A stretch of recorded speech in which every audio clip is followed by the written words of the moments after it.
Welcome to PUBG Mobile RSG Gaming House. Jangan lupa sokong redeem juga semua tim yang ada dekat PMPL Season 4. Res RSG tiba. Tunggu aku lepas tunggu kau. Day 1 Grand Final PMPL Season 4. Salam Jumaat dan selamat kembali akhirnya ke PMPL MySG Season 4 Grand Finals untuk Malaysia. Yang paling penting sekali, kita punya tanah air, siapa akan jadi yang terbaik, siapa yang akan orang kata mengangkat trofi untuk Grand Finals Malaysia dan melayakkan diri ke SEA. Game pertama akan dimulakan dan kita akan mulakan seperti dikatakan Erangel. Ini sedang menjaga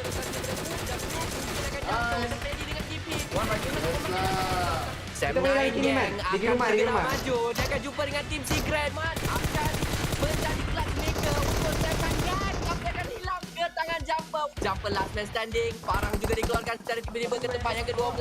Disebabkan dia jatuh dan dikeluarkan langsung. 2v1 situation membuka reason untuk clutch. RSG dalam top 2. Pengejaran untuk Chicken Dinner bersama dengan pasukan Geek Fam. Masih lagi 3v2. Chicken Dinner mungkin boleh jadi milik Geek Fam sebab mereka tak cukup kompak lagi untuk dimainkan. Dan winner Chicken Dinner. Rasa sangat bangga lah sebab it's the first day and then we got the first chicken dinner on grand final, so sangat-sangat happy. Alhamdulillah lah, 30 point boss. Rex, are you okay? PMPL kocok kat grand final. It's okay. So early first game, day 1, and nampak sedikit bukan cok lah, tapi mungkin sebabkan gementar kot numbers daripada player, but still I'm proud of him, proud of my boys.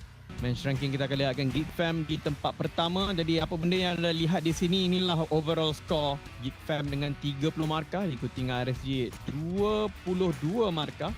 First day tu kita orang start off fresh, macam kita orang dah tak fikir pasal liga, kita just focus on the grand final. It's a new day. Saya memang nak cari momentum untuk fight, and luckily ada team yang langgar kita orang and bagi kita orang semangat juga untuk saya dapat 8 kill untuk saya seorang. Chemistry dah makin mantap, kita orang punya cara communicate pun dah makin mantap. Tiba-tiba chicken, kita orang dapat reflect kita susu kambing, memang mantap. So ya, macam tu saja. Tapi NC juga dalam kawasan bahaya. One hit Red mungkin boleh di knockdown. Bom akan sampai depan muka. Untuk pasukan RSG tapi Rex mempunyai MG3 dan ratap Membuka jalan mereka telah untuk dapatkan Rex, tapi dia akan dijatuhkan kembali dan Rainbow Boy akan hilang. Game juga akan meletup. Small Boy akan hilang. Jadi ini memang pertarungan antara dua pasukan, iaitu tim Secret dan juga EVOS. Bom akan sampai. Fredo Jumper akan jatuh. Saya dalam masa yang sama Geek telah pun dikeluarkan. Tapi Secret akan dikeluarkan terlebih dahulu ke tempat yang ke-10. tapi 3 ni ada dia main table 124 masuk ke dalam. 1v2 situation, 1v3 pun akan terus berdiri dan cuba tak mengejar winner Chicken Dinner untuk Sam9 gang. Untuk game tu memang kita orang dapatkan chicken dinner yang tak ada kata mudah pun tak, sebab kita orang pun kena push dengan tim-tim lain lah yang bagi pressure. So bukan chicken yang mudah, tapi kita orang berjaya untuk mendapatkan chicken dinner untuk game. Tapi inilah dia, Sam9 Gang berjaya naik sampai ke tempat kedua. Satu chicken ini merapatkan kedudukan mereka dengan Geek Fam. Orang kata kalau senang kita nak naik, senang juga kita nak jatuh. Sebab sekarang tak ada gap yang begitu besar dan jurang mata mereka juga tak begitu jauh. Macam Sam9, tadi dekat nombor 8, pacak terus nombor 2. Macam begitu banyak mata yang dikutip.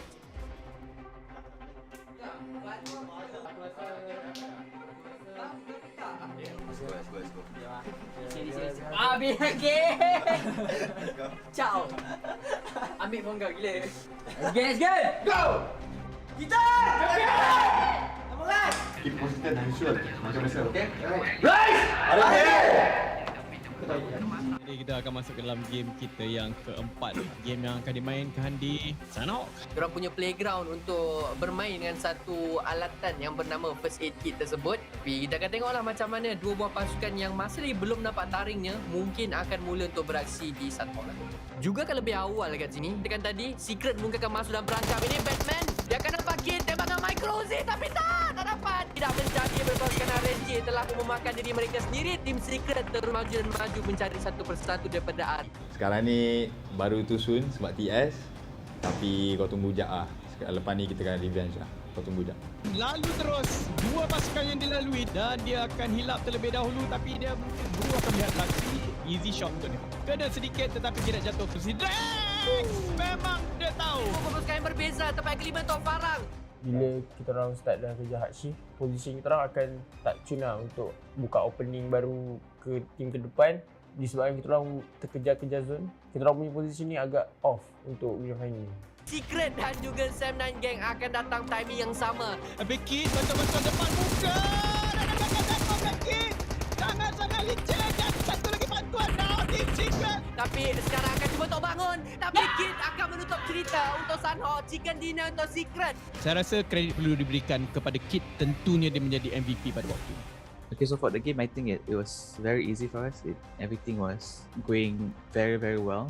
The first fight that we took with RSG that boost our momentum. I died that game, but 3 of us was alive, and momentum boost that they had that mindset yang okay, game ni boleh chicken ni. So they push, they masuk circle slowly, and last circle and we got the chicken dinner.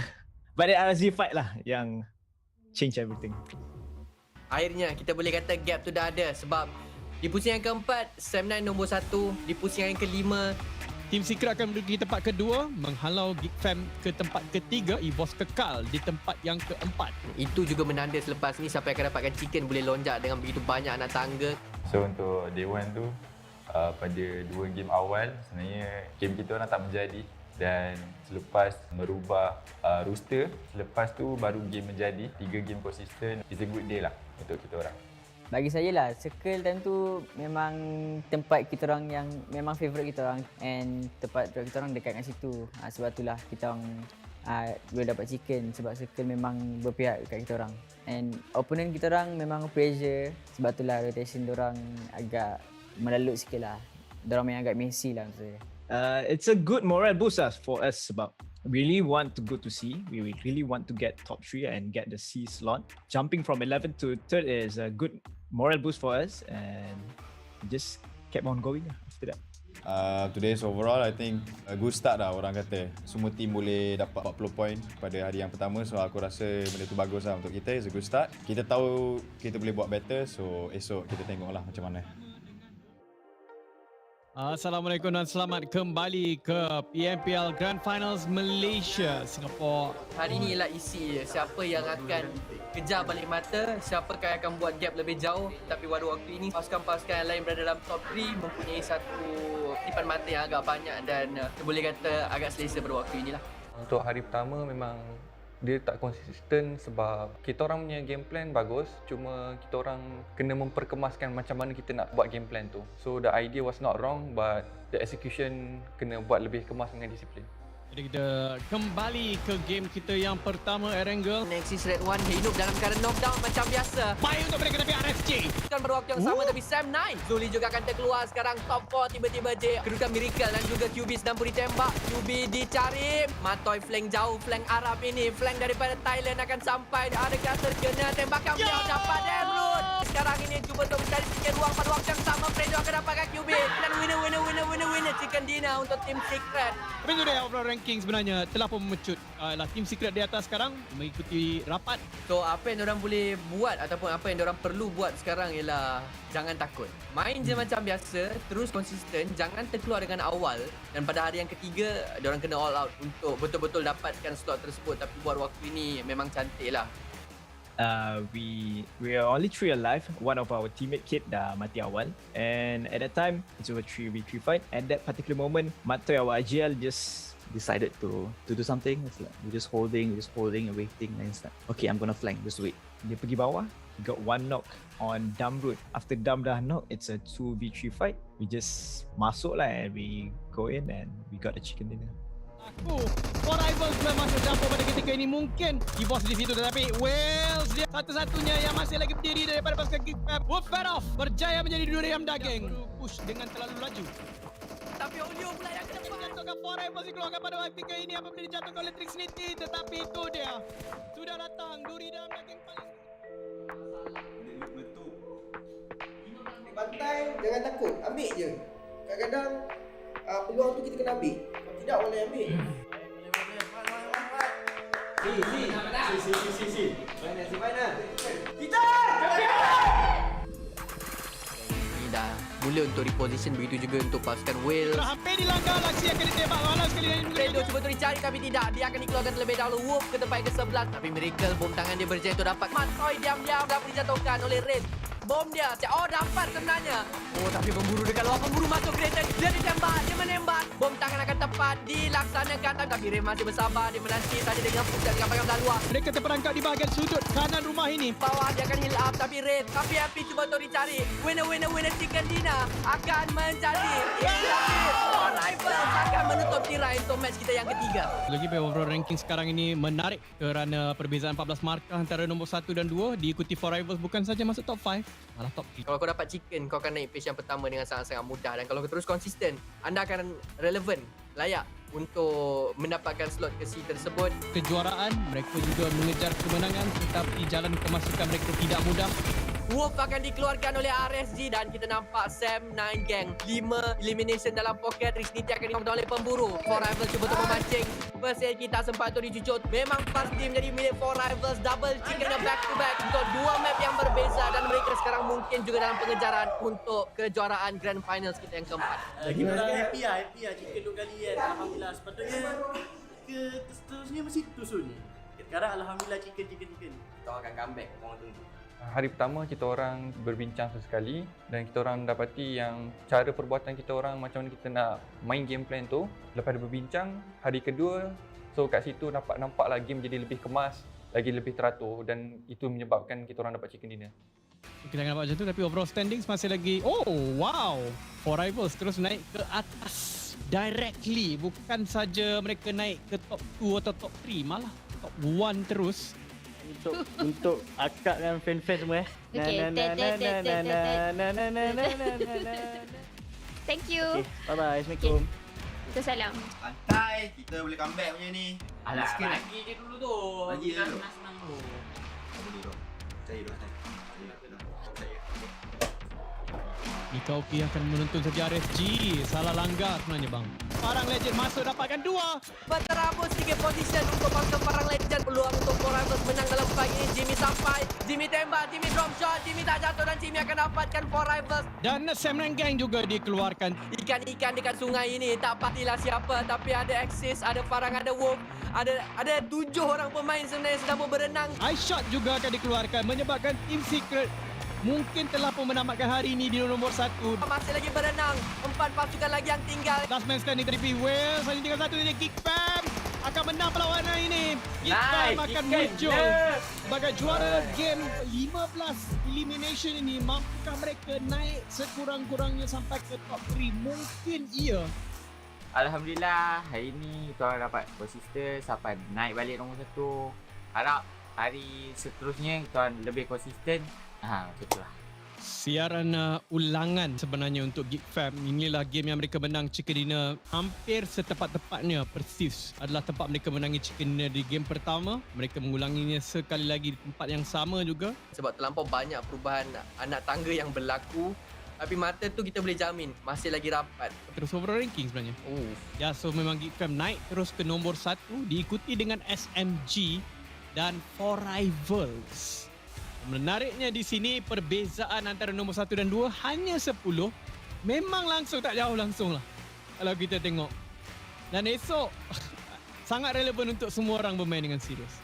Untuk day 2 tu kita orang banyak try and error.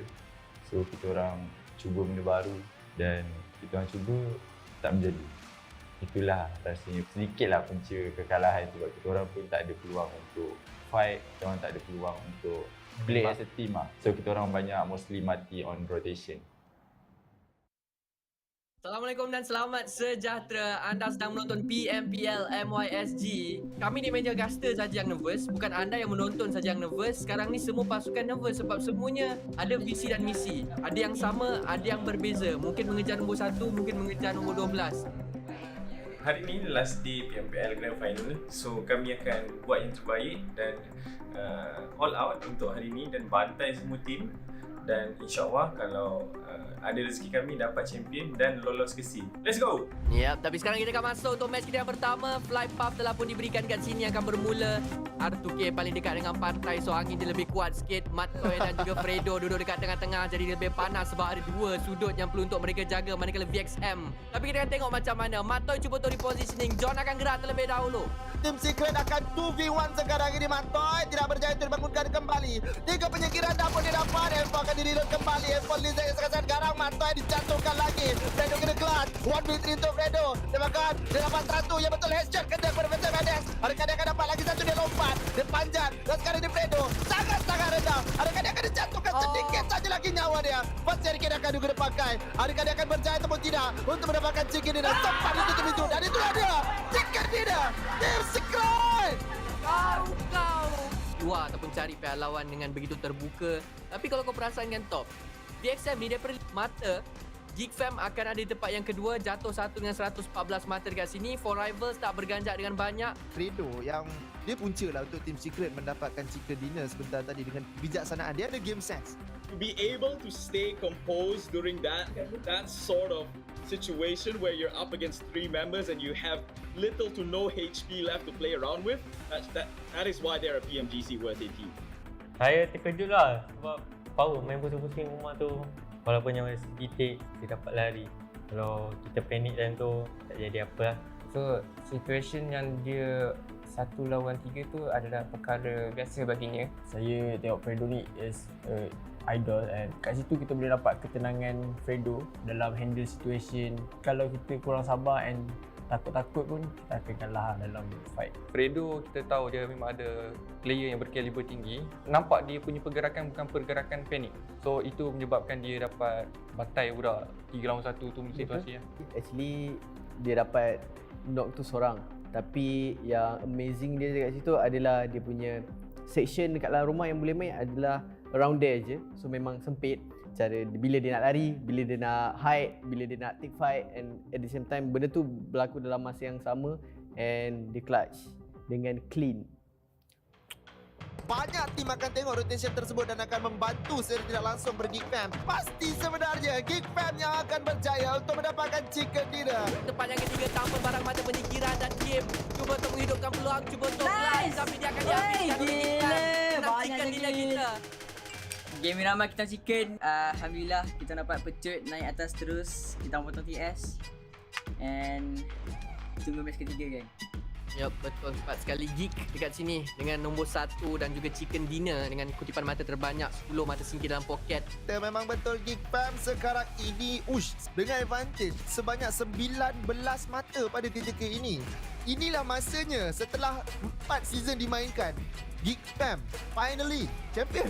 Kalau dekat Malaysia ni, Geek Fam belum lagi pernah menjadi sama ada juara Liga ataupun juara Grand Finals, tetapi perjalanan mereka sekarang ni nampak jelas dengan perbezaan sebanyak 19 markah. Ya betul, untuk 9 game dulu mereka sedang mencari di manakah keberadaan Bad dan mereka jumpa, mungkin akan rata tu dia dikeluarkan 3 lawan 4. Situasi yang jauh lebih baik untuk pasukan Geek Fam. Dan Bro akan masuk terlebih dahulu. Oh tetapi mungkin overextension sedikit, mungkin terlalu bercita-cita tinggi untuk mendapatkan chicken dinner mereka. Tetapi itulah dia, Snipes tembakan daripada AWM memangnya tepat dan Geek Fam back to back chicken di dalam tangan. Ramai yang cakap kita orang banyak luck circle, which is ada yang betul, tapi kita orang actually cari circle juga. Lepas tu circle datang tak. Dia circle ada shift juga, tapi kita orang cari cara macam mana nak ambil circle tu balik, and kita orang buat benda tu smoothly, clean, and dapatkan chicken dengan mudah lah untuk match 2, 3, 4. Tetapi dengan kemenangan ini, Geek Fam yang paling confirmnya ialah mereka sudah pun ada tiket untuk pergi ke SEA Grand Finals. Team Secret tak ada pilihan lain. Mereka kena menang 2 chicken seterusnya dengan markah yang tinggi untuk mereka mendapatkan piala. Kalau tidak, mereka kemungkinan akan duduk di tempat yang kedua mahupun yang ketiga. Ya, hanya menyatakan pada ketika ini Geek Fam sudah pun menjadi juara untuk Grand Finals. Lawan dengan 1 daripada 4 Rivals, 3 chicken berturut-turut untuk Geek Fam. Inilah dia juara anda, Geek Fam Malaysia, juara PMPL MySG Grand Finals. 3 chicken back to back. Rasa dia sangat amazing lah, because I think so far kita orang saja pernah buat finals 3 chicken dinner back to back. If I'm not wrong, it's not impossible for us to chase the secret for the PMGC points. So yeah. Sebenarnya Geek Fam masih ada satu lagi misi mereka yang mereka boleh buat. Di sini mereka sudah dapatkan 28 mata dia ada dekat situ. Itu akan meletakkan markah mereka untuk mengejar Team Secret ke PMGC. Kalau dia dapat lagi chicken dengan markah yang lebih kurang, dia bukan saja boleh jadi juara di sini, malah boleh rembat sekali slot pergi ke PMGC. Match 4 Sunhawk, kita orang main lebih awal sebab kita orang dah dapat 2 chicken kan. So kalau kita nak lawan team tu, kita orang memang dah tak takut dah sebab kita orang tengah confident dalam tu. And that time kita orang pergi ke atas bukit, kita lawan some night. Lawan some night kita dapatkan Putra, and then we fall back. And that moment kita just rotate awal, kita just defend, and that's all lah. For me Sunhawk is like circle, and then kita rotate awal, and that's all lah. Jadi 3 pasukan yang secara realistiknya untuk berada dan mewakili Malaysia ke peringkat seterusnya adalah Team Secret, Four Rivals dan juga Geek Fam. Laku pada waktu yang sama, bom akan sampai dah. Tapi Secret dan terbuka dan dia akan di knockdown. Namun sudah pun menandakan Team Secret, tapi SMG boleh mengatakan bye-bye mungkin kepada slot mereka di C. FP akan dijatuhkan FP. Kemenangannya hampir pasti. Adakah clutch akan dilakukan juga? Itu persoalan yang sebenar. Tapi dua dapat jatuhkan. Sen. Team Secret. Kemenangan chicken dinner di game yang terakhir. At first memang kita orang try to cari middle lah, center of the circle. Kita orang try to main lambat. Kita orang tahu yang akan ramai team yang akan langgar. So kita orang takut kita orang jadi mangsa. Actually Team Secret still alive. There's 4 man squad. Bila snipe kena knock and Secret, and then kita orang baru like macam chances untuk kita orang go to PMGC tu dah off lah. So I think just try our best untuk dapat the best placement. The last game we had a 28 difference against Geek Fam. So the last game we had a talk. He said that it's okay, Geek Fam won the championship, and how about we just try to aim for the C slot and just top 3. During that last game, we made the gap for the PMGC points bigger. We made it and we got the chicken dinner and just close the gap. We got the C slot and we got the PMGC slot as well.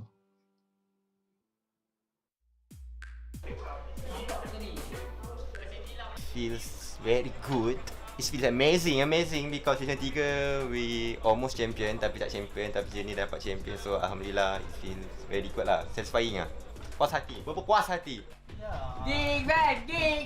Kita akan melihatkan tanpa sembarang kejutan juara kita untuk PMPL MySG Geek Fam. Let's go! Champion! Tanah air kita untuk PUBG Mobile top 3 eliminator, kita akan jatuh kepada Dogma, itu sudah pasti. Knight kita buat yang kedua dengan 27 mata singkir dekat sini. Dan Aizen daripada Art. What do I feel now after seeing this? This one made my day. Plus, we got a champion for today. Syukur Alhamdulillah. Thank you my team. Thank you my family, my fans for the support. This is the best day ever in my life. Once again! Tak ada chemistry. Okay. Once again! Oh my God! Baru ada chemistry. Jadi dia qualified teams, tidak mengejutkan sesiapa. Masa harapan yang kita nampak Axis, Geek Fam, Secret dan juga Four Rivals. 4 buah pasukan ini yang akan mengharumkan nama Malaysia nanti, jadi berikan segala support. Tahniah kepada Geek Fam kerana menjadi juara untuk PMPL musim yang keempat.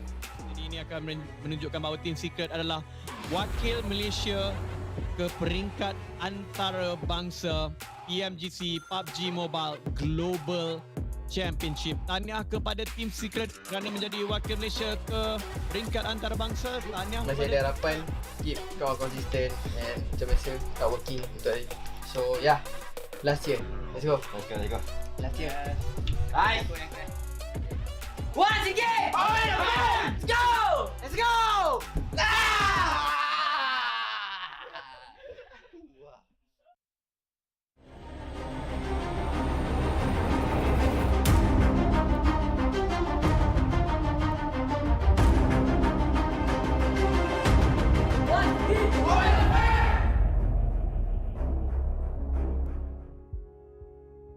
been a very long journey. Macam dia punya journey tu sangat-sangat jauh. So it's not easy lah untuk dapatkan champion ni. Kita perlukan 4 season baru dapat champion. Kita punya climb tu bagus. Season 2 kita dapat nombor 4, third season kita dapat nombor 2 and then baru kita champion kan. So yeah. Bagi saya susah lah. Perjalanan kita orang susah. Saya sebelum masuk Geek Fam saya di Farang.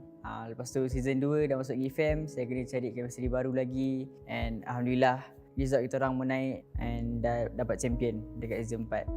Day 3 coming to the grand finals, the points were very close. We were very excited. We came in very strong. The team has good hope lah.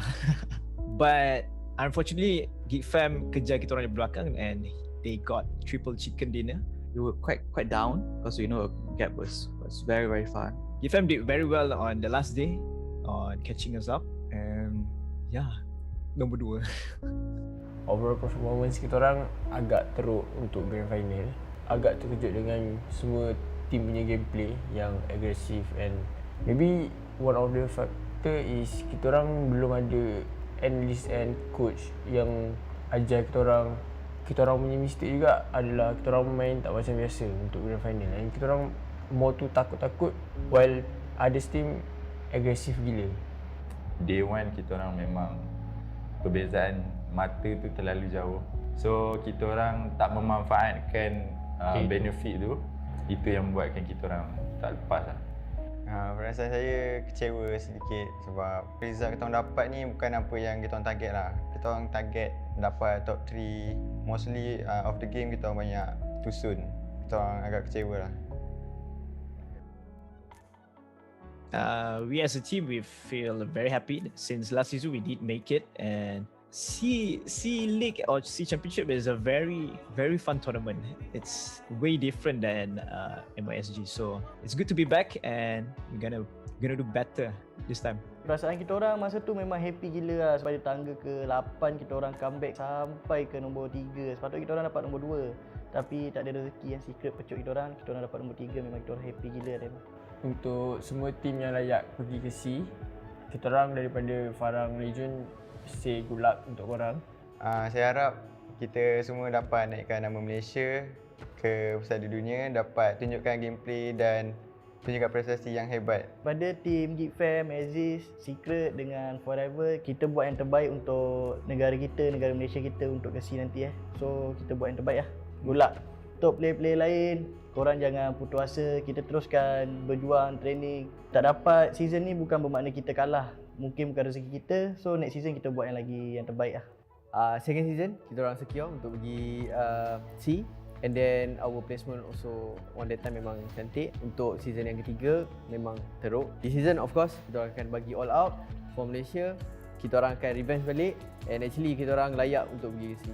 To all the fans out there, to all our supporters, thank you for support us. And untuk jadi die hard fans tu, but kalau boleh jangan toxic sebab benda tu at the same time merosakkan image team tersebut. So yeah, just chill and give support and enjoy the game. Terima kasih kepada semua fan. Dari awal sampai akhir, kita orang akan cuba buat yang terbaik. Kita akan terus bawa lagi banyak excitement pada next season dan harap korang akan terus support kita orang. Dan korang akan comeback season 5 nanti. Keep on support. Yeah. Okay. Tak tahu nak buat macam pukul lalat.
Season 4, PMPLC Championship Season 4, PUBG Mobile Pro League Championship. Are you in?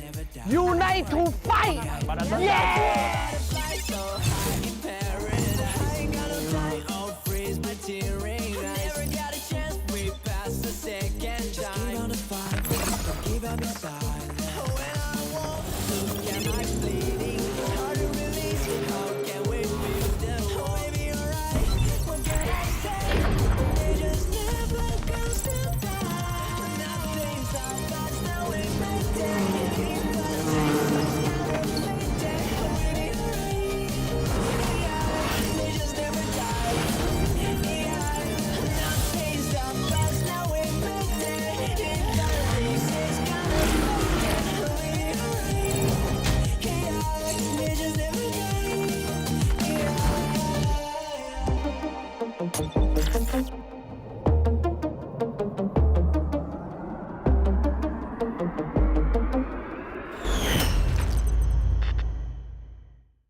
Welcome to the week 2, day 2 of the PUBG Mobile Pro League Southeast Asia Championship Season 4. My name is Contra, and this is Keith Elijah. And of course, all of this is all thanks to PUBG Mobile as the host of the PUBG Mobile Pro League SEA Championship Season 4. And of course, we got a whole lot to thank for as we got some great games ahead of us. But first and foremost, we got to start off by thanking our official smartphone partners, Xiaomi, where you can challenge your boundaries with the Redmi Note 10 series right before your eyes right here. And you can check it out on those websites or the nearest Xiaomi store near you. And also, big shout out to our official media partners, Esports Fight Club, where you can watch and earn with Esports Fight Club. And not forgetting our official media partners as well. And we've got WeTV, always more, offering you the Asia's best content for absolutely free on WeTV. You can download it now by heading to your Play Store in Google or even the Apple App Store. So make sure you don't miss out on all these great, exciting shows that's absolutely for free. And all of this is coordinated by VSPN, as VSPN powers esports. We're bringing us all the exciting tournament that we have here in the PMPL SEA. So Keith, you know, yesterday we've got a lot of all these great games that have been able to, of course, offer some great points for teams such as Bigetron RA. You know, the PMW East champion back in the days now have bounced back to their glorious form with the debut of U-High Boy. So I really do wonder, are they going to be sticking with U-High Boy, or are they going to switch it up a bit, having Liquid play some games? Well, I'd like to think that U-High Boy is going to get a little bit more screen time, seeing as though he didn't play throughout the entire of week 1 and the entire week of the Super Weekend. So, you know, I guess it's good to rotate players around, and if this week is his week and there's no reason to take him and put him back onto the bench, then I say just roll with it.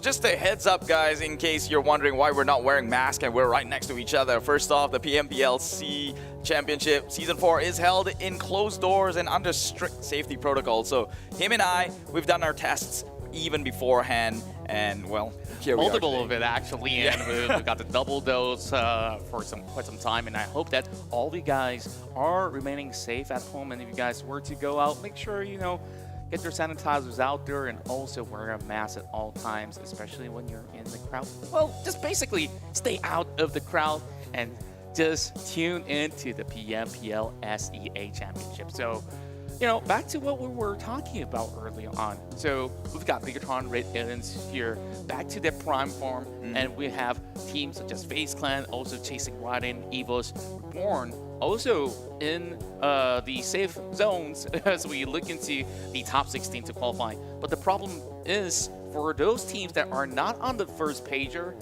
they got a lot to work on. Yeah, I think specifically on the weekdays, I'm not too sure. It doesn't really make a difference if Bigetron, you know, swap U-High in or out, because again, we're playing for qualifying tiers, qualifications for the Super Weekend, which I will tell you more about here in this schedule, as you can see with this new league format. NFC Championship Season 4. We have two phases of the tournament. First off, the weekdays, which is going on right now on the 19th and the 20th of October. And then top 16 teams who's accumulated enough points for in these 2 days will then qualify for the Super Weekend, where only 16 teams play, which means all the other the remaining four will have to sit out. And in the end of the entire run, the whole league, teams that have accumulated points from the Super Weekend will then be judged and, well, see if they make it into the top 16 for the finals. That's right, and right before your screen are the teams that have qualified for the PUBG Mobile Global Championship, as they are the respective winners of their own region to have qualified with the most PMGC points garnered throughout the past season all the way up to this season as well. So far, we've got Genesis Dogma hailing from Indonesia, and also the Savior hailing from Vietnam, and not forgetting the Infinity Thailand that has been dominating their scene, and also Team Secret here that has been a cut above the rest in the PMPL MYSG. So we are looking for 4 more teams to be joining alongside them as they try to qualify to the PUBG Mobile Global Championship. And if in the case that any of these teams happen to be in that top 4, that slot will be transferred to the nearest team that does not have that slot. So meaning to say, if these are your 4 teams that happen to be in that 1st to 4th position, that will extend all the way to the top 8. Yes, I mean, it's only fair. They're already qualified. Might as well share it from the rest of them. But this is something that they hope not to share, though. Yep, talking about prize pool, of course. People just we've got green eye monsters. Everyone's a little bit selfish on the inside. I'm a victim of that as well. Take a look at that, 200,000 on the line, and this is how the points will be broken down throughout the entire game. First place takes home 15, second in 12, third in 10, and fourth and 8th. And as it goes down, 6, 4, 2 and 1 is the division of the points, but unfortunately 13 to the 16 will walk away with 0 unless they do have some sort of elimination points on their end. That's right, and we've already seen many of all these teams yesterday contesting from the get-go just to farm in majority of all these elimination points so that they can remain steadily into the bracket. When we saw certain teams, they crash on 10th place and like get what, 8 pointers out there. That's equivalent to a top 5 finish already. So I think that's pretty nuts to say the least. Now, these are your teams that are participating for the entirety of the PUBG Mobile Pro League Southeast Asia Championship. In Group A, we've got RRQ Ryu from Indonesia, V Gaming of Vietnam, Vampire Esports of Thailand, and also MS Chonburi. Group B, it's Axis Red 1, EVOS Reborn, Vietnam, as well as Eagle Esports. And in Group C, we've got FaZe Clan, Onyx Esports, Team Secret, Yangon Galacticos. Inside of Group D, it's the Savior, Geek Fam, Anchor Pubg, and Bigetron RA. And last but not least, in Group E, this is one of the most stacked group that I've seen in a while, and that's the Infinity, Genesis Dogma, NFT Esports, as well as 4 rivals. So just taking a look at the groups, right? Like you see some of these names who's already qualified for the PMGC. Well, I'm going to continue my train of thoughts because right now, today, we are looking at a different set of a twist here. This time, Sandhawk dominant, which is surprising. Sandhawk first, taking on first map. Erangel to follow up next, and that split will go on between each another, swapping here and there throughout this entire day. So 5 games to play, 4 for each team, 4 for each group, and yeah, it's a Sandhawk dominant map, which is something we haven't seen for a while now, since I think Season 3 started. That's right, and I do believe that there are certain teams who are expert in the field of Sandhawk, and we take a look back at day 1 and to a little bit of a recap for those guys who may have missed out on some of the action. Bigetron RA is now sitting pretty at the top with 64 points, 56 for Vampire Esports with a big chicken dinner as well as high elimination points to book it out on second place. And that pushes FaZe Clan as well as EVOS respectively onto third as well as fourth. We got Axis Red 1, the Saver, as well as Geek Fam that makes up 5th to 7th. Meanwhile, Eagle Esports, 4 Rivals, as well as Anchor Pubg has been able to show us some high level of consistent plays, and I really hope to see even more to come from the teams from the first pager. But it's even more important that we look at the next page. Whoever's sitting at 20 to 16 definitely isn't going to be all too happy of how much they have to chase upon the rest. Yeah, as we mentioned earlier on, this is the league format. I guess it's relatively new to like the C wildcard teams, but they have to adapt. There's no excuse at this point being this far ahead. Now, bottom 4 teams currently risk eliminations. That is Onyx, V Gaming, Bandem United, and Yangon Galacticos. So you would see Team Secret is surprisingly too close for comfort here. Onyx could at any given day just leap above Team Secret if they do not step up in this next 5 games. So this is where it all boils down when it comes to the weekdays. This is where things get interesting, because in the end of the day, as we mentioned, points accumulated during the weekdays does not transfer into your overalls. Indeed, right? And we look at RQ, Ryu, they're not entirely safe as well when you have so many matches still intact. So every team will have to play 4 matches each for today. But guess what? You guys can play a whole lot more PUBG Mobile with even more game modes that are returning to the scene. We've already got the chillin' winds of Vikendi. I hope that you've been able to actually spend some time here. I know, guys like us in Southeast Asia, we don't always get cold weather. That's why visiting Vikendi definitely gives you a good vibe. Meanwhile, we've got Runic Power, which is pretty much released just about last week, and we will have Survive Till Dawn that's coming up in 2 days' time. I'm extremely excited for this. Payload coming up on October 31st, and that also goes along with Infection Mode. Yes, Infection Mode. Who doesn't like Infection Mode? I mean, shooting zombies, it doesn't get more classic than that whenever it comes to games. I guess we all grew up one way or another shooting zombies as a starter, and then we upgraded into, fighting in a battle royale arena. So definitely one to look out for. Also, worth noting, October 31st is Halloween, so very relevant. Now, take a look at what we have here. It's something new. That's a big deal here. I'm talking about the Esports Awards, which PUBG Mobile has been nominated for the Esports Game of the Year and Esports Mobile Game of the Year at this year's prestigious awards. Exactly, and of course, it's your time to contribute back to PUBG Mobile. I know that you guys absolutely love playing it day in, day out with your friends. You can vote for the awards here every single day, where you have to head over to esportsaward.com/voting and select PUBG Mobile for each category to submit your vote. Voting closes in early November, and you can vote once every day. So make sure you click that button, and hopefully you guys will be rewarded if PUBG Mobile does get the award. So let's make the dream work all together, because PUBG Mobile has got so much more in store for you. And of course, now it's all down to your vote. Yes, again, we have to stress it's early November. That's when it closes, right? So not much time. We have a decent amount of time, I guess. Really, do we though? It's already... If you start clicking every single day, sure. I believe that should be good enough.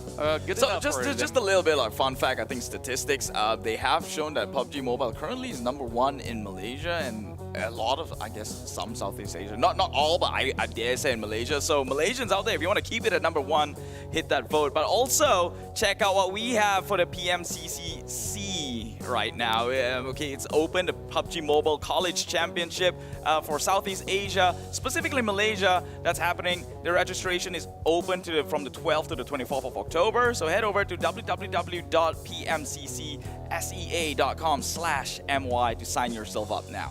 That's right, and you guys might have actually dreamed of becoming a pro player, and I believe that this is one of the few places where you can participate into the official arena of PUBG Mobile for sanctioned by PUBG Mobile as well as Tencent Games themselves. So far, I believe that everybody has to take that leap of faith, and we've seen some of all these players out there have managed to do so, whether it was the campus championship or just basically making certain moves to get where they need to be. One such example that I would like to give is Axis RedONE's Voki, since I managed to manage him when I used to be a team manager. Okay. So, you know, he started off pretty small from a rural area, and he has this desire to basically play pro, be a streamer, just basically leave and breathe PUBG Mobile. I guess that's where, you know, he has grown from that young kid into such a superstar. And here he is today, actually living the dreams he envisioned from the get-go. Actually a streamer, you can go check it up.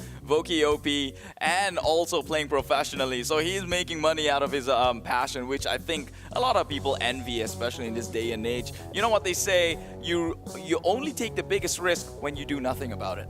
That's right, and of course, Campus Championship is definitely a spot for us to showcase the best talents out there in PUBG Mobile. So of course, if you are currently residing in Malaysia, you should check it out with your friends. Just basically form a squad, and you'll never know how far you get with that. Now, let's get back on track with what we are here for. All the excitement, as we got 5 games for the entirety of the day. So Sanhok is mainly in the high rotation with 3 maps to be played out from, and you know, it's definitely a lot more different as compared to the usual format where you have Mark included. So we expect a lot more of all these fast-paced action, or even some of all these metas that we've seen. Players basically tanking the blue zone just to get into position. But if everybody does that, it definitely is a slower pace of a game. It will be a slow pace, but it also doesn't guarantee you that ranking points as well, if you think about it. But it's almost always a go-to option in Sanhok, right? Like we've seen Team Infinity that did that. They had the hardest of drop all the way up in Cow Circle, hard shifted down to the southern side of the map, and they just tanked their way to 2nd place. So.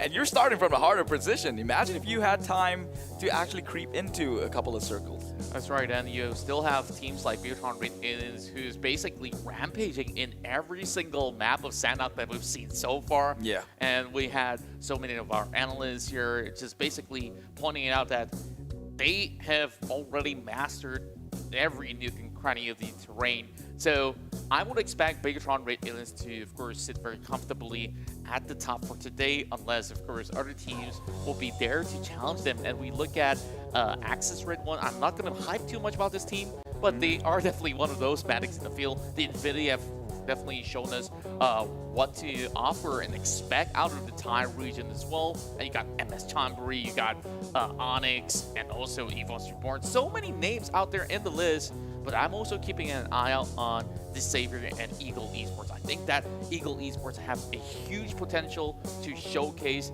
the best PUBG that we're going to be looking at. Yeah, and also today, hopefully, fingers crossed, because my eyes are always on the bottom 4 for the weekdays, because again, it doesn't translate to the Super Weekend or overall points, so my eyes are on qualifying for the Super Weekend, and right now the 4 teams, and Yangon Galacticos yesterday mentioned that they have internet problems. So hopefully, I'm hoping that they have a fighting chance today, maybe rectify the situation, come in stronger. It's not, clearly, it's not too far out to even, you know, creep their way to the top 16 right now. Borderline Team Secret, who holds in 16th position, is at 19 points. So very doable, and I hope some of these teams, you know, pull a curveball somewhere today. Indeed. So far, if you look back into the charts, of course, other than Yangon Galacticos, there's still a few other teams that are also joining them on the red line. It does not mean that it's impossible to get out, so hopefully some of all these occurrence of whether it's latency should be resolved by now, when they had, well, close to 24 hours, I would say. So hopefully we'll see better performance coming out from them. Now, we also have teams like Team Secret, who's basically hanging on to the 17th spot. Here, Ryu is that cutoff point where look at maybe, what, 13, 14 players here who aren't exactly auto safe. So let's go back to average pointers of how much a team should get in order to at least successfully get themselves away from that danger zone. Yeah. So 45 points is the number, right? And yesterday, single digit definitely doesn't cut it. It doesn't cut it, yeah, definitely. I think the only two teams currently hold single-digit points. That's I think Bantam alongside with Yangon down in the bottom. V Gaming is not too safe though. I think they had 10 or so, and then above them it was like 13 points, I think. So just taking a look at that, I think the disparity because of how dominating the teams that are expected to performed, that they have not much points to be given out. Therefore, the bar for qualifying has been reduced severely. Like I said, 19 spot, that's where Team Secret lies, and that is where they are currently safe. But of course, 5 games in a day can change that. And not to mention that the composition of these games are Sandhawk majority, where circles are very, very hard to play around. Exactly, and you can be camping at one spot and hoping for the best. You just got to find ways to push through throughout the entirety of the match, or you just basically stash up on most of all these first aid kits, whichever way it is. Remember this, that Southeast Asia basically hosts some of the best talents in PUBG Mobile worldwide. And I dare to say this, like when you look at them in comparison to some of these other teams out there, they've always been able to shine and be within that top 5 ratio. And well, Bigetron Aliens have definitely proved to show us that they have been crowned world champions once, and let's see if they could actually do it again. Here are all our teams getting ready for our first match of the day, and let's see who will take that first bite of the chicken dinner as we slowly prepare ourselves for perhaps a little bit of a turbulent ride as we slowly get into our first match in Sandhawk. Now, just a heads up to all the viewers that's watching from home here in their comfort and in safety of their home behind the screen on the internet. Right now playing is Group A, B, C, D, which means Group E won't be in, which means the Infinity is not playing, Genesis Dogma, NFT Esports, and 4 rivals. So, being in Sandhawk, usually if it was an Erangel map, we know Axis would take over whatever spots the Infinity usually occupies. But now it's in Sandhawk. It's a bit of a wild card. I don't know what the strategy is here. Take a look at the 5 path though. It does favor the side of scary teams like Vampire Esports, who is going to get their drops over in docks. When you mentioned about wild card, I can definitely think of, you know, the region itself, which honestly deserves their own PMPL league by now, right? So Anchor PUBG is the shining star that has been able to clinch the top spot, I do believe. And they have shown yesterday that they can make it to maybe a top 3 scenario, but they still seem like they have problems closing out games, and they still have that consistency. It can bring them to places, but when they go right into the Super Weekend, they need to find more than what they currently have. And with a pretty neutral circle, it doesn't really tell all too much. And this is the favorite way that I wanted to go about. Meanwhile, as we start things off, Axis, redONE having Voki all alone here to hang out alongside with RRQ Ryu. So I wonder if there's going to be any sort of pickoff in the early game. Yeah, it's worth noting, Vampire Esports did change their drop spot, actually. They seem to be going on a more aggressive front. They're dropping smack dab in the center at Quarry. So we know what Vampire Esports can do when given a gun and the ammunition to do it. 12 kills in game number 1 yesterday. So they are not shy about it. I guess knowing that it's Sandhawk, that, you know, playing it safe sometimes just doesn't favor you because of how tough it is to play the circle. They're just going in for the kill. And fun fact, yesterday's Sandhawk match, I believe it was the final one where we saw about an average of 3 points distribution across every team when it comes down to elimination. Except for, of course, those who are in the top 5 region, they will have basically a lot more. Now, as we speak about that, we did mention that Voki OP has been lurking around, and he will get that first pickoff against Neprico, who basically didn't see this one coming. Voki just being extremely sneaky by the trees, takes out the Vector, and this will be the first blood of the day. And well, I was just talking about this player early today. Yeah, you were mentioning about how achieved he is as a player and as a talent, I guess, now that he's streaming. But take a look at Yangon Galacticos, not going in with the best of start, losing one member so early into the game here in Sandhawk itself. Now, they are the more dire teams that needs to be accumulating at this point, so that losing one member effectively takes away some firepower. But man, Parajin from the top here takes down Ponzai, gives in a little bit of love tap, but can he finish the job before his friends comes in to res him up? Well, seemed like he's going to be repositioning, hoping to actually catch another player off of MS Chonburi.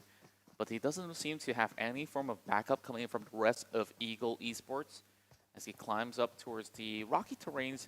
This is definitely a very smart move that is being executed here by Parajin when he's all alone, making sure that at least he gets a little bit of cover when he can still do a little bit of peek from that high elevated angle. Namshin as well as the rest, they're coming in from a pretty off angle, so I think that MS Chonburi should be safe for maybe a few more minutes, and if they choose to opt out of this battle, it's absolutely understandable. Yeah, I mean, it's a bit too soon. They're probably not even confident with the amount of supplies they have to play around with. So I guess the smartest way is to just book a ticket out of there, but they have to be careful though. Those exits should probably be guarded by Parajin, as he has the high ground advantage, and you know, if you can peer overall, you could probably see that rotation going up the hill. Indeed. MS Chonburi doesn't know what's in store for them, though. Oh. And there's honestly not that much loot when you go up to the Temple Hills. It's probably good for 2 units if we really want to calculate. Okay, yeah, we got the double drops going on, but then again, you can't exactly call this a city. And if you really want to get those loots, you're better off in Hantin or the villages down below this Temple Hill over on the eastern side near towards the river. So Parajin basically just scouting out for all this information necessary, and they're just going to be absolutely avoiding this entirety of the area. Now, let's take a look at Tony K, the clutch master, the prodigal son, the prodigy of FaZe Clan here that's been able to outshine plenty of the others, and he's currently sitting at the top 5 for the total damage done. Yeah, this guy's definitely a key player. We've seen how surprisingly FaZe Clan struggles a lot the moment they lose Tony K. I mean, his impact is felt through and through, and I think his player knows it that much. But I would like to see FaZe Clan become this phenom of a monster, right? Like, because they have a reputation that goes all across Thailand. Even the Infinity are afraid of them, per se, when I ask Logan during an interview. But so far, all their wins haven't been really convincing. Indeed. Now we take a look at the action here. FaZe Clan will look to commit to Bigetron Aliens, who's currently having Zuxi hiding right behind. Zuxi is basically the best close quarter combat player that we have here in this tournament. He's bringing out the UMP, and there we go! He takes a knock, but instead, he will fall to the grenade thrown right in for Beer 11. And Beer 11 now makes his debut for the week. Yesterday, he didn't seem like he's playing all too much of games, and it's great to have him back. Yuhai Boy now watching from afar. He may not be getting those angles against Venturas, as Venturas looks to go in for that elimination point. So that's 1 pointer in for FaZe Clan. Bigetron still looking for opportunities, and you got to take a look at Korpai. He's on the far end of the other hill, so this is a perfect coverage here on the central area by the hill. Yeah, do they take this fight? I mean, if I was FaZe, knowing that I've eliminated and secured that 1 kill onto Bigetron, I would probably go for it. And Korpai making a rotation, but Voki, though, spots out APG, tries to run behind the tree, but unfortunately, that scouting mission just went really sour. It turned south, and he's got eyes more up on the hill here as he tagged him. So that would reveal some sort of information. Now, the big question is, do they capitalize this situation, or do they just walk away, secure that 1 kill, and decide to play it safe? Focus already looking for the second frag here, and this is definitely great news for a team such as Axis Red One, who usually look to play for that late game. And starting out strong definitely is pretty much the best of deals. Now that's going to be Shroud that's going to be going in for the rescue, but that's one grenade trying to find those 2 kills and to catch upon them. And with that frag, that will find the fall members, and Shroud only has a tick of health left, and that's going to be another drop. Where's the rest of Access Rate 1? Voki now getting tagged. He's down to very dangerous health bars, and that's where Lazar finds Team Secret's very own jumper, and also another frag coming in for Fredo. That's 2 down. And Team Secret definitely in trouble on the lower end of your screen right now, having that duke out while Voki LP is currently doing it all alone, but there is the rest of Access Rate 1 joining right in with Mika taking down Shroud eventually. Yeah, Voki nearly just cleared out all 3 members of APG on his own, and now the backup is in. That's for sure going to secure more kills on the side of Axis Red 1 here. Shroud down on forward account. APG immediately just gets into a buggy and gets out of there. A motorcycle, to be exact. That's right. Now going to Team Secret's POV. Kid managing to find that 1 frag. They've already lost a member, and this is where Fredo kind of forced to sit out of that. I believe it's Jumper that gets revived across the corner where Matoy is currently at. They will try to reposition, but Kid is still on the hot pursuit. 2 members of EVOS. Doesn't seem like they have pretty much the health bars to book out. And this is going to be the 2-pointer out there secured by Kid himself. Yeah, no backups around for EVOS. They went in with the 2-2 split.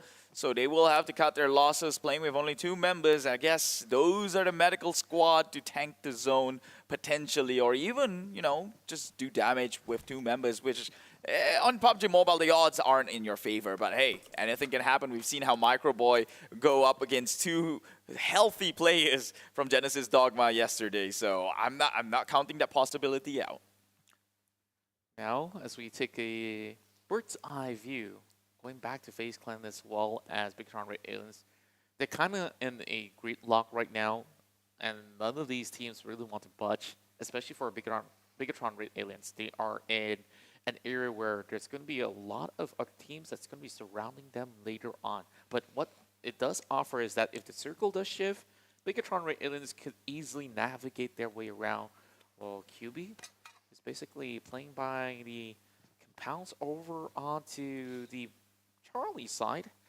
As we zoom right in, it seems like it's pretty much boot camp centric, right down to the middle, while everybody else is just by the corner, which I feel this is going to get a lot trickier to navigate around. Yeah, and it seems like Vampire Esports is ready for it, changing their drop spot and immediately circle hard shifts towards their favor. You got to be comfortable at some point being able to, you know, get lucky in the first Sandhawk map of the day. Meanwhile, Bandam here, still with 0 kills under their belt, hasn't lost a single member yet, so they're playing a little bit passive. Now, that is the question I'd like to bring up to you, though. In Sandhawk, do you like to play? Do you like them to play a bit passive or aggressive? Because no holds barred. That's the only way to go, right? Because to a certain extent, Bandam is in dire need for some points to go their way. But then again, if you just don't feel like you're a hotshot today, you just can't force it, right? When you have so many of all these other great players out there. Now, to cover what we just saw early on, Voki has already got 2 frags, and we saw that Groza in the package. It's either him picking it up or he's looking for his favorite AWM as well. That definitely does take a little bit of time, but the indicator of the care package signifies that the circle won't be all too far for him. So Team Secret, you look at them losing 1 member, but they managed to get that refrag going on against EVOS Reborn. Yesterday, it's kind of like the same story as well. EVOS Reborn, they have this form of strategy that includes them playing in duos, technically, with a 2-2 split.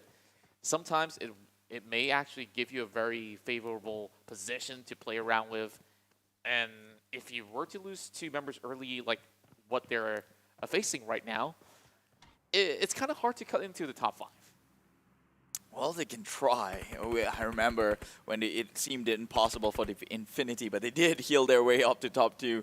So anything's possible in the game of Sandhawk. But take a look at Axis here, about to come clashing into APG. It seems that they've been hunted down here. APG, only 2 members remaining. Oh, but the nade just bounces onto his allies. Not the best way to use it, but they will try here, recognizing that APG is the one under pressure. Although they do have Compound here, will take one down with the nade. APG Twen on the ground, only leaving 1 left. Can he clutch it for his teammates? No, Onyx will go down. He tried to basically curse Mika down. It's going to be pretty much a good frag going over to Axis Red 1. Currently starting off with that 5-pointer lead. And, well, it's definitely the best scenario that we can ever get for the Malaysian aces out there. Meanwhile, Onyx cuts right through the quarry, and you've mentioned that, you know, teams like Vampire Esports have already been looting out from certain areas as such. So Onyx just have to stick around with the scrap loot. Let's talk a little bit about the UMP meta, right? Like, it may not offer you like the craziest damage out there, but the accuracy as well as the spray control is very well manageable. When you go into close compound, you could basically just rush right through, and it can definitely match up closely to a micro Uzi, but you can cover even better distances as well. Yeah. You want to put a 6 times on it? Yeah, feel free. Go ahead. No one's stopping you. 2 stops though. Taking a break, taking a drink, just chilling by the village. Yeah, I mean, I can't argue with the logic you have with the guns, but I'm a huge fan of the micro Uzi.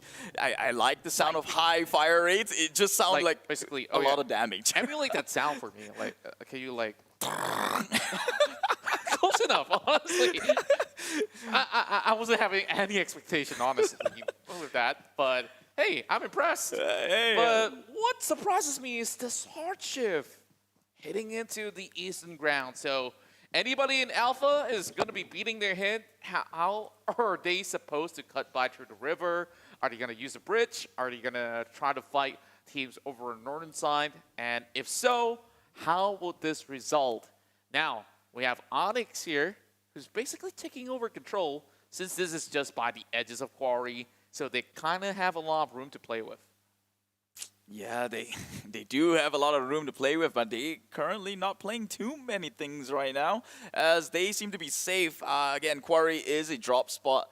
That is well within the circle, but they have to be careful. I think Vampire Esports as well dropped in this similar location. So as the circle gets a little bit closer, but Geek Fam, what's going on, Geek Fam? Fallen off once again. This is not the first time Geek Fam fell off their own car. I'm not sure if it's from a cliff or from a car, but hopefully, well, it has to be a car, right? If they're going to be by the bridge. So they are tapping over onto Tony K, who's hiding right behind the rocks. Snipes did do quite a significant chip damage, and that forces Tony K to heal up. Only charging up to 80% right now as they try to suppress them from cutting over. And you look at this perfect choke point, right? This perfect gatekeeping just by the line of phase tree. So Geek Fam honestly don't really stand a chance if they were to actually approach, so they have to take this long-range fight by hook or by crook. Yeah, now it's a battle of skills, right? Because, you know, like they mentioned in the video interview, they said they had to fight in circle, although a lot of people called them lucky. They did acknowledge that they did have some sort of luck in the MYSG country finals, but hey, now is where they can prove them wrong and try and break into what seemed to be an impenetrable fortress that is set up by FaZe Clan. They also have the high ground for FaZe, so this should be, on theory, impossible. You're about Sane. Sane. He's basically stalking, but then again, behind. Hidden, check the back, and it's Kacang Susu that spots him out. He's so unlucky that he's taken out by a fellow Malaysian squad out there. Now, FaZe Clan knows that, hey, there's another team right behind. I got to check my 6 as well. Varus looking to secure the kill, but Sane, he's just slowly crawling, but you won't be expecting that many Geek Fam members to be able to cut across safely. But yet again, they may actually get over that bridge, but nobody is anywhere close to Sane. Yeah, I think Sane's just as good as Goner at this point. He made a good attempt, I guess. Credits to Geek Fam for trying. It's better than sitting ducks, right? So, I mean, plus side is, with the distraction that was going on, maybe, you know, the FaZe is going to divert their attention towards... That left them some room to cut across. Exactly. So that could have possibly gave Geek Fam the window they need. Indeed it is. Now, Chua of V Gaming has been looking to secure some pretty much of a ranking points based out of those healing meta that we've seen so far. V Gaming honestly have to start stacking those points up. Tony K now getting shot from another angle, and Stamroot is cruising by the window, and they found themselves that vehicle as their main transportation. The Taurus, though, knocks QB, and this is the second time that he's getting taken down, which means that his health bars will bleed quicker as compared to usual. So it definitely is rough, but they will have to move right by. FaZe Clan eventually have to strafe to their right. Tamayo has been able to spot out DX's Lamborghini, and that's where OneSec will be able to actually stash that one away. Yangon Galacticos with one, so that's a good sign for them, starting to bounce back from that deficit that they had from the previous day. Yeah, inching closer. I guess now they have 3 points. All they have to do is break in 13, I guess 19 points just to be safe. But they also have to factor in that other teams are accumulating during their playtime as well. So 4 matches to go for each and every one of these teams today. Now, Micah, though, takes down Tony K, who was holding Geek Fam in Bay, so that should somehow create some sort of an opening, but VGM just went straight into gunfire. Does not lose a single member, though, so this might have gone their way even more so than not. Here comes Swans coming in with a pretty good flank, but Onyx is ready to take them on. We're looking at GZ here, losing a lot of health bars, and it's going to be GZ to find Tom at the very least. That's going to be a big name dropping right in. V Gaming trying to be a capitalist in this sort of situation. Meanwhile, Onyx doesn't seem like they have too much vision going on. Meanwhile, Senbei is cooking up that grenade. This might look to be pretty good, chipping on the health bars of V Gaming, but they're crashing right in. It's going to be a 4-on-1, and Senbei needs to fall right back. Yeah, Senbei, the last member of Onyx. Now, Onyx also a team that is risking elimination right now, and a team, V Gaming, who is clearly below them, might just take over their spot here as they wipe out Onyx from the entirety of that compound, leaving only 2 members around to play with. And the 2 other members are basically across the street. They couldn't even provide cover. Downroot will be taken down by Eagle Esports, and also some chip damage coming out of Vampire Esports as well. This is definitely not the turf for Geek Fam to swerve right into. They are the second team to crash out in Sanhok. Meanwhile, Korpai just hang out by the outskirts, hoping to actually catch a glimpse. And it's Axis Red One that will be able to find the final FaZe Clan member. And FaZe Clan walks out with only 2 elimination points. Meanwhile, Pub is going to be stacking up numbers for MS Chonburi. Yeah, but take a look at Vampire Esports. Interesting position, gatekeeping the likes of Eagle Esports here. So that could be a pretty hefty rumble that they might have, given that the performance coming up from Eagle Esports yesterday was very consistent, as well as Vampire Esports. I would like to see that fight play out, but meanwhile, Axis here tries to push in. They are in no man's land, actually not much cover to play around with besides rocks, but RRQ, they might just get the shot on them, if not BTR. And I really want to highlight these 2 teams, of course. Bigetron, Red Aliens, undoubtedly the kings of SEA for quite some time. But of course, that throne has been snatched away by Infinity last season.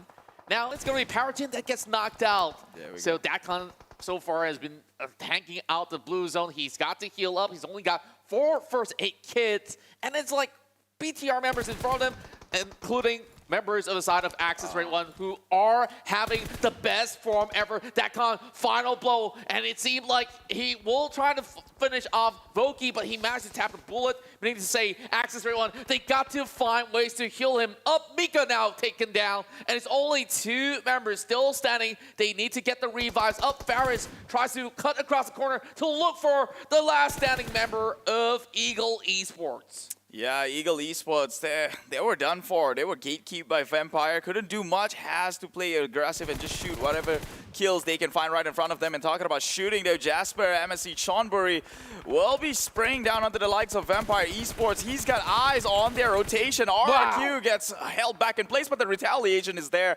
Schweppes takes down Jasper. This guy has been clutching for Vampires for the longest time. This guy has got good shots from afar. RRQ will be stubbing their toes here as they put Stone down to the ground. He stops permanently hiding behind the tree, but he's going to get flanked as well. Jumper finding a member outside of B Gaming. Meanwhile, Ponzai tries to run across, looking for him. Ravenclaw will miss every one of these shots, and as he tries to get those shots over, he will have to pop the first aid kit. Currently, we see quite a few players outside of the play zone, and this circle is shrinking directly into the middle. It's Ravenclaw taken down by Ponzai.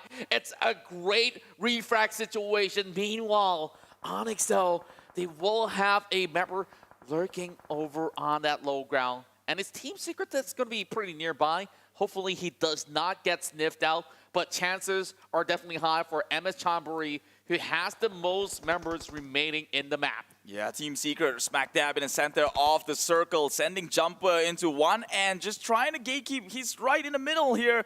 Would that bite them in the back, though? Because he is only one person. Meanwhile, the other Team Secrets will lay back closer towards the sides in case of a hard shift. But take a look at this place. It is dense with teams after teams, with at least 3 members here playing the healing game. Tank in the circle, Banam and EVOS. So they will try to push into closer, but will this pay out for them? Batnam relying on a few members here to make the cut by the edges there. And it seems like Lord has been able to sniff them out as they have that smoke, which is subsiding. Silence immediately goes in for the punishment.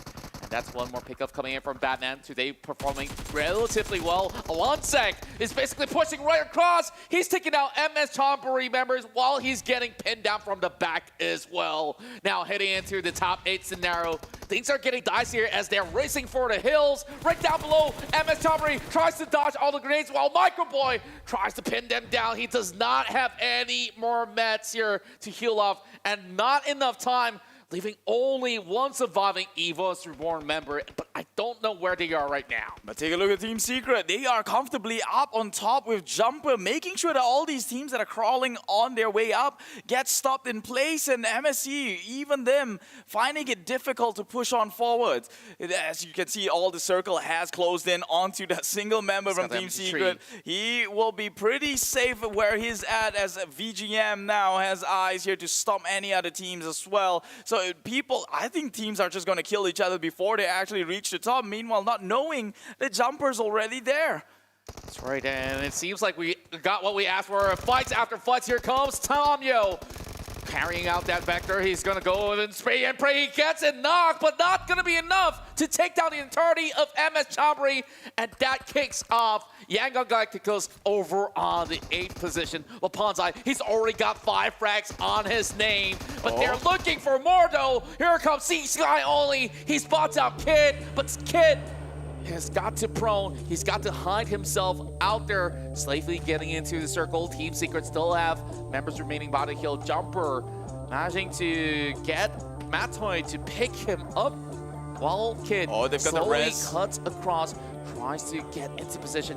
Should be just perfect to lob this grenade in, but C-Sky only, he's getting taken down with the M249. Yeah, Kid got him first-handed here, plays it with the smoke, a little bit of cover, and then shoots on forward, and now Team Secret has all members up and running, but MSC Chonburi also is still in the game, and they are not an easy team to go up against. Onyx will be playing the healing game inside the compound with Jeffs. But now it seems like it's going to be an Jumper gets taken out. Jasper finds the perfect angle to take one member down, but can they finish this one off though? MSC Chonburi still with all 4 members. They are proning forward and closer.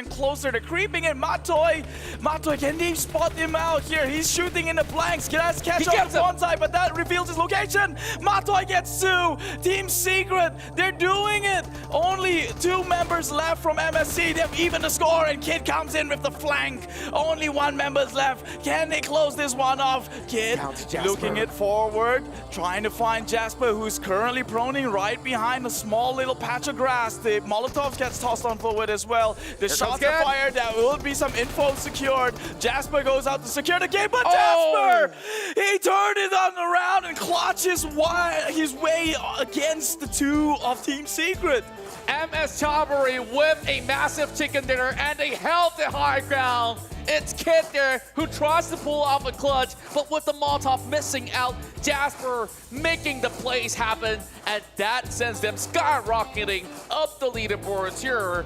And MS Chonburi will have their names pretty much etched among the legends out here. And Team Secret definitely have bounced back from the gutter, where we saw them hanging on to 17th place by the end of day one.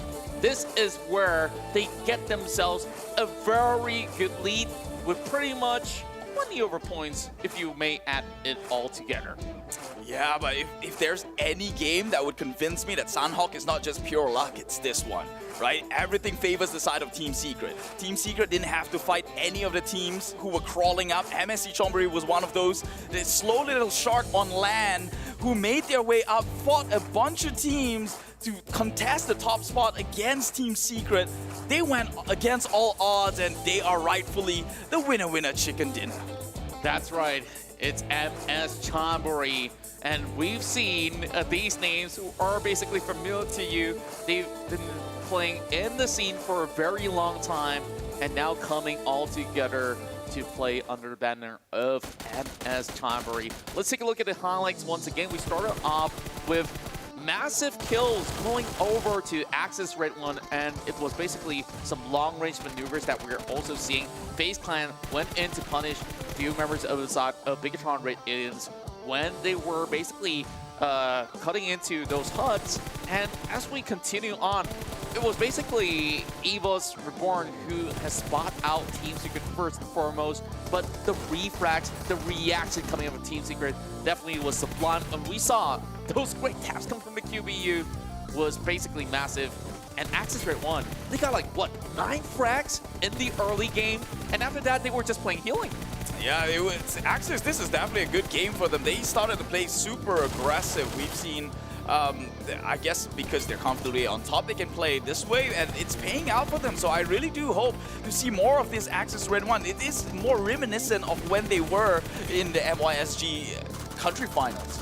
That's right. As we proceed towards the mid-game of this matchup itself, we saw a majority of all these teams were basically struggling to cut right by.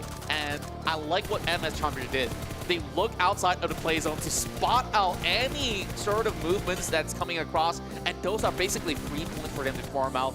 As we take a look at the jumper, they managed to spot out many of all these members of V Gaming as well as Batnam eventually. And MS Chonburi basically has got the entire sector covered up. Although there was basically a lot more commotion over on the western side as well as the east, that's where the rest of the team basically take each other out. And Kid, you gotta give credit to this boy here because he showed up big time and was hoping to burn him off with a Molotov, but it's not enough because Jasper has already got pretty much the perfect bird's eye view to take him out. Yeah, he definitely did a great attempt for Team Secret. Like, let's be fair and honest here, Team Secret would have been out way sooner with, like, I think it was Onyx who had them without, without their notice, who was crawling by the side here. But he survived that one, played it smart, and actually turned it against Onyx, so that kept Team Secret alive with 3 members in remaining to contest against the 4 of MSC Chonburi. But of course, Team Secret went really close despite the number differences, but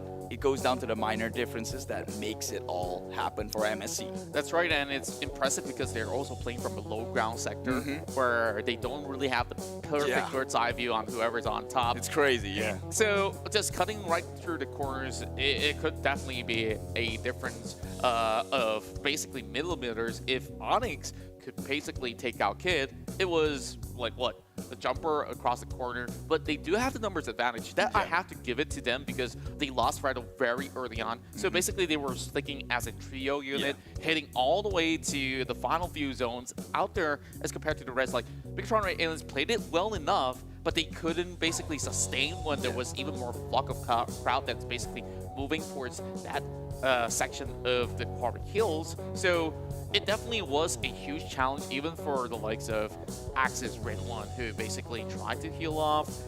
While we go into the list later on, I really want to see who else are big winners in this match, because this seemed more like that brutal game that we've been designed for than, you know, a couple of all these medics outside the zone. This isn't the case, and I'm glad. You know, that's why I've been arguing with you that Sanha definitely takes a whole lot of skills. At this point, I really want to bring up, like, there's a lot of self-proclaimed kings of Sanha, or just basically kings of boot camp, because they always drop right there, right? We get through that later on, because this is your king for the moment, your MVP with that 6 frag. It's Ponzai of MS Chonburi. Yeah, we've seen them crawl. They are not designed for land here, these sharks, but they made it work, and that's what makes them the better team of this half here. Sure, like you mentioned, they do have the numbers advantage, but Secret, they evened it out and ended up with a 2v1, but still, MSC just comes out on top in that one. So congrats to them, MVP, 6 eliminations, 475 damage, and a 25.32 survival time. 40% team contribution.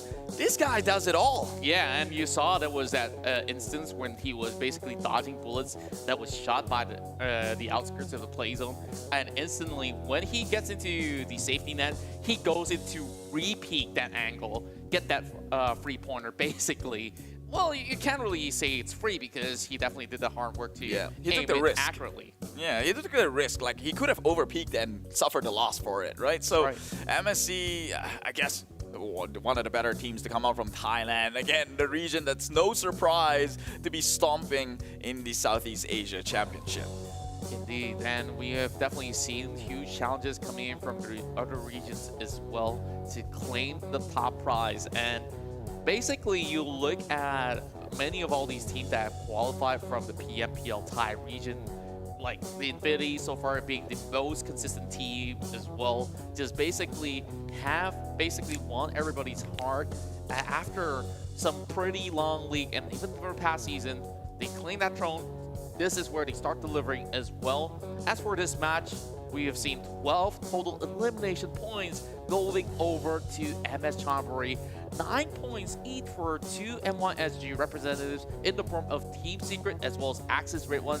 Meanwhile, another Thai squad in the form of Onyx Esports comes in at number 4, but they were maybe a little bit more passive as they lost a few members. 2 members, yeah. So they lost 2 members, but I think the eyes right now, for me, it's Team Secret. Empire Esports, though, look at that, 6. Yeah, I get it, but like Team Secret was like 1, they are risking elimination, but after this, no longer, right? But Onyx, though, they're also a team risking elimination. But with Team Secret guarding the border here, is that enough for Onyx to move on to the top 16, or will they stay down in the bottom 4? There is possibilities, because I've mentioned a few names that may not have the best of time, and you're looking at what some players from V Gaming now also getting a top 8, but there's only like what 2 pointers out there, and you want to balance out against the other teams such as RRQ Ryu, who only got themselves 2 pointers out here. Now let's go for some head-to-head comparison. We mentioned about 2 NYSG teams. Let's talk about Team Secret as well as Axis redONE. 3 elims each, close damages that has been set upon throughout some of all these casualties outside the field. 647 for Kit, 627. That's just a small margin to, of course, compare 20 damage. And these guys basically are very close rivals in the competitive scene in NYSG. Now you just basically match all these scoreboard numbers, but Kid is more of that late game player that we've seen early on, while Voki basically rampaged through that early game. He was basically playing solo to take on the entirety of Encore PUBG.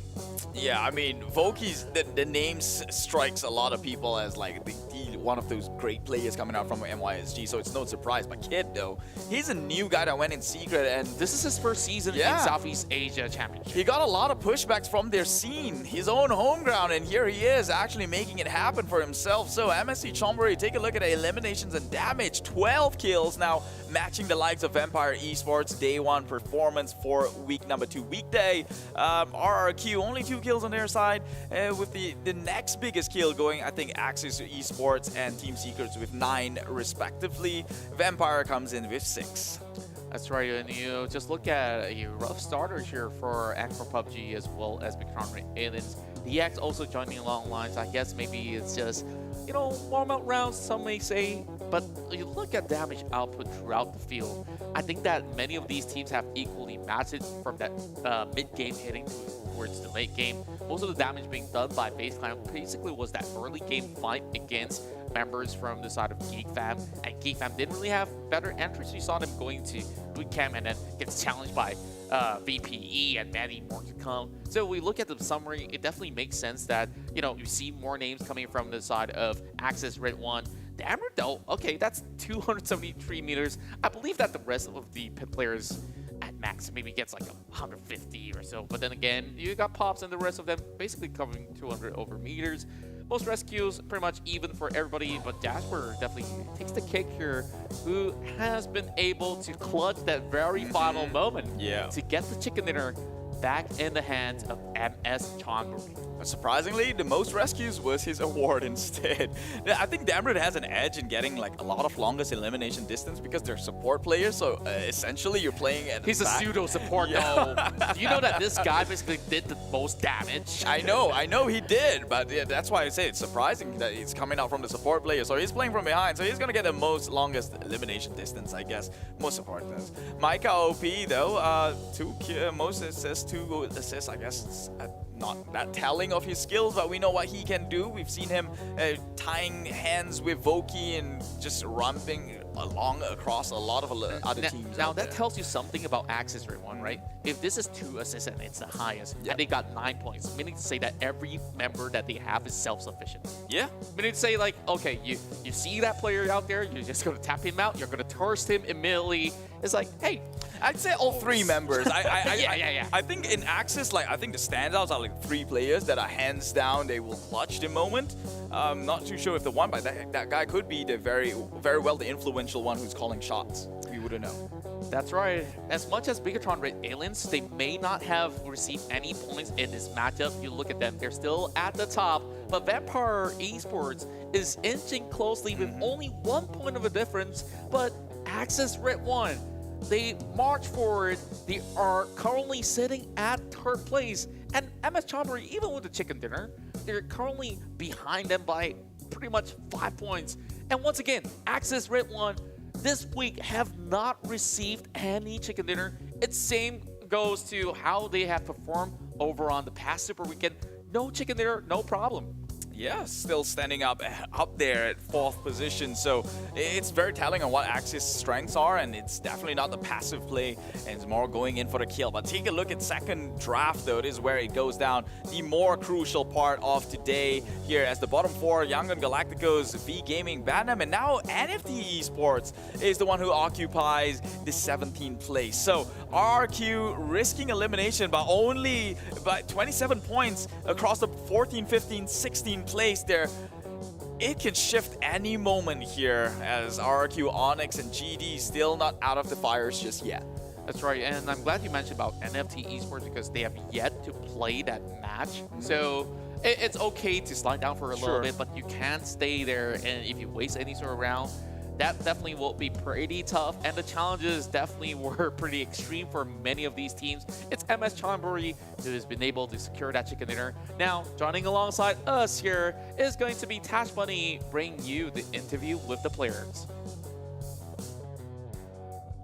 Thank you so much to Contra as well as Keith. With me, I have again my favorite person on earth. No, I'm just kidding. One of my favorite players, of course, Y2K from Team Secret. So we saw a very, very strong start from Team Secret today. Very different from yesterday. Actually, I did see the memes that WTM did as well for Team Secret. Did those memes give you guys some power?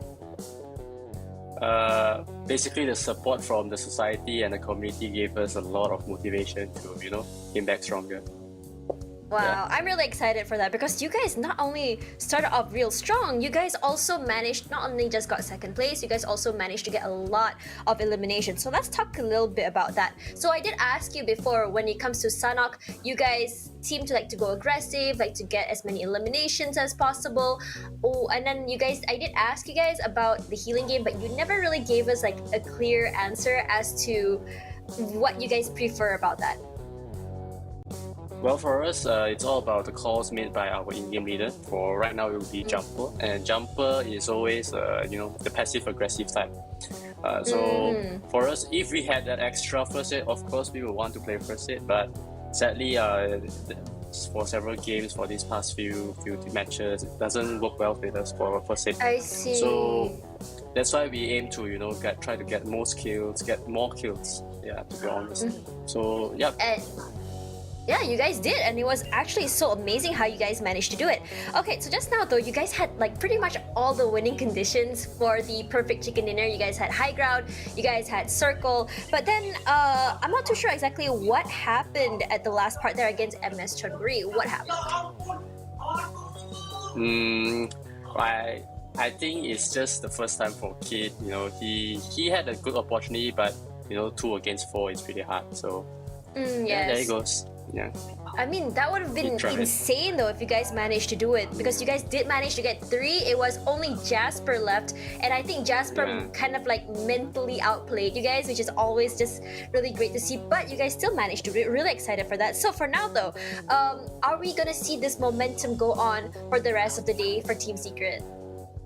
Hopefully. I mean, it's secret, they always come back stronger the second day, the third day, like what I used to say, santai bro, trust in us, santai bro, Yes. Trust the process. It's very different to Axis, who is a Geek Fam, kat Raja ngeprank, and then you guys is santai bro. Really nice to hear that from you. Really excited. Love to hear it. Always love to hear from you, Y2K, again. Hopefully get to speak again soon. Thank you so much, and good luck for next match. Bye. Thank you. Bye-bye. Alright guys, we just covered match number 1 for Sanhok. As I said before, this map is one of, I wouldn't say it's the hardest map. A lot of luck involved, a lot of aggression involved, depending on how you want to play, but that's the beauty of it. So for now though, we had a very, how do I say this, generous circle where MS Chonburi though, they just took over the entire side of Camp Alpha. You can see there, they were kind of going on their own ways, looting as many as possible, trying to make sure that they were all looted up. For MS Chonburi, we saw them really aggressive on week 1, where their tagline was, no chicken, no problem, but clearly it's no longer the case because they finally got their first chicken dinner. So looking at that though, they were just all over the map, and their aggression though was just something else. They see one, they take one, and I actually really like seeing it. So after that though, if you looked at the flight path, they went from docks all the way to Khao. Sorry, forgot to mention that, and it was actually skewed all the way to right. So MS Chonburi did not have a problem getting their drop, and the circle is actually very central. And the thing about these kind of circles is because it's in between all 3 islands, is that you're not really sure where exactly the circle will end up in the end. So that's like the biggest surprise moment if it favors you, or a gotcha moment if it goes the other way. After that, you saw the rotation that they pretty much covered all of the western side of that small island. You know what's really interesting though? They were playing Nomad. They were moving all over the place. They were clearly nomads in search of water, or in this case supplies or medkits. So yeah, that's how it is. The first kill though happened from the side of Voki. He managed to get a knock onto Nerpekeo from RRQ. And the thing is, RRQ was looking a lot better yesterday, which is not a great start for them. But now though, they camped themselves over in front of Boot Camp. After they passed by Paradise Resort, you can see that they didn't even go into Paradise Resort. And if you guys know, that is a reason why they didn't want to take the unnecessary fights in there, because when you look at Paradise Resort, it's always likely going to see at least 1 to 2 to 3 teams in there, most likely. So they didn't want to take that. But the thing is, if you go further though, on boot camp, if you saw on that side, there was 2 Eagles and Geek Fam. They were actually neighbors there for a little while, and Axis was right outside on the other side. Meanwhile, though, from the side of Quarry, you had VGM and Onyx, and you actually saw the incredible plays coming from their side. VGM, from yesterday until today, I'm seeing a very aggressive start, aggressive gameplay. And from the first week, we didn't really hear from them that much. They were there, but it's not enough to give highlights, but they demanded our attention. However, their aggression is a double-edged sword. Sometimes it works out, sometimes it doesn't, and in this case, not really so great. For now, though, if as the circle shrank, you can see their boot camp site. 2 Eagles, Geek on one side, you have FaZe right outside. To the south side, there's also Axis. And then you can see on Paradise Resorts top side, you have BN United, you have MSC up from the top there, YG as well. YG today, the start, not the greatest, but not the worst as well. They still managed to survive and still managed to survive quite long, which is definitely an improvement from yesterday. They were one of those teams that are super unlucky in terms of Wi-Fi, and it just can't be helped. And I really hope that they're able to recover soon. For now, though, VGM from that side, from the side of Ban as well as EVOS, we did see a fight from them as well. And Team Secret down all the way down to the top side of the court. Team Secret, though, played this so smart. They, in terms of positioning, in terms of rotations, they were on point. They made sure to cover the high ground, and because the final circle had a sort of high ground there, they put one person at the very top just to make sure that someone can be there to just keep a bird's eye view over there. For now, though, I noticed that RRQ, VPE, and BTR did kind of dominate the western side of the circle. VPE played the gatekeeper as usual, especially from the side of Ravenclaw. I mean, we've seen them do it all the time. It's not a different gameplay for them. It's very, very typical of them. Usually Ravenclaw will get between 3 to 5 eliminations from those gatekeeps, and I can imagine why VPE wants to play that way, because they want to farm as many eliminations as possible. So when we look at the side of Onyx, though, Onyx is also a team that really, really needs those points. And in terms of survivability, we are seeing Onyx up there, but in terms of firepower, they're just not quite there yet. For now, though, the circle did favor the side of Team Secret as well as BN. And you can see there to the right side, you see MSC, RRQ, BTR, Axis, VPE, 2E, as well as YG on the top side. From the west side, you saw a very, very big fight happening, and the fights were all happening outside of the circle, which is something that we rarely ever see. So so the fights that scale, though, I think it was around phase 6. There were still 8 teams up, which is just insane, because everyone looks like they really, really want to try and survive for as long as they can. Despite having 8 teams up, it's not like every person is still alive. There are some teams playing the healing game, but it was actually not really shown, because you can actually see a lot of aggression coming. And the reason why, like Y2K said, the reason why a lot of these teams chose to play aggressively, chose to get as many eliminations as possible, is because they are just unable to find those medkits. And I think that was why MSC turned around all over the place trying to get as many as they can, because maybe that's a backup plan for them in case they couldn't make the circle. And that's actually really, really smart. So for now, though, if you saw how it looked like, it was honestly quite a strong start for the side of Axis. 9 eliminations so early, and I like how they play. Whenever they play Sanhok, you'll always see them go aggressive early, get as many resources as possible, then they go full out fight. If they fall, that's fine, because there'll always be one more member play the healing game outside.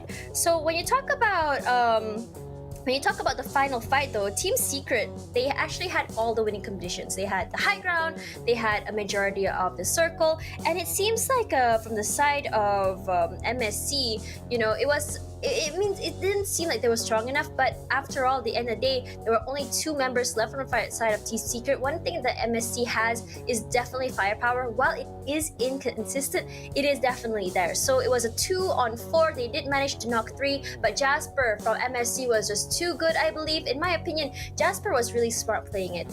He was actually really good at isolating the members, playing mind games, and making sure that they weren't gonna push out together. And another thing as well is because because Jasper went up to the top of the high ground there, giving him a bird's eye view on everything. So it was really hard for them to do anything. But honestly, the first mistake was the Molotov missing, and that was that for them. I think if the Molotov miss did hit, it might have been a different story. Either way though, it was such a very, very close match, especially for match number 1. And if you think about it, it's always real good seeing these kind of matches because it does show a more competitive side of the players, and you know, it's honestly just such a great thing to see. But now though, if you look in terms of eliminations, MSC though with 12 eliminations total, and I don't blame them at all, especially after the big fight on the West, and they did manage to dominate all the teams on that side. Not only are they getting eliminations, they also got some kill steals as well and kill secures, which is always really good. And from Team Secret, still managed to do 9. But when we talk about Onyx though, while they did get 3rd place, they only had 1 elimination, which is honestly such a shame, because I always say this, as placement points are important, it's always important as well to find enough elimination points for the sweet spot in between those two, just for the extra brownie points, especially if you are struggling at the bottom. Honestly though, Axis as well today, 9 eliminations total so early, and most of them the playmaker Boki just going crazy, and this is what we like to see. So for now though, that's all. Let me wrap up from Sanhok map number 1. We're gonna head on to map number 2, so I'm gonna pass the mic over to our caster Keith and Contra. Thank you very much, Tash Bunny. And of course, that's a great breakdown of our first match out there. You are currently still tuning in to the PUBG Mobile Pro League Southeast Asia Championship Season 4. And of course, all this is all brought to you by PUBG Mobile themselves, as they are our hosts for the PMPL Championship. And of course, we'd like to thank all of you guys who are currently watching today, and also thank our official smartphone partners, Xiaomi, where you can challenge your boundaries with the Redmi Note 10 series, where you can basically visit the Xiaomi stores near you or just head over their website to find out even more. We also have Esports Fight Club, and you can watch and earn exclusively with Esports Fight Club, as they are our official media partner. And all this is organized by VSPN for bringing us all the great, exciting matchups that we have here in the PUBG Mobile Pro League. And it's VSPN here that powers esports. Yes, and we've seen already 1 game of the day. We have 4 more to play here, but some of these teams will be sitting out in this next round. To be more specific, ACDE will be playing next. Previously, we didn't have the Infinity, Genesis, Dogma, NFT Esports, and 4 Rivals. Now they're coming in, and it's Group B that's going to be taking a back foot here. So Axis redONE, as hot as they were previously, taking over FaZe and their high ground. They're going to be sitting this one out alongside EVOS Reborn, Bantam United, and Eagle Esports. Now, yeah. And when we look back at all these matches in Sanhok, it's definitely telling that more teams are getting hungrier and hungrier for those numbers of kills that they're chasing upon.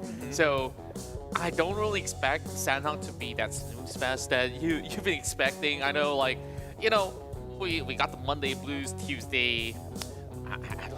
Well, I'll say one thing. I'll say one thing. Yeah. I come here, sit on this desk, expecting to, you know, have my minds changed, and that one match changed my mind. So yeah. I'm always so we stick with this from here on. Yeah. I'll welcome it. I'll welcome it until I see another like crazy circle, and then I'm back. Like, I'm back everybody there. like, yeah, I'm not gonna get there. I'm not gonna get into the islands. And yeah, let's start to wrap things up. So now, definitely, the course has changed. We're gonna be heading into Angle, and we've seen different winners for Angle from yesterday, where we have basically EVOS Reborn, who's been able to snatch one into some of the matches out there. FaZe Clan has been able to achieve another, and they opened up the match with that chicken dinner, which is honestly pretty huge. And heading into the final matchup, we've also been seeing all these huge dominating plays hailing out of some of all these teams out there. So today, I hope that is just a little bit of a change of pace. I want to see one of those teams that are currently having a rough run right down the middle, right down below, to basically jump all the way to the top 10 if they can. Yeah, right now looking at the, if my memory remembers correctly, I think the danger zone still relies on 14 plays all the way down to the 20th spot, right? Although you got to be top 16, but if you notice, the top 3 in these in the bottom 16 are all holding 26 points in total. Every single one of them, no, 27 points in total. And then below them, NFT Esports, who haven't played just yet, is at 26. So at any given point of time, these three teams could switch their positions and get into the danger zone. So I think this day just got even the more suspenseful and interesting. Indeed it is. So far, there can only be 16 teams over on the weekend. And I believe that some of the fans out there have their heart wrenching or just basically trembling watching some of these matches go by. But good news is that we still have 4 matches to go. Starting with this one, we'll eventually have another 3 to run right through. So a lot of these matches in Sandhawk, and it does definitely give a little bit more chances to those that have been able to navigate their way around.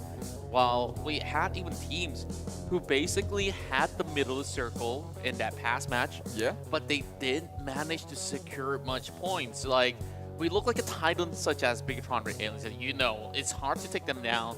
And it took FaZe Clan to do it alongside with other teams that were basically infiltrating from multiple angles. And the thing about this is that if you were to book the center circle, whichever team it is, that you will need to be prepared to basically fight it all the way out.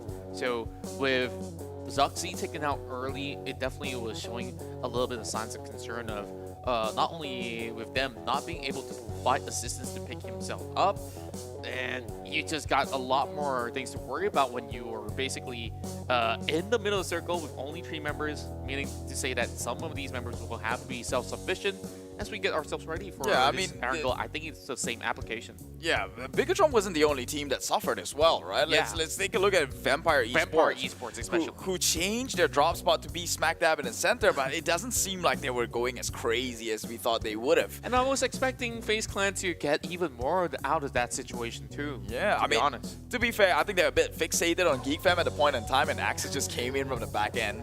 They're like, hey, let's get it. All right, now we are getting into our match in Erangel, so we're just going to leave that Sandhawk match be until we get back into it later on. So we've seen certain changes and adaptation of drop spots. So I believe that today it's going to be a little bit different when it comes down to how they want to start this one off. So Group B is going to be missing out of this. Axis Red One won't be dropping into the islands if there's going to be a flight path that offers that passage. Same goes to a few other teams such as EVOS Reborn, B, and United, as well as Eagle Esports that will be sitting out of the match as we have the arena view. And I definitely hope that, you know, our faces are somewhere in the middle of the crowd. And we are about to begin our journey into Erangel. This is match 2. The PUBG Mobile Pro League Southeast Asia Championship, SEA representing, and let's see who will be the one to get that chicken dinner in Erangel. Yeah, pretty unfortunate for Axis to be sitting this one out, right? Because they would love to drop over at Sosnovka, which they never get the chance to whenever the Infinity is playing. And I'm not sure if there is a game today where they can actually play an Erangel match and occupy the military base. So, well, I guess it's the center of the map, which is their second drop spot over in school or Pachinki. So they might have to revert to that one. But let's take a look at this flight path here from the northern east side down to the south and west of Sosnovka. So Infinity is definitely going to occupy that spot alongside with Banam United over at Novorapnoya. Meanwhile, VPE, Vampire Esports, will occupy Milton Power. EVOS to be guarding the bridge by Ferry Pier with Bigetron on the other bridge, just cutting off the supplies. You gotta take a look at Yangon Galacticos. They have 1 sec all the way in Kameshki. Question is, where is the rest? Okay, I see a little bit glimpse of them dropping into the mansion. So this is a split formation that they're utilizing, while Fredo now floats alongside with a few FaZe Clan members. This is interesting, though. I don't know if they're going to be able to get much out of this area. Ventorius easily snatches off that buggy. Now he's going to be moving into the sniper bunker, meaning to say, Fredo's got to get out of there ASAP. Yeah, you wouldn't want history to repeat itself. We've seen how Mato gets caught out numerous times now here in the C Championship. One more during the MYSG country league. So it's seemingly a trend that keeps going on, and it just so happens to be Team Secret. And Fredo, he's got no choice but to basically swim in the Scenario League right now. And hopefully the rest of Team Secret should be able to regroup eventually. Now, remember talking about Yangon Galacticos when they start things off. Anchor PUBG just passed right by, taking the Sia away. They should be heading towards the areas of shelter. Meanwhile, the circle seems very likely to hit right down south into the Sonoska Island. And this is my favorite part of casting PUBG Mobile. You what cursed it, keeps man. me excited all the time. Well, I just have great predictions. No, you totally cursed it. You mentioned Yangon and the circle came out. It is the wherever Yangon isn't. So they're all the way up in Kameshki. It doesn't work like that, Keith. Like, I haven't pointed it out just about yet, but we're starting things off by talking about, Access Red 1. They're not playing this game. Somebody's going to take Sonoska military base. And we're already seeing a huge flock of crowd already in the island. Now, I like this because that tells you this team, they are efficient. Like, if you go back to respective country leagues, they're like, yeah, let's take a sweet time. Let's take 5 minutes before we get into phase 1. When you see a circle like this, you can't dilly-dally at all. Yeah, you're dealing with choke points here, right? Anyone could easily occupy that entrance or exit, and you're going to be in trouble. So you have to make the move on quick, and I see a lot of teams do that. But here's the thing. Will that gamble pay off for them? What if it hard shifts towards the mainland, and now they're trapped inside, 3 teams over at Sosnovka? Well, either you get the boat, or you just swim, or you just give up. But I guess swimming, nobody's going to give up here. Swimming is basically giving up. You're just putting yourself on the line, right? Sometimes you basically have no other options. I guess that we've seen some Michael Phelps going out the waters. Yeah. Of course, now that we're in Southeast Asia, there's a lot of great swimmers, great divers from different nations out there. And this time around, let's take a look at Team Secret, okay? Like, we have not highlighted this team way too much. This basically is the team that's represented Malaysia the most and has been in all these major tournaments in PUBG Mobile since the start of the competitive circuit. And I absolutely think that with all these fresh faces that they're introducing, or like Kid, who's basically taking over U-Hi-Boy's duty as the main marksman of the team. And I think that he's actually doing a really good job at the moment. Not to say to fully replace U-Hi-Boy, but to hold his own and say that I'm not part of his shadow. I'm creating a name for myself. Yeah, obviously you can't compare apples to apples. They're not apples to apples in this sense because Yuhai has a different playstyle. He's a bit more aggressive than Kid. I guess Kid is the kind of guy who plays the smart, he takes the smart engagement, and he usually comes out on top. We've seen him clutch for the side of Team Secret many times over throughout his entire career with this team right now. And this young fella is going to PMGC, so that's something to shout about. Indeed, and when we look into teams that have already qualified, right? You got Genesis Dogma, who currently hasn't been able to show us like the biggest of play throughout this week. But last week, I think that they've been able to, of course, wow some of the audience who may have just seen them for the very first time. But if you've been watching them throughout the PMPL Indonesia region, their consistency basically commands respect, even from the top teams of Indonesia. Yeah, I think they're up there alongside, and they made it through because of the accumulation of points in Season 3, right? So, kudos to them for the 4 teams that will be confirmed to go on to PMGC. Another 4 slots to fight for here. 3 coming in from the top 3 from the championship, and obviously top 1 of this entire Super Weekend runs after Week 3 will also get a slot to PMGC. So that's one thing to consider. That's right. And it's also odd to also speak about this. Bigetron RA aliens will need to fight harder than they did as compared to the past seasons because they don't get that PMGC privilege for that direct ticket into the global tournament that's expected to be happening in few months to come, or it might just be sooner than expected. Of course, you guys can keep up to date with the latest news so long as you follow PUBG Mobile on your social platforms. So, RRQ, this is another Indonesian team that is definitely worth mentioning. Yesterday, you were starting off with the point that, hey, they didn't seem like they performed. This is definitely a huge banner, which we know and love for a long time. Back then, it was RRQ Athena. It was a Thai flag that's under the RRQ name. This time around, of course, it's the sister team, or should I say brother team, sailing from Indonesia. Back then, you have seen them in Southeast Asia League, where they were known just Ryu. But you've known all these names like Nepico. They can clutch out situations when they need to, of course, push and shove. Now that they're pretty far away, I definitely think that it's hard to even call out what's going to happen in the next few minutes, because teams are just basically rotating by, and the team that will have to worry is 4 Rivals, because this is a late rotation coming out. And when I say late, this is just 8 minutes, right?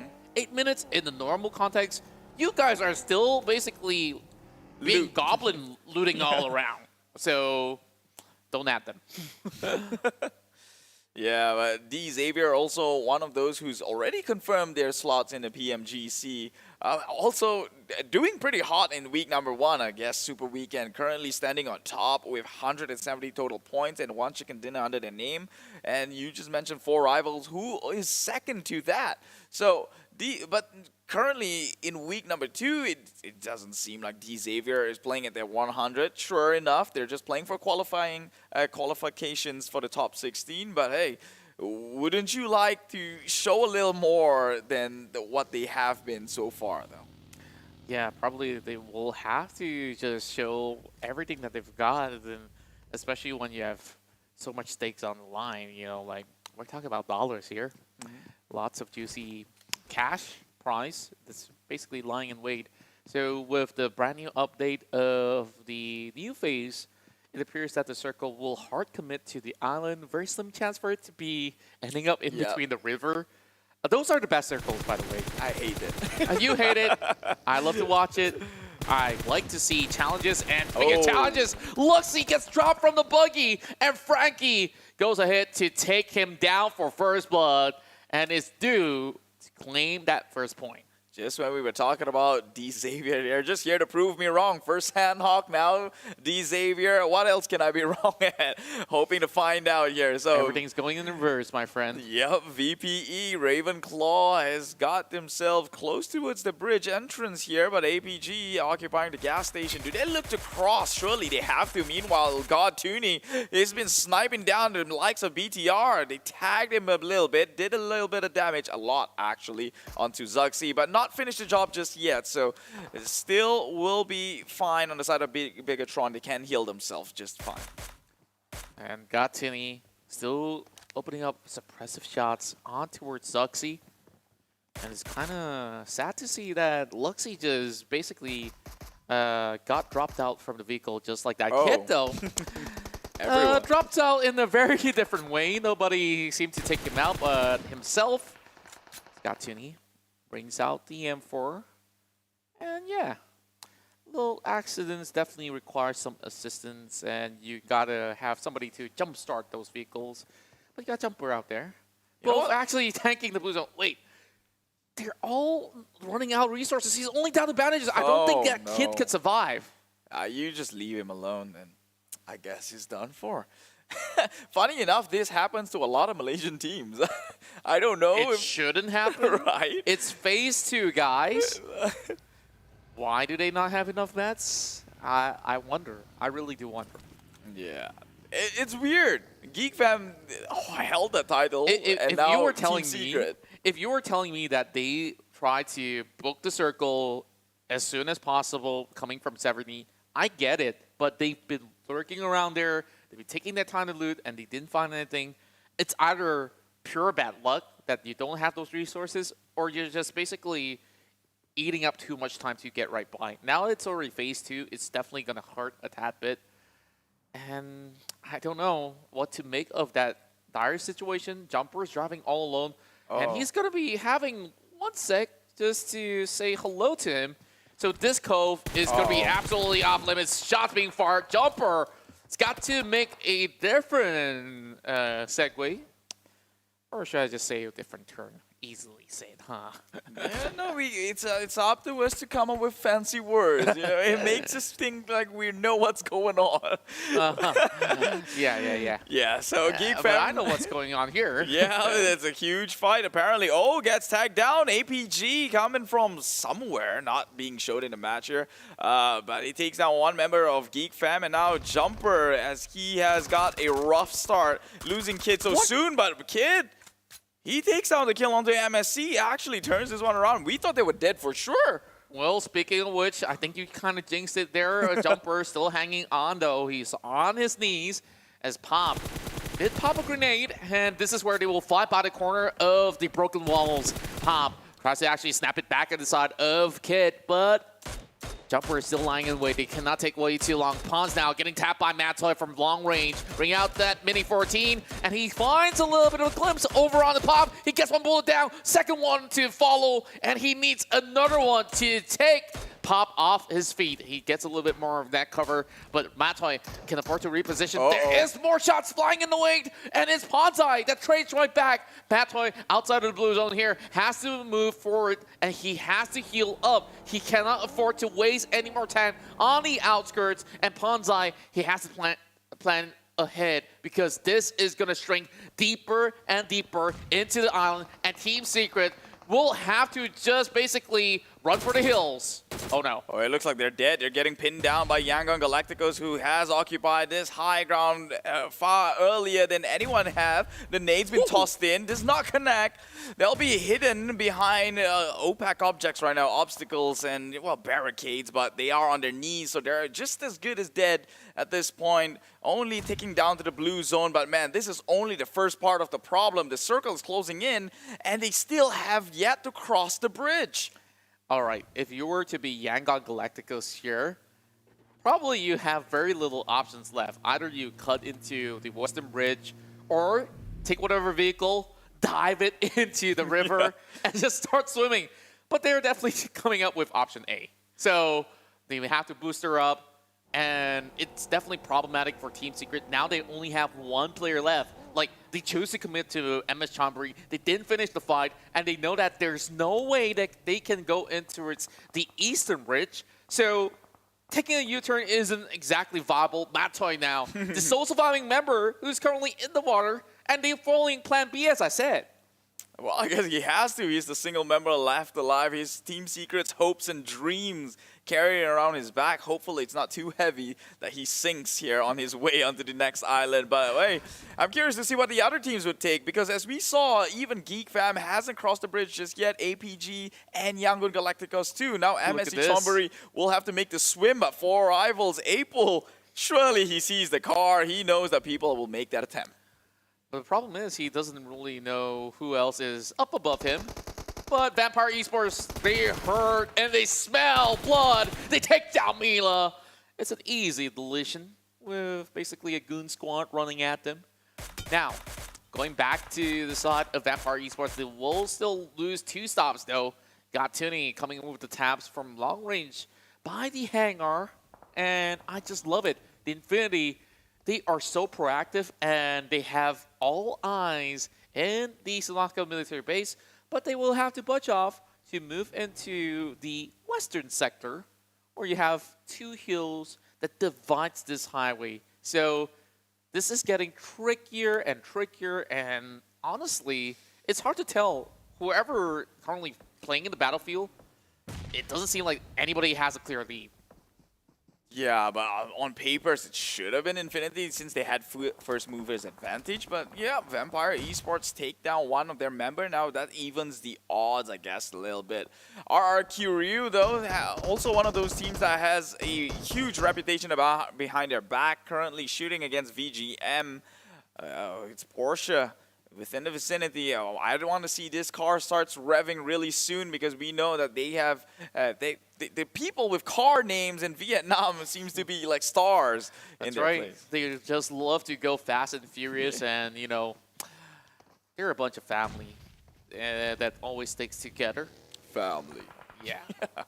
got the reference there. I see what you did there. Meanwhile, in the water, swimming right across and right next to each other. It's 4 rivals and MSC. You want to? Is that a good idea to be swimming with sharks? Damn, that's a good one. You definitely don't want to swim around with pond's eye around, but this is an ocean instead of a pond. Team Secret, first team to fall out, and a drive-by comes in. My oh my, 20, yes, is basically just trying to eliminate people off with the curse, but it's going to be 0 with the points alongside with Onyx. Man, that looks way too casual. So I guess more Fast and Furious references are on the way, but I'll keep it as that. Well, YG, they try to continue with this dominance as they have found their way into the island. This is an open playing ground for many, and Ponzai gets taken off by Geek Fam, and basically they have shut down the shark as they sink down the sea. Yeah, now Yangon Galacticos to join with Death of a Planet. It causes a black hole, they say, and FaZe. Corby just browsing across the entire field here. Surely he saw that. I think he's looking for more.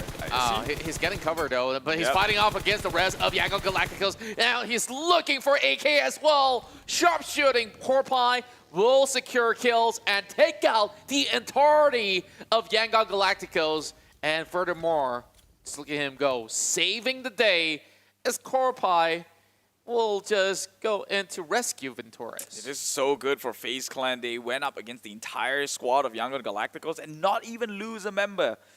They couldn't even secure. Yeah, they couldn't even secure the kill onto FaZe. So Yangon Galacticos again gets pushed down to the bottom. Yeah, and you just look at Corby Swift as the coursing reaver. Now, I know. Is that a Mulan reference? Well, since you asked, yes it is. Circle going directly into the junction. Now, I'm surprised none of the teams are within some of these sectors here. I expected many of them to be taking the compound. There's only one of the teams that's doing so over on the southern end. Well, Onyx basically got some good coverage going on. Anchor PUBG, though, just hiding by the corners of the hill, now trying to take on the rest of 4 rivals, who's basically got 2 options here. Either you fight FaZe Clan or you fight Anchor PUBG. I think they just want to march up ahead against Anchor PUBG if given an option. Yeah, I mean, that seems like a no-doubt decision, but also Anchor PUBG just took out Bigetron earlier on. Right. So I don't think it's going to be as simple as we thought it would have. Definitely not. And you see, back in the early days of PUBG Mobile, everyone kind of underestimated the power of wildcard teams. And just look, every season they come back stronger than ever. And Anchor PUBG currently holding the vantage point right above the hill. And it's going to be 4 rivals here that's going to be coming in, charging forward. And they don't really have vehicles to book out of that as compared to Anchor PUBG. Yeah, the closer you get to us, yeah, we're just going to slowly edge you out and get this gatekeeping going on. So for rivals, just have to just play it extremely slowly or try to gate crash it. Yeah, so there are a lot of saying that goes around. Like, I think some pro players, even in the scene of wildcard, they said that Anchor PUBG, if they are given the circle, they can really play it. And right now, they're having the circle instead of trying to push in. So if any game that they're supposed to pop off, this should be it. Already currently 4 kills in their name, matching the likes of FaZe. If any game is going to be their game, this should be it. Yeah, and of course, we got a lot of interviews with Anchor PUBG as of late. And they've been telling us a lot of all these great stories out there. This is going to be Daybot there, going in with those exchanges with Logan, taking down that member right across, just as Dogma basically will just be happily taking that exchange. Well, they can still save their brethren right across. Another team will falter as it makes it to the top 9 here. FaZe Clan now charging up the grenade, taking on RRQ. That's going to be just across the hills, and that's going to chip a little bit of health coming in from inside of Morn. Yeah, a lot of fights that's happening here as the circle closes in level 5 circle here. APG gets shot down. Tony K again aiming sights onto RRQ. who's down on the low ground, but APG will be here to third party those kills, though. They have to be secured. Otherwise, it's just a wait. Now, RRQ will be able to probably get the res on Mort. Meanwhile, FaZe behind the tree line doesn't seem too hot for himself. Only one member left for FaZe. VGM tries to play the rocks here, tries to outplay RRQ and get the fire on through, but it doesn't seem like he's coming out on top. No, RRQ, this man is 1v3 the entire VGM. They crumble with the support coming out from RRQ in the back end. Asa, though, he casually just heals up. He knows that these guys are basically toast. VGM members basically crawling right by, but they still have a nerd player that's going to be surviving, and this is where they start to clean up house. 5 frags, looking for 6, and there you have it. They managed to get one, but the frags coming out of nowhere will take them down on the ground, and thank goodness for Nepical, they will still be around. V-Gaming, a top 8 finish. They are definitely climbing up the ladder, but they definitely need a little bit more kills than that. As we proceed here, RRQ currently achieving that 7 points to match up against FaZe Clan. But look at Encore PUBG. We mentioned that if they have Circle, they can play their way in. Currently still 4 members standing. They push us into the compound here. Encore PUBG wants to take out NFT. They take 1 member down on his knees, but can they get more here? Drawn, just waiting down, hiding behind the wall, the brick wall here. Can they make something happen? Flippy tosses a nade into the window, does clip onto Shroud, and that would reveal his location. Does not get the kill just yet. Flippy finally shows himself. He's got to be careful on the top end. He does have support coming in, but they do not see him. He gets tagged a little bit, clipped by the water tank, and that will be a dire mistake here. But in the back end, it seems like they're retaliating against APG now, down with 2 members on their knees, trying to go for the res. 20 definitely have clutched some of all these situations. Now it's up to Drone here. They need to actually find a little bit of opening. He tries to cook up a nade, and every member of Encore PUBG is right down below. He finds the angle, he chips out the health, but not enough to basically burn them off this moment. He hops down, he finds 20, now he's gonna clutch it up. Oh my word, he clears up Encore PUBG. Now it's down to the top 4, and FT makes it through the cut. Great attempt by Encore PUBG, though, securing themselves 7 kills under their name. So they just tied it up in terms of kill for RRQ and FaZe at the very least. So some signs of life going on their way, but RRQ still well endowed here, playing the fields. It seems like they might just lose Asa being in such an open area, but Infinity, 2 members, they can do a lot of damage, hiding behind smokes, but all the Molotovs, all the throwables going down their way. Asa killed that clip though. Oh, he's going to burn his way down, but no. Yeah, it's very, very close. There you go. Eventually, that one bullet did clip on from Gotuni. It's basically 2 Thai region teams versus 2 Indonesian teams. Yeah. Now let's set this one up for that finale that we've been waiting for. Nepico, he does restock from the body of his fallen ally, but here comes the push. Infinity wants this kill, and they will eventually get it. Here comes the Molotov, and it's not needed. Jebs, he's stolen away. Yeah, he got shot in the back. It seems that Infinity tried to go and capitalize the moment, but got stolen in place by Onyx Esports, who still have all members remaining on their end and a circle to play around with. Now, Infinity, they have to push in. So, Onyx, they have every advantage in the world, including a compound. Yeah. I'm not too sure how would Drone actually play this one now. He is basically a solo unit. Now the shots that are being fired from the compound has alerted not only members of the side of Onyx, but also Infinity, who's basically up the hill. Now look at Senbei. He's coming up with a really huge flank. He sees Gotuni. He will hunt out for him. And only half of it actually connect. He will switch it up, and the UMP will bring him down. Yeah, he nearly wasted his opportunity there. He missed a couple of shots. That could have been a bullet going his way, and that would have ended his sneak attack here. But now Infinity, only 1 member remaining. It seems that someone's pushing into compound, and it's not Infinity. Infinity knows he though. Finds the guy lurking around, but it's NFT that's keeping them at bay. 1 member up against the 3, but he's spreading them down by the staircase. They will opt out with the numbers though, so that goes the way of Onyx with now still at least 3 3 members against the 1 of Infinity. It's Newsy trying to drive his way right behind covers here. It's the tree line. C-Sky's on his knees. Onyx, they're losing members one after another. It is very doable. 2 versus 1. Knowing that 1 is inside a compound, there's very limited angles that they can actually work with. But look at the vehicle, it's smoking up. If Newsy sticks too close, they can just basically come in to burn up, but the grenade connects, and it does chunk out some of these health coming out of Newsy. They should be able to go in for the revive, and if this one comes off, it basically is a 3 versus 1 in favor of Onyx to be able to basically pincer him out of the play zone. Oh, blows up the vehicular that brought him there. That is one heck of a Trojan horse.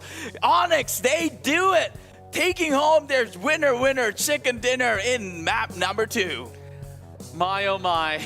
And I was basically telling him this, like, don't stay too close to that Dacia or you get burned. And that's how Onyx basically, of course, remembered, hey, that vehicle is pretty much smoked up. Let's basically end this match with a bang. And what a banger it was for Onyx here to take that podium finish by the very end of that match. But highlights basically was on Drone though. Yeah. He took out the entirety of Anchor PUBG single-handedly, and I think that we have not seen that for today. I'm glad to see it here in Yangon Gal. Yeah, and also Encore PUBG, seeing as though they clutched this one out. I mean, not Encore PUBG, Onyx clutched this one out, which means that they no longer risk elimination. NFT Esports, not a bad start. 4 kills, 3rd place, you should be safe, which means all the teams that were there before are going to be shifted downwards, and it's only telling later on when we see who else is next left on the chopping board.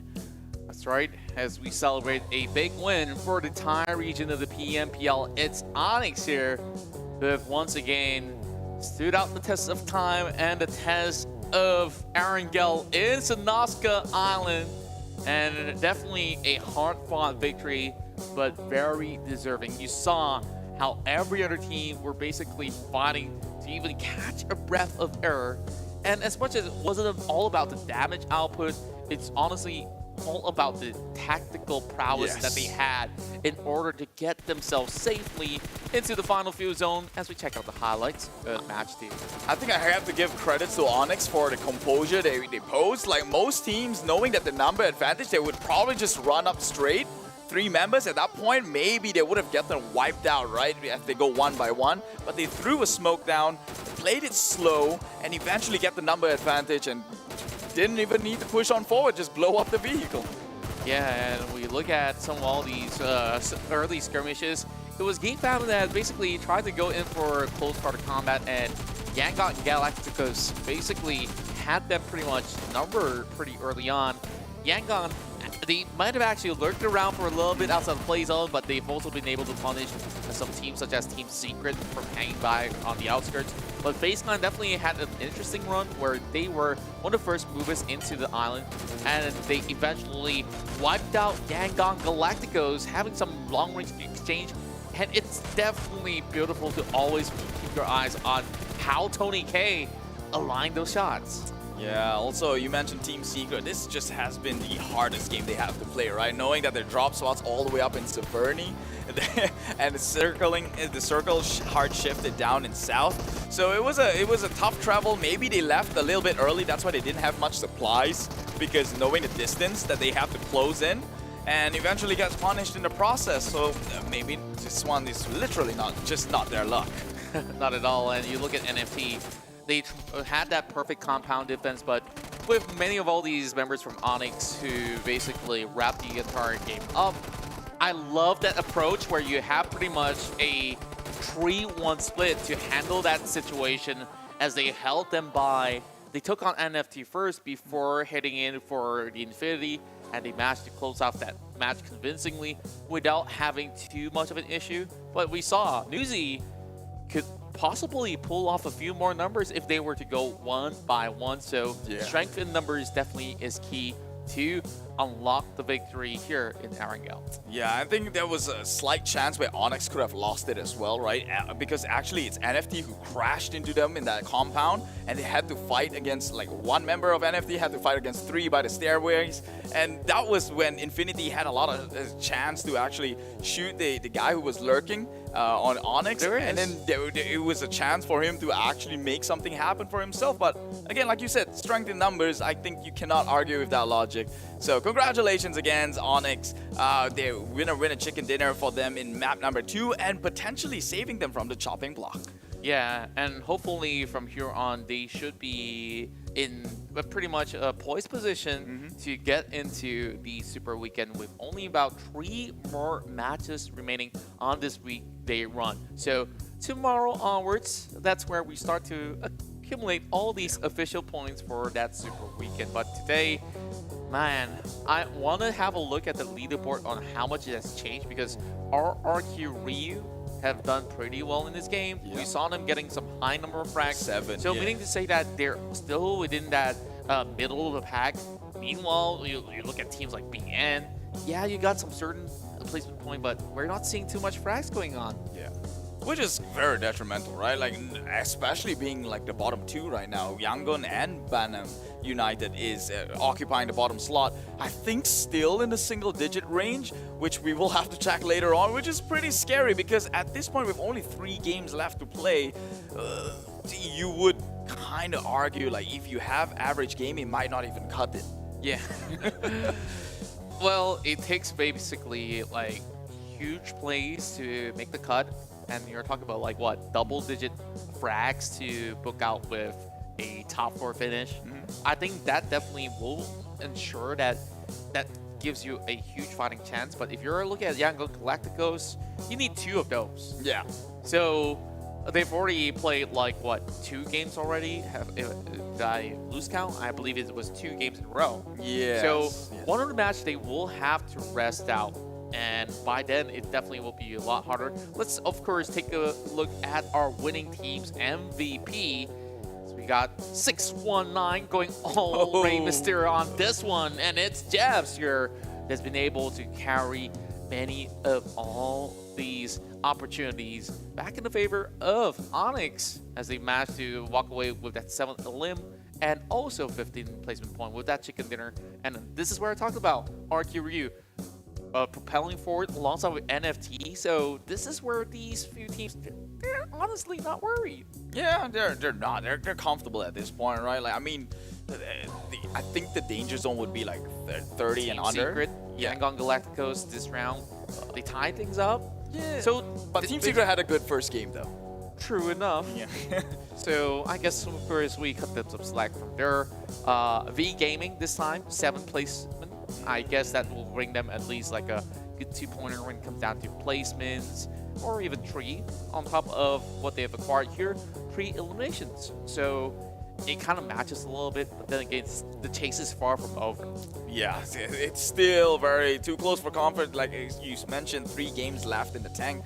That is a lot of things that can go wrong or right in that next 3 games. But let's take a look at a head-to-head here with Onyx, Jeffs, and RRQ Asa.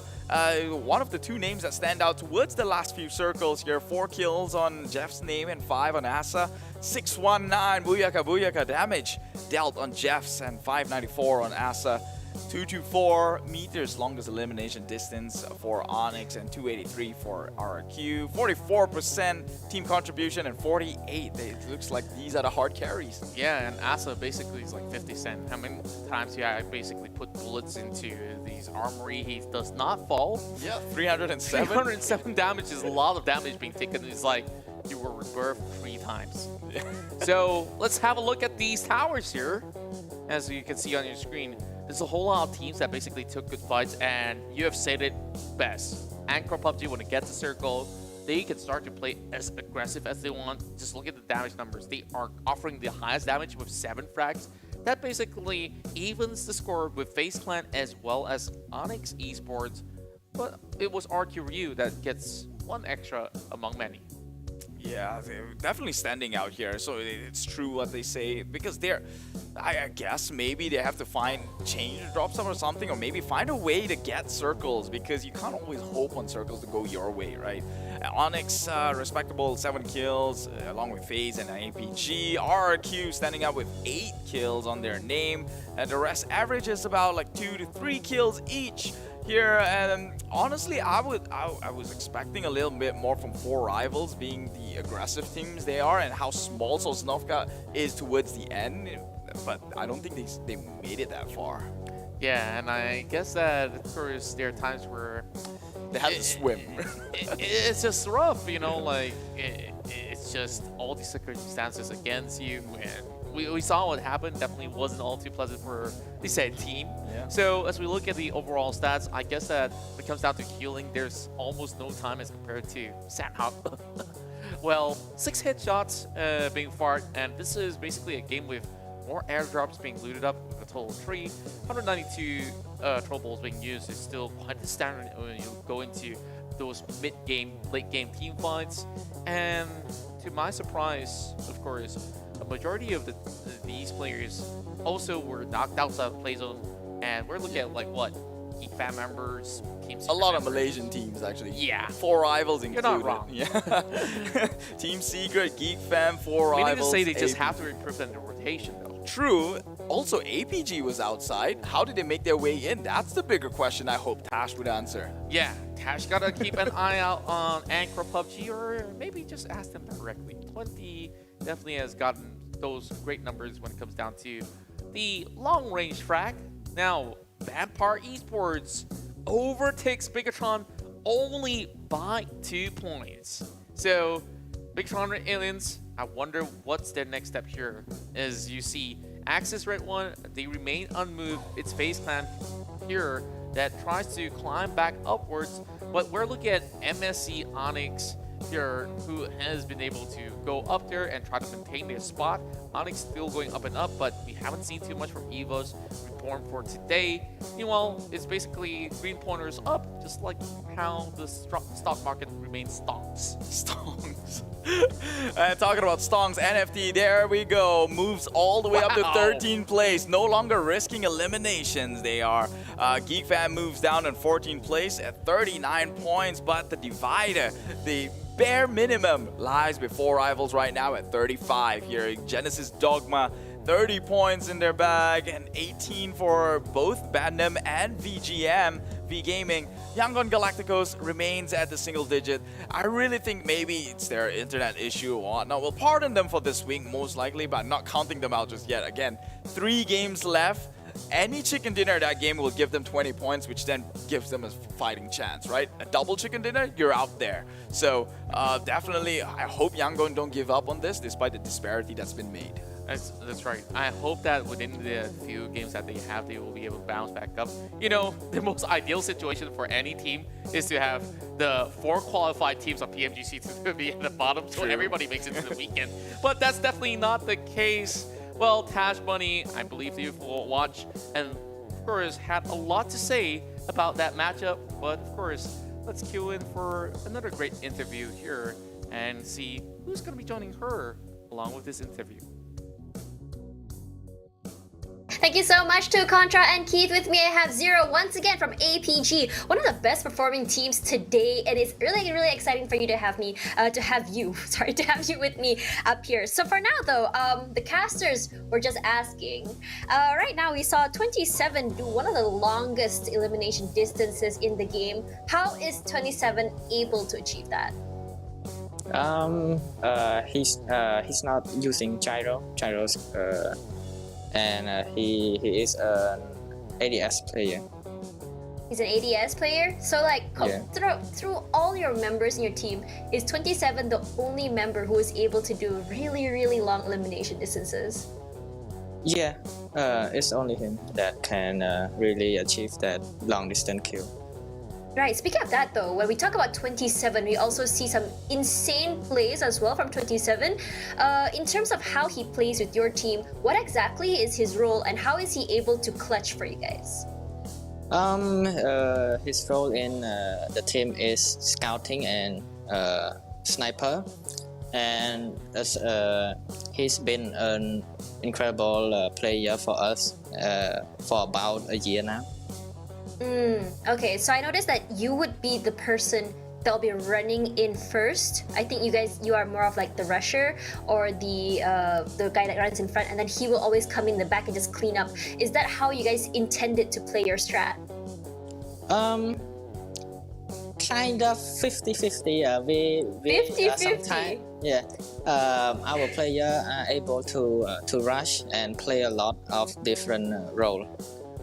Okay, that's fair enough. So let's talk a little bit about that circle just now. I think it was one of the most unexpected circles. So Sosnovka Island is something we don't really see. Did that catch you off guard? And how are you able to survive for so long?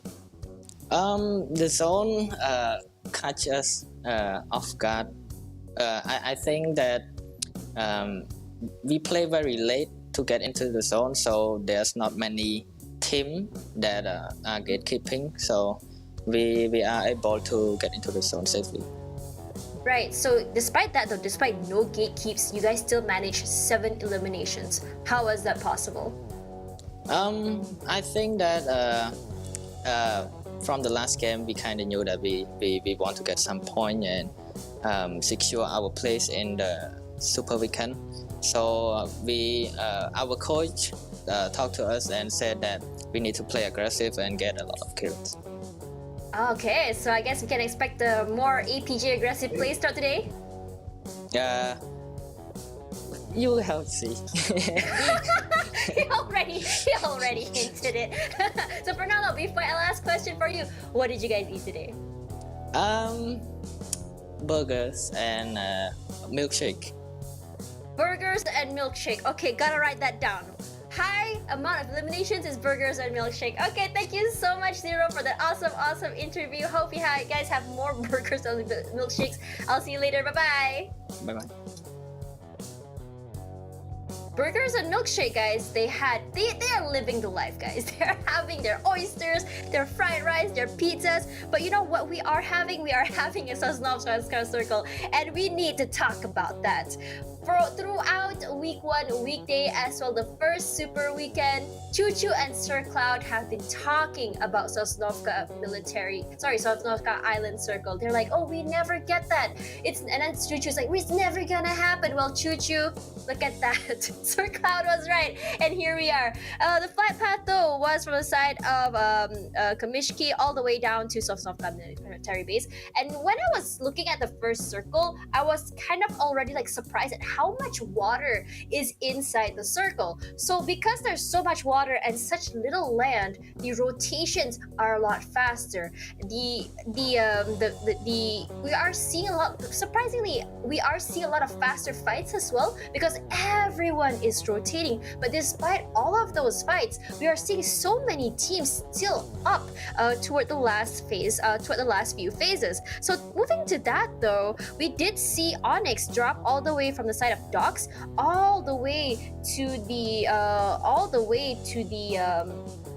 sorry, that's the wrong one.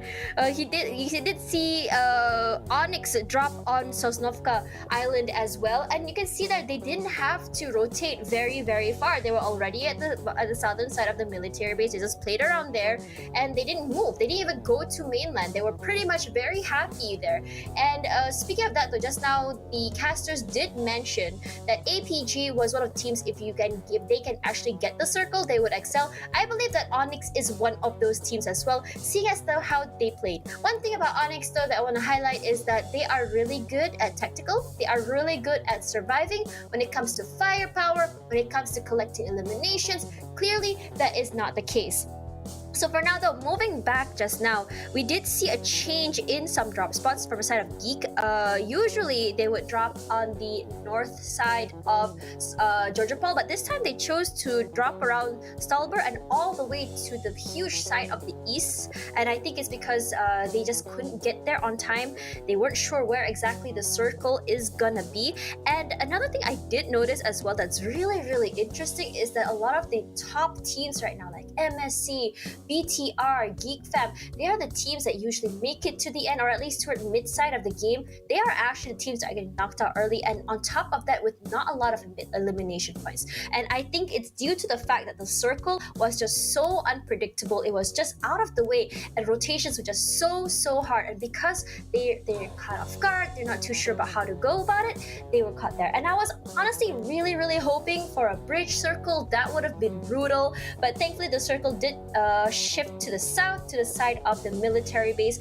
And even then though, I was kind of expecting the circle to go up toward Ferry Pier. We have seen circles there, but it's kept going down. So yeah, a very interesting fight. And it was just so happened that the fight that I decided to just look away for a second, step out. I came back like, what is the circle? What is going on? It caught me off guard too. So talking about that though, we did see some teams take the boat, like MSC, and I think the reason why they were out early was because of that decision. Choo talked about it so many times.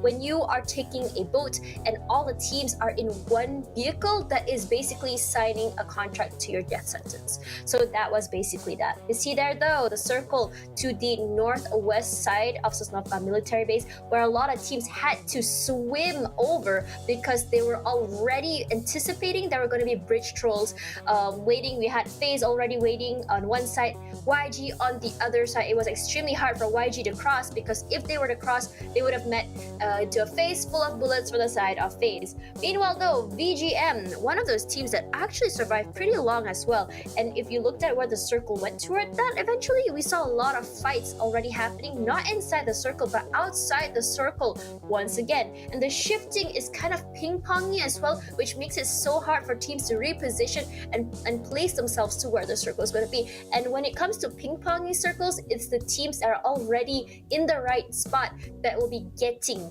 the advantage. And if the team position is inside the circle, but maybe it's a low ground or it's an open area, good luck. You better be strong enough to maintain and hold down to your area. Again though, I want to emphasize here, as the circle goes back to the island, we saw a lot of teams coming from the side there. We saw a huge fight happening from the side of FaZe, from the side of BGM, RRQ. It was a three-way fight on the top there as well as one member of VPE. And I think Schweppes really tried to survive for as long as he can, but because of the sheer amount of teams and sheer amount of players still around in a very small area, it's so hard for one person to actually stay alive. So for now though, we saw that big fight happening to one side. RRQ though, one of the teams that they are actually really strong. Heard a lot about them, but for now though, we haven't really seen much. But today though, they are actually on another level, especially this time around. Their survivability was just something else. So you can see from the right side though, we also see another fight. We fought from the side of 4R. We saw APG NFT as well. APG once again, they are just on a roll. Zero already mentioned that their coach are telling them to play the elimination game, find as many eliminations as possible, and I think that was actually a smart move, especially as it's a great strat, honestly, when you think about it, especially for circles that you are not able to predict, circles you're not sure you can make it to. It's always good to have a backup plan, which is like, okay, we cannot get placement points, so we're gonna go for elimination points, and I think that's what they went for. The thing is, they are one of those teams that the wildcard teams are very interesting. They are a team that I would say are as wild as the wildcards. Whatever card they get is as wild as their plays. Sometimes they're up, sometimes they're down, but in terms of consistency, not quite there, but when they pop off, they truly do, and that is what we saw from the side of APG. NFT though, being the disruptor for the game from the side of Onyx as well as the second team, and I think it's just so lucky that way. I think Onyx played it real well. It's hard for the team to do anything. Another shout out I want to do is toward Asa, who managed to 1 versus 3 VGM. So unlucky that he couldn't make it to them, but definitely great to see his big play this week. For now though, we saw VGM on top 8, one of the best plays we've seen so far. VGM might be able to come out out alive if they still manage to maintain their performance this week. Either way though, it's going to be a super competitive challenge all the way down from the top at least 15 to the bottom side there, because we're going to see a lot of challenges from this team. So for now though, that is all for my wrap up of match number 2. So there is something else that I do want to talk about. Alright guys, this is the PMPL special outfit, and you'll be able to purchase this in the in-game store soon. So now though guys, the question is when. So let us know in the comments when you guys want to see this out in the store. Let us know, and hopefully we'll make it happen. So don't forget guys, you can get this in the in-game store soon, so just let us know when you guys want it out. Anyways guys, thank you so much for listening. After this, we'll be heading to match number 3, where we go back again to the islands of Sanhok. So don't go anywhere. We'll see you guys soon.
Berbanding musim lepas, YSL tidak dapat melayakkan diri ke PMPL. Tapi Alhamdulillah musim ni kita orang nak berjaya, dan kalau boleh kita orang nak dapatkan slot invited untuk PMPL season depan. Target saya dalam season ni mungkin akan nak buat performance yang lagi bagus berbanding dengan season lepas, sebab season lepas punya performance agak tak puas hati lah bagi saya. For this season, we're actually planning on trying to winning the league, but looking back previous season, we somehow managed to get the top 3 in the grand finals. We are only lacking in the league in terms of placement, so yeah, we were hoping to win the PMPL season 4 league. Season ni jadi pro player, saya sebenarnya tak ada apa goal lah. Selain saya nak support PUBG Mobile, saya nak support Tencent dalam diorang membuat satu aktiviti atau event which is tournament. Pada season lepas kita orang gagal untuk menjuarai liga pada season 3. Bermaksud mereka perlu bermain kembali daripada PMNC. Jadi untuk season kali ini, perkara yang paling penting adalah of course untuk maintain slot, dan kita orang akan fokus ke grand final dan mendapatkan slot ke C final. Kita orang ada tukar dari segi strategi, depends pada trend sekarang, iaitu melanggar lebih baik. Orang cakap high risk high reward lah senang cerita. Banyak benda dah tukar, rotation, tim-tim lain semua tukar. Memang mula-mula banyak mati lah sebab tak biasa lagi kan. Lepas tu lama-lama okey lah. Season lepas punya performance agak tak puas hati lah bagi saya. Season ni kita orang mungkin akan target untuk ke C, ke next level, sebab bosan kan main Malaysia punya liga je kan. So nak ada juga experience untuk compete dengan tim luar. Assalamualaikum, salam sejahtera dan selamat datang ke dalam PUBG Mobile Pro League MYSG. Hari Kristian Hana berikan dia lepas tu boleh ini pernah semakan berikan terpelon mereka kegeraran seperti diletukan terlebih dahulu. Sebelum ni kita orang tidak layak ke PMPL, and then kita orang start balik daripada awal iaitu PMNC. Selepas kita orang dapat balik slot PMPL tu, kita orang ada azam baru iaitu kita orang akan all out berikan yang terbaik untuk PMPL kali ini. Tapi NSP malangnya dia dah hilang trade yang baik, tapi strike dia pergi ke depan. Alamak. Untuk dalam tim R2K sebenarnya permulaan yang baik untuk mengimprovekan tim ni untuk season ni dan season depan juga, sebab season ni adalah season pertama untuk Aizen, iaitu player baru kita. Season baru juga untuk NSP kembali daripada cuti disebabkan SPM. Macam season lepas saya kena jadi seorang student dengan seorang pro player, tapi season ni saya seorang pro player je, so saya boleh fokus lebih dekat pro player lah. Kita orang nak buat satu, orang cakap apa, surprise lah untuk season kali ni. So bagi orang terkejut, boys champion grand final. Macam tu. Basically, the addition as Solos to the team is because surprisingly, he is actually good in the game. Solos is like, I would say, the alpha gamer. He is the type of gamer where if he puts some time to it, he can get very good at the game, like effortlessly. He will always be among of the top players because he's a gamer. Bagi saya, semua pasukan macam sama je, masing-masing ada kelebihan dia dan kekurangan dia. Bagi saya, kita orang pun baru first time, banyak lagi kita orang kena belajar. In terms of rotation and gameplay, depends on the new team's drop spots. So there will be only minor changes, that everything else should be the same. Untuk this season, banding dengan season lepas, kebanyakan tim sudah main barbar tau. So kita orang kalau main passive pun, peluang untuk menang tu mungkin tipis jugalah. So kita orang pun akan ikut tie sekarang untuk main barbar. Pada weekday yang pertama, hari yang kedua, saya masih ingat lagi pusingan yang keempat pada waktu itu di mana Bravo berjaya untuk melontarkan nade dan seterusnya meratakan pasukan Farang Legends secara langsung. Dan itu merupakan satu perkara yang sangat-sangat manis sebab waktu itu memang betul-betul mereka tidak ada zone. On that day, kita orang dapat momentum yang macam energi lah untuk hari itu. Mereka telah pun berpecah, ada yang pergi ke bahagian kanan dan ada yang pergi ke bahagian kiri. Tapi malangnya, hanya Bravo saja yang mampu untuk survive dalam situasi tersebut. Dan sebenarnya dia hampir untuk clutch pasukan Geek Fam yang pada waktu itu ada 4 orang player. Dia berjaya untuk menjatuhkan satu, hampir-hampir menjatuhkan yang kedua, tetapi ialah disebabkan oleh bullet yang tidak mencukupi, menyebabkan pasukan 7 Gang hanya mampu untuk berpuas hati di tempat yang kedua. Tapi itu adalah satu momen yang sangat-sangat memorable lah untuk minggu yang pertama bagi pasukan 7 Gang. Dan hopefully kita orang cuba untuk bawakan momentum tu sampai ke grand final. Masa diorang last game tu saya on the way dari Kelang. Bila saya balik je, diorang menjerit. Wow, chicken. Cuma apa yang buatkan diorang ni mungkin motivasi lah. Diorang rasa macam diorang tak nak kecewakan saya. That's why diorang bagi saya at least lah satu chicken, good placement point. Tapi diorang still tak have a good momentum. Cuma saya yakin dan pasti diorang cuba yang terbaik. NSP, YSX, Geek Fam dan juga Anti-Circle yang berada di bottom 4 selepas hari yang pertama. Season ni memang tak dapat dinafikan tim yang paling perform adalah tim Axis Red One. Dengan kemasukan Voke nampak perubahan yang amat besar. Diorang sekarang tangga yang kedua dalam point PMGC. Mereka ada kekuatan iaitu mereka ada satu kepala dan yang lain semua itu adalah seolah-olah follower. Jadi itu memudahkan mereka untuk membuat apa-apa strategi yang mereka rencanakan. For this season, there are actually good new teams like Farang Legend and UD Alliance. But overall, the top 3 teams that we are actually looking at is actually 4 rivals, Geek Fam and Team Secret, because they are the ones on top of us in the PMGC race. Season ni yang paling perform dan juga konsisten adalah Team Axis Red One. Sebab tengok diorang betul-betul konsisten tau. Kalau diorang ada tusun satu game pun, next round tu diorang akan comeback dengan kill yang banyak. Tim yang agak orang cakap mengejutkan lah liga kali ni saya rasa tim Farang Legend lah. So bila diorang masuk je, diorang lepas je PMPL, memang diorang tunjuk yang diorang ni bukan sekadar underdog tapi diorang boleh perform dengan lebih bagus. Mungkin ini kali pertama mereka bermain di PMPL MYZ season yang keempat. Pasukan lain kekurangan data untuk gameplay ataupun corak permainan pasukan mereka membuatkan mereka ada lebih banyak kebebasan untuk melakukan apa yang mereka inginkan sebagai pendatang baru. Pasukan yang tidak berjaya untuk melahirkan diri adalah NSP, YSX, Anti-Circle dan juga UD Alliance.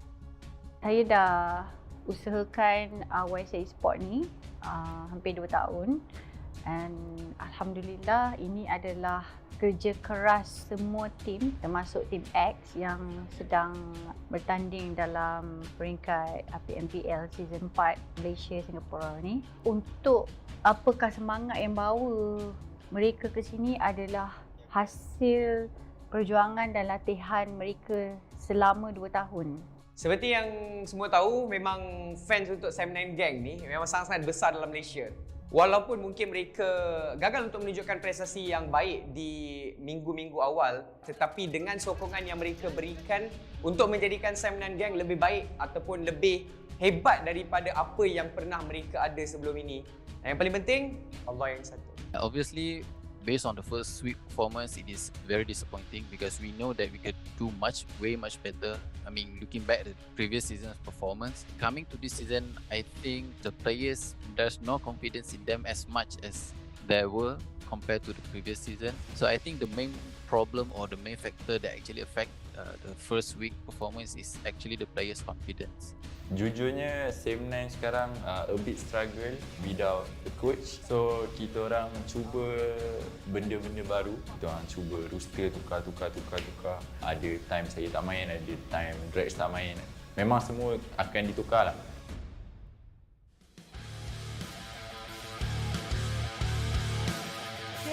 Dan mereka ada 4 orang player. Grenade palingkan di saatnya menyambungkan. Grenade kau satu di knock. Secara lurus saja SMG akan dijatuhkan satu player Dignity. Dan Jenny juga akan tinggalkan Breeze bergerak dengan tak bebas. Kedua kuat menembak, kuat dapat satu.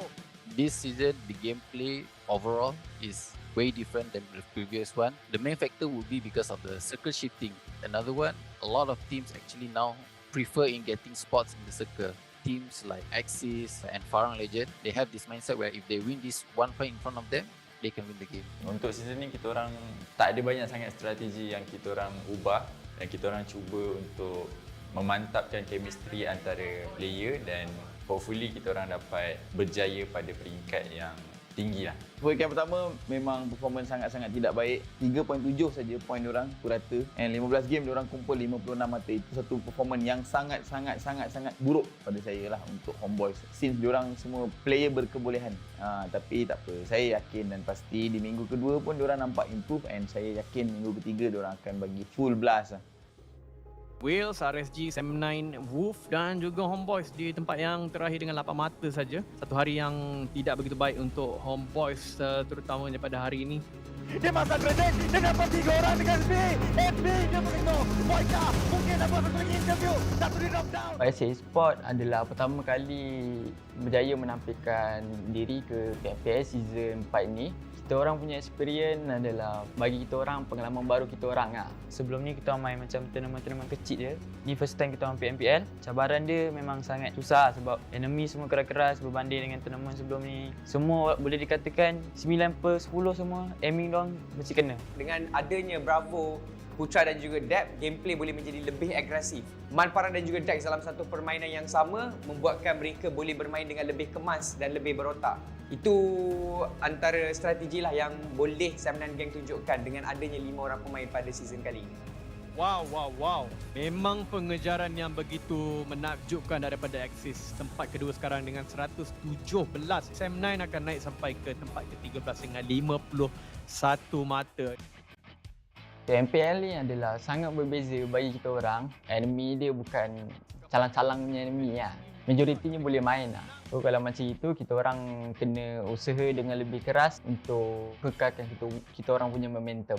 Disebabkan season kali ini banyak perkara yang perlu untuk diperkemaskan kembali. Target yang saya letakkan untuk pemain-pemain Same9 Gang untuk mereka belajar dan mereka eksperimen apa benda yang mereka perlukan supaya di Grand Final dan mereka mampu untuk mendapatkan kejuaraan seterusnya slot ke C Championship. Kita orang nak buat satu kejutan dalam scene PMPL bagi season 4 ni, bagi satu kejutan yang Homeboys boleh jadi champion Grand Final. Lepas tu kita orang nak ke next level, pergi ke C.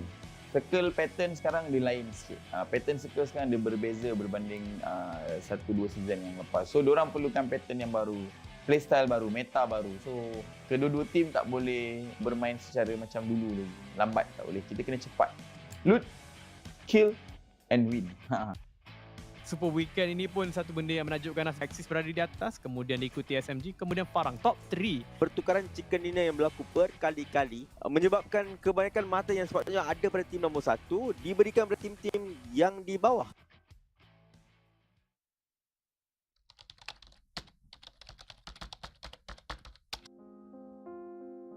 Untuk Hagu, saya sebenarnya dah kenal dia lama. Pada 2018 sampai sekarang memang terasa kehilangan sebab merupakan coach kita orang yang beri kita orang moral support untuk kita orang berjaya.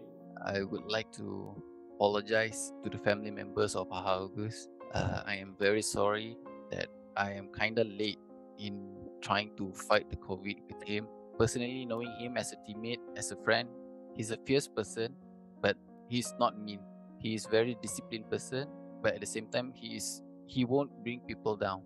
Dia memang sangat-sangat hardworking, dia memang sangat-sangat committed untuk memastikan bahawa pemain-pemain ini bersatu padu dan juga bermain sebagai satu pasukan, bermain sebagai satu unit. Itu adalah kelebihan yang Arwah ada.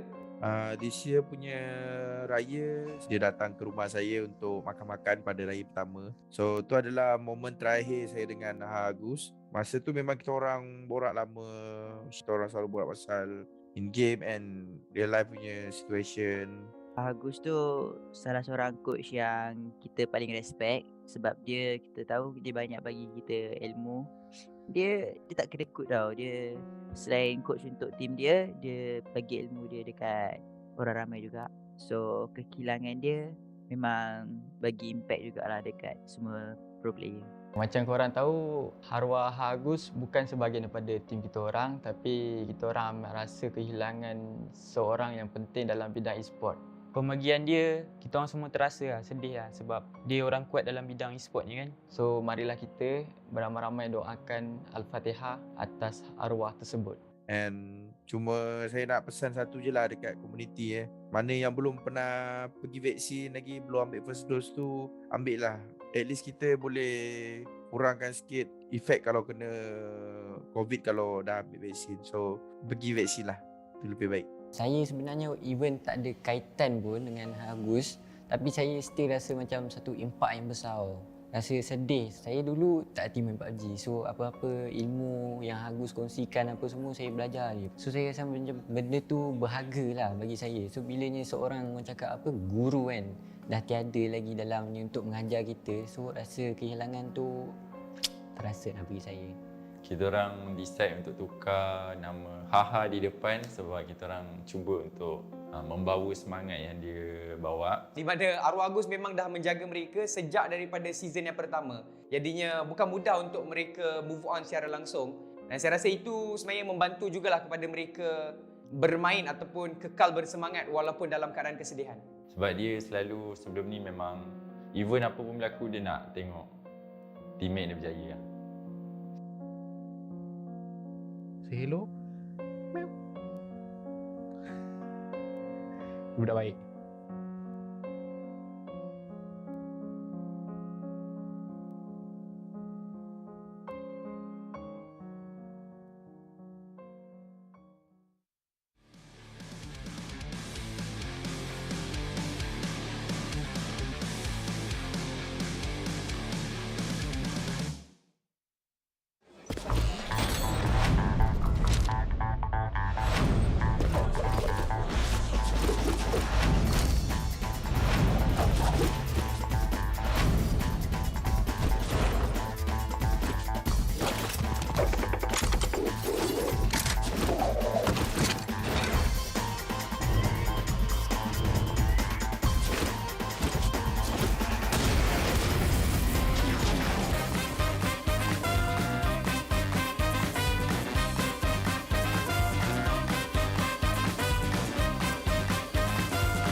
Season 4, PMPL Championship Season 4, PUBG Mobile Pro League Championship. Are you in? Unite to fight! Yeah!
Welcome back from the break that we just had. This is the PUBG Mobile Pro League Southeast Asia Championship Season 4. My name is Contra, this is Keith Eligio, and all of this is, of course, brought to you by PUBG Mobile, as they are the hosts of the PMPL SEA Championship Season 4. I'd like to thank our official partners here, starting off with our official smartphone partners, Xiaomi, where you can challenge your boundaries with Xiaomi's Redmi Note 10 series. Get your brand new phones here, and of course, head over to their website here to find out more about how Redmi Note 10 series gives you the edge for you to claim your chicken dinners. And of course, our official media partners, Esports Fight Club, where you watch and earn exclusively on Esports Fight Club. And all of this is co-organized by VSPN, as VSPN powers esports, and they have been bringing us this exciting tournament. And you know what? We're getting more chicken dinners. If you guys haven't had yours already, you can grab yourself, proper food, or else it's just popcorn snacks, and we will just sit tight, relax, and enjoy the next 3 upcoming matches to come. Yeah, whichever works for you, as long as you're comfortable at home and as long as you're in reach to go hit the URL and type down in the bar below or above www.pmccsea.com/my. That is for the PUBG Mobile Campus Championship that's happening really soon. Okay, registration's open right now, 12th to the 24th of October, which that makes it about 4 days left for you to register. Sign your squad up now and let's have some fun. That's right, there's gonna be a whole lot of fun and excitement. Hopefully you guys will be able to also seize those moments out there, just like how some of these top teams of Southeast Asia is battling out for that $200,000 prize pool. And not only that, there's 4 more slots for the PUBG Mobile Global Championship that's going to be happening soon, I hope. Yep. And 4 teams have already qualified, if you guys may have not heard the news already. We got Genesis Dogma from Indonesia. We got the Infinity of Thailand. We got Team Secret from the MYSG region, and also the Xavier of Vietnam. Yeah, so these teams definitely has already made it to the big stage. That is the PMGC that happens once every year. It's the Super Bowl of PUBG Mobile, but that doesn't mean they're just going to take this one lightly, because a lot of prize pool riding on the PMPLC Championship Season 4. Talking about $200,000 US to win, or at least a share of that amount to win. So definitely you can expect them to pull them best, although some of those names aren't really performing this time around. Yeah, I definitely hope to see them eventually get into the right track of mind, and of course the sharpened guns as well. So yeah. Let's hope for that. So as we look into so many of all these great talents that could have, would have, should have actually qualified to the PMPL SEA, it's sad that we say goodbye to some of all these other teams during their regional league or even the regional finals itself. And this is definitely a whole lot of new faces here proving their worth to be able to be crowned champions. Like last season definitely was a historic one, especially for the Infinity, where a lot of all these casters, have their bias, got their favorites going on, like we think about it's the Bigetron Red Aliens domination, something that, okay, EVOS Reborn is definitely the next team to take the throne, and you just go down the list, you have all these great teams from Thailand, such as the RQ back in the days, and you have so much others like Valdez who used to be around, and now they're not even here. Yeah. So it definitely is a surprise, and the Infinity is the team that one caster has predicted for them to take that trophy home before we started the game. And it was on the go from the Malay desk, who said that the Infinity looks to be the most consistent team.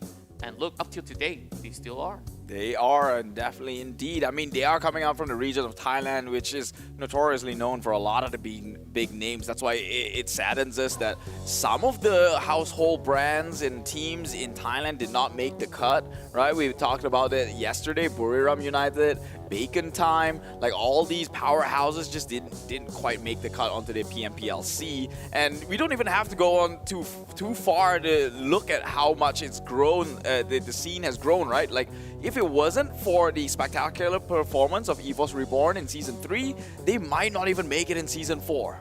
Exactly, and I felt that having that consistency definitely is important, because it's not always that you are in that prime form to win tournament titles out there. So if you show that consistency in the league, that definitely shows that progression.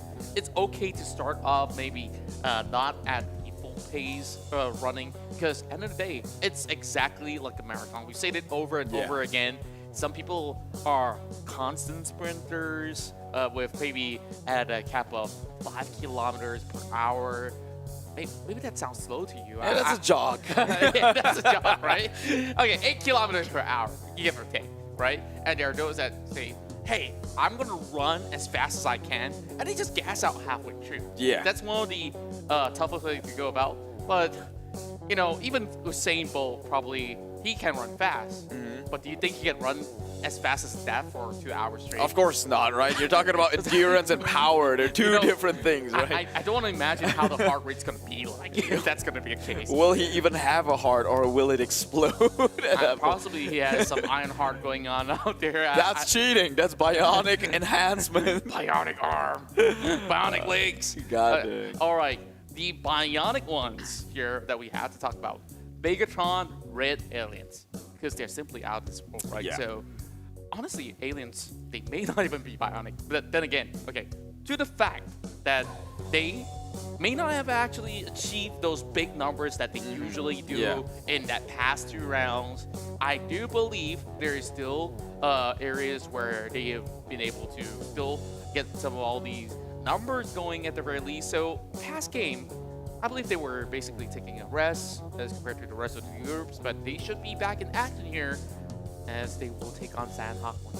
Actually, Bigetron was playing last game. They just got wiped out by APG, if I'm not mistaken. Oh, right. You're correct. Yeah. So the ones that missed out was basically Group B, so we didn't see Axis, EVOS, BN United, as well as Yangon Esports. So this will continue on. Now, this time around, as we move into match number 3, so we will be seeing the Savior, Geek Fam, Anchor PUBG, as well.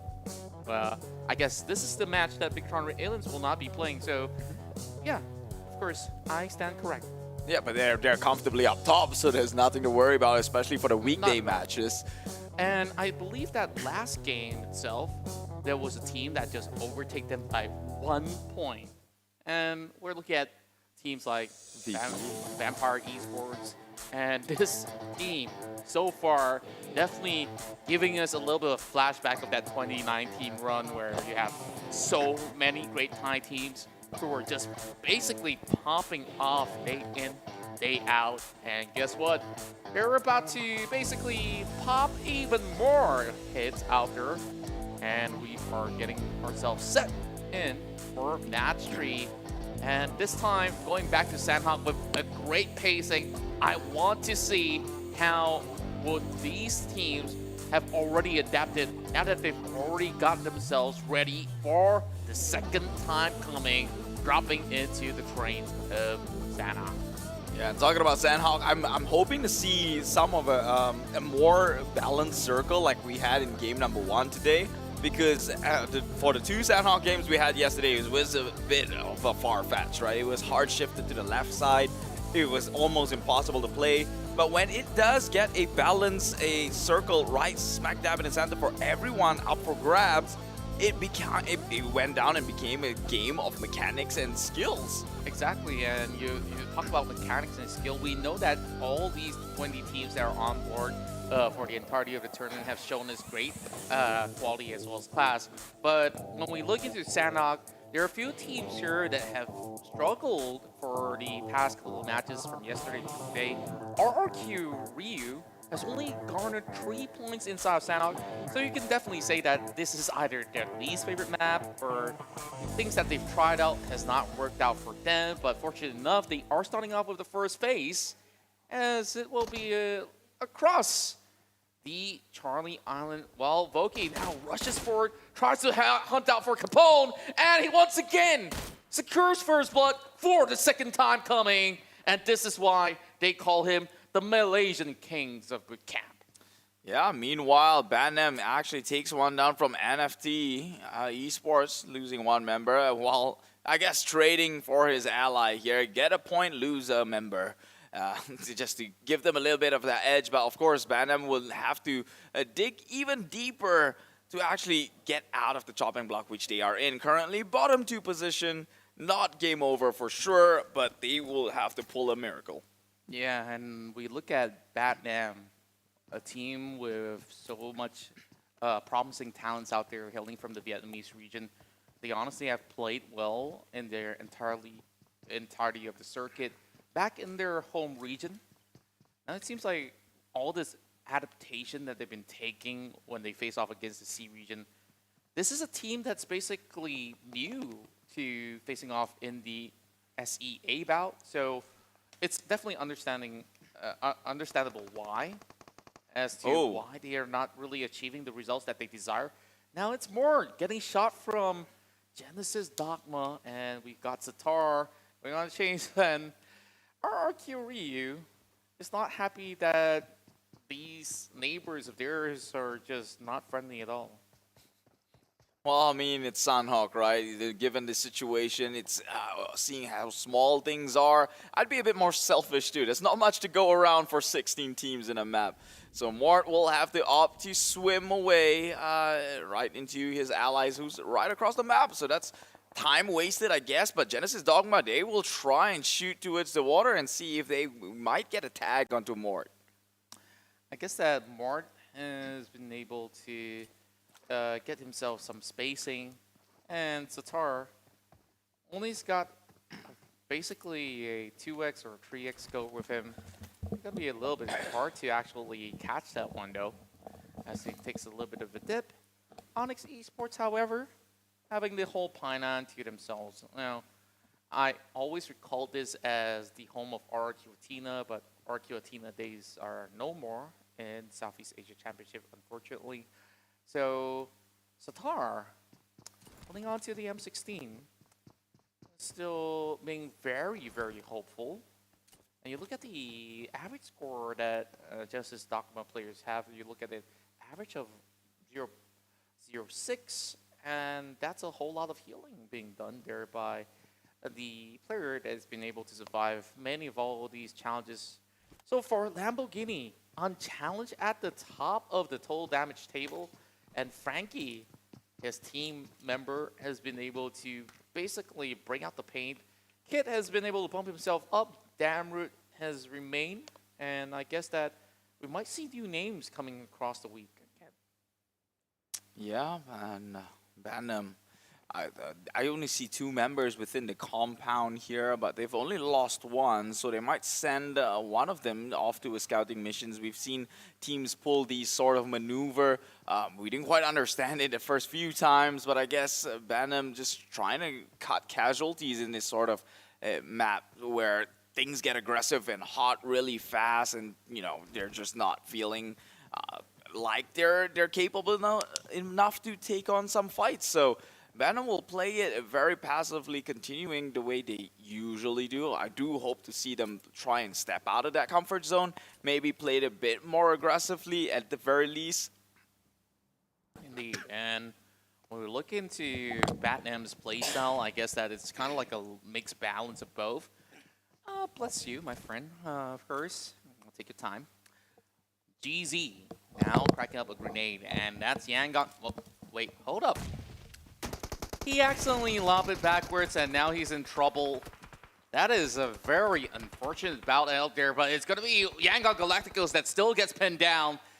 GZ will have a little bit of a grenade being lobbed right in. I believe that's going to be a smoke here to cover down for their fallen ally out there. 1sec still holding down the line, and they are trying to lob a long-range frag right across. 1sec should be able to secure the knockdown member of Onyx right now. Save bait. Just going to be pushing forward. Meanwhile, he's getting a chunk of damage being done, and the rest of Yangon Galacticos holding them across and finding that refrag once again. Trying to pick them up, but they don't seem to have too much damage being done. Level 1 helmet as well as armor getting shredded right through. 1sec really has to heal up, but he does not have any sort of utils to even work around with. He has to push forward, and now he's getting dropped, and it's going to be C-Sky only to secure that kill. And Yangon Galacticos slowly losing out of the fight. It's down to Tayo right now. He finds one knock. He finds another with the drop shot as well. Can he take out the entirety of Onyx? And yes, he will. My goodness me. FaZe Clan chips right in. And Onyx, after that chicken dinner, they bow out. Man, it looked really good for Onyx for a second there. If it wasn't for the third party coming in from FaZe, like Yangon, they held their ground though. They actually, despite the number disadvantage they were in, actually turned it into a fight they could have won. But of course, the third party came in. Not going to be too salty about that one. It is part of the game. So FaZe, they will claim the sweet, sweet kills. Boy, I honestly thought Onyx would have had it. Look at that situation. It was so difficult for Yangon Galacticos to recover from it, and somehow they did, right? Like, it was quite a miraculous play that they didn't really lose so many of their members, and they still have been able to claim those numbers out there.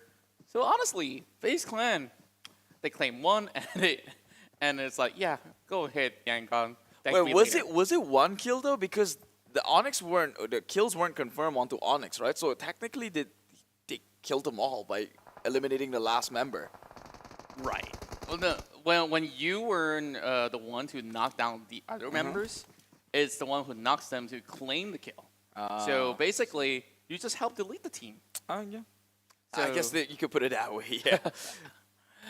Well, as we continue, this fight between V Gaming as well as MS Chonburi never ends in Sanhok. Okay, the first time round, we see MS Chonburi basically getting, a few pickoffs out there, and then the refrags come in. Like, these guys just basically don't want to call it the truth. They want to basically climb up the mountain. I don't know, is there a bucket of well up there in the Temple Hill? Yeah, there is. About like 200,000 prize pool. Oh, that's the well. Speaking of well, though, okay, we're by the caves, and here we go. It's just his Dogma as well as Team Secret. We've seen this fight before, and they're coming up with a similar rotation, dropping a grenade from the other corner as well. So they're just trying to be a little bit more hopeful. I like to use that word a lot anyways. So Jumper tries to reposition, but he might not have known that there is a few players of Genesis Dogma that's going to be on the lower side of the cave as well. So Satar getting into a flanking position, so perhaps this may be able to do good for the Indonesian side. Oh, this is a name I haven't seen showed up in the side of Team Secret. Y2K, he's playing. Wait, what? Am I seeing this one right? Y2K, your analyst of Team Secret, now trying to show what he's got here in Sanhok. So, also to let you guys know, he's also in that list in substitution. So he is an official player for Team Secret as well. So they got a total 6. So you got Kid, you've got Jumper, Fredo, Matoy, you know, the usual stuff, right? Y2K is an extremely tactical player. I mean, I've worked with him before. It's like I worked with Voki back in the days of RSG. So Y2K is just going to be scanning out for info. Meanwhile, shots being fired over onto Jumper. Y2K is just going to be lurking around, so they've already known that Booms is in this vicinity. So Team Secret now has the edge. No matter what happens, it's Genesis Dogma here, stuck outside of the blue zone. Yeah, they could play it a bit slower, but Team Secret would also need to make the rotation in eventually, but right now getting gatekeeped, I guess. So Team Secret will be gatekeeping Genesis Dogma, and someone else is going to, gatekeep Team Secret. You don't know what they say. There's always the bigger fish in the sea, and it's how you play this one out on top. I'm honestly curious to see how Y2K plays this, since you mentioned how tactical he is as a player, and him being a coach. I would like to see how he navigate his team through the thick bushes. That's right, and back in the days, he definitely played a full support role, as well as there was once he was captaining a team as well. Here comes Twans coming in with a headshot, catches onto TG13. Voki OP is down. Meanwhile, RRQ Ryu is dropping in those frags, hoping to connect towards Micah, who's basically pretty far across. But he's got 50% of his health deleted and ticket the full bar on. So 2 members of Axis Red 1 gets taken off. My god, RRQ seemed to be waking up in a good end of the bed here, but Y2K confirms a kill on his own onto one of Genesis Dogma. That is Booms now out into the lobby. Will watch as a spectator, but RRQ again. This team is, it's not a reflection. This is a total new team that woke up this morning to be this aggressive. And we've seen in a previous match where RRQ has 8 kills, and now it's raking the numbers up with still 4 members alive. That's right. They woke up. They chose violence. I just have to get near the mic for that one. Now, RRQ Ryu, they're not done with Axis Rate 1 just about yet. Faris currently pulling by the, I can't call this a sniper bunker. Like, this is kind of like a shed. A shed, not exactly a gazebo, if you may ask. So, yeah, I just dislike how flimsy it is. It's kind of like what we always call in Malay, bondo. Yeah. Well, we'll see how strong this bondo can hold, though. No, not many walls around here, and RRQ, all 4 of them. Mini watchtower. Yeah. So there's no chairs, no nothing, but he's cooking up a nade. And I guess that isn't a prepared recipe just about yet from Faris. Oh, can he spray them down? I think that they may. Oh, he's got the info. Okay. There's one guy. He might actually turn him down. Here comes the spray down. Oh! He should be able to secure this 1 kill, but he changes it up. He will be able to fire on. Instead, gets taken down. Faris, he has the numbers advantage. Well, can't really say so. He has the damage numbers. That's what I'm going for. And RRQ caught off by surprise. And I'm delighted at that. How did he miss a couple of last shots to confirm the kill? I guess that he was running out of bullets because he kind of oversprayed. And he's like, okay, I'll take out my second gun. I'm going to spray the other guy down. And I hope I have a few more bullets left. Now, jumper! Why? 2 stops. That's almost illegal. And it's going to be Fluke that secures the kill. This is going to Kid there getting chunked down as well. Vampire Esports just looking like the most dominant team as we look at Kid, who continuously have his health bars just taken out one after another time that they've been trying to approach this situation. So Team Secret have to force that pit stop just by that small little shack that they have. Yeah, unfortunately, this is sad news for me because I was just getting riled up to see what Y2K can bring to the table, and already he's out. Only 2 members left from Team Secret, and that's VPE, that's Vampire Esports, who will proceed to make their way and move into the circle. And as I was saying that gatekeeps were happening, bigger fishes in the sea and stuff like that, sentiments like that. Well, they overcome it, and now VPE is just going to go straight on forward to find the next people in their way, the next team in the block. That's right. As we have to look at how teams navigate their way. This circle is so tricky because it's in between the river, and it's no clear-cut answer as to whether it's going to Alpha, Bravo, or Charlie side of things. But if I were to put a finger onto it, there's definitely a little bit more land on the Alpha side. Just by the corner of the warehouse will be that perfect place to be at the moment. While Chua, now over in the top corner of the hill, still looking by. For rivals, so far staying pretty quiet inside of Sanhok, not getting themselves into the thick of things. Meanwhile, Yangon Galacticos, the boys who basically live to tell the tale against some of all the players of Onyx Esports who were playing super aggressive early game.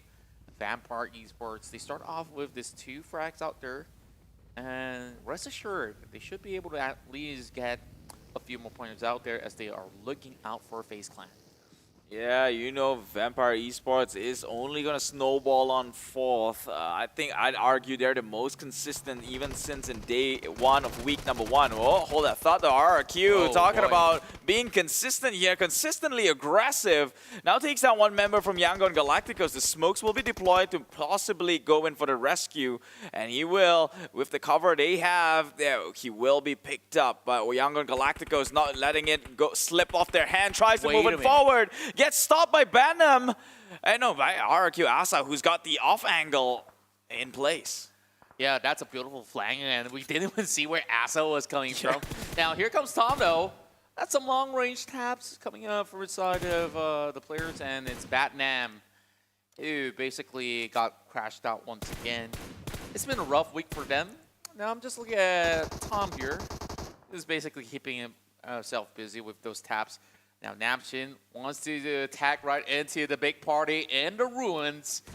This is basically where majority of the teams will be stuck for quite a while because of how the whole terrain is kind of difficult for them to pass right by. FaZe Clan, though, having those bullets sent their way by Namshin as he quickly gets right into the hut. Yeah, that spray unfortunately did not hit. That was a crazy recoil he tried to control there. Unfortunately, it does not connect onto anyone, though. RRQ has all members now healthy. 5 eliminations already. Are they going to break their previous record of 8 in a single map? I guess we'll see in this circle alone as it closes to the center with at least 30-40% water. Well, at least my prediction was correct. It's just by the warehouse, and look who we have right smack at the center. 4 rivals. Yep. My eyes may not be all too clear because I'm like 5 meters away from the screen. So, for rivals, they stay silent because they were hoping to secure the best angles possible. Now they were going to be having so many commotions flying across the map, and Vampire Esports just have to push their way through. FaZe Clan has been trying to pin them off of this angle for the longest of time. That finds FaZe Clan's Tony K. So there's not going to be any off angles that's coming out of the prodigy of FaZe Clan for the moment. Victorious, though, still holding onto the site. Not going to let Vampire Esports press on as they set a few more smokes just to run right across. Vampire Esports is smart enough to take a couple of buggies to move in the way, but Beer 11 now has to go on a 1 versus 1. He finds a member of the side of FaZe Clan, and VP Stone will go in to take him out. Man, VP Stone, Vampire Esports Stone being in the shed right now, reminiscing what he did in PEL when I saw him. Still on the Mega Conqueror, but he 1v2 the Chinese teams. That is impressive. And we can see him here again, just holding up on his own here, pulling the weight for his entire teammates. RRQ still now only has 3 members, but it seems like FaZe just crashes into the side of Stone here under the cover of smoke. Nades has been tossed on forward, but not reaching the angles just yet, or not reaching the distance where they could effectively deal some damage. But can they play their way out of this? Can his teammates come for the rescue and from the flank side? We're seeing a few names running by the feed, and we're seeing EVOS Reborn having KF dropping that nade, and one member of the side of Genesis Dogma has been taken down by members of Team Secret, while Chopper will be able to find one on his crosshair as well. And Tony K now will continue to take on RRQ Ryu. Neprical down on the ground. As it currently stands, RRQ so far today has been able to rake so many of all these elimination points. Now in a total of 6 inside of Sanhok. This is a big deal. You can start playing the healing game. I guess. I mean, I'm not the biggest fan of it, but when it works out the way that Infinity did, hey, I'm in it for the cheer, right? A win's a win. Team Secret though. Yep, Team Secret now being held back by EVOS. Lyzerg falls into the water. I'm not sure if that was intentional, surely, just to make it to the circle. He's just got to swim. There's no other option out there. Like, I think that he definitely prefers to stay dry. But Daebot, this is the cheekiest move that we've ever seen. And it's going to be a redFaZe, the one that's playing the healing game. This is going to be pretty bad. Now Daebot, he's being extremely cheeky here. And redFaZe possibly knows and senses he's going to show his face. This is no time for him to stop healing, though. They're still outside of the play zone. It's already phase 5. Not really looking all too good. But the grenades are cracking right up. NFT wants to punish Eagle Esports, and there's too much smokes on their way. Yeah, if I'm not mistaken, redFaZe was, the nade takes out NFT. That was the thing that was in their way. And now Datcom can make the rotation into Circle and maybe even Parajin and go in for the revive. Yeah, there we go. My, oh my. NFT members, though, I guess the rest of them are already pretty much safe. Now here comes Tony K. Ooh. And this guy never misses. The moment you swap two of the cams, it's Tony K popping off yet again.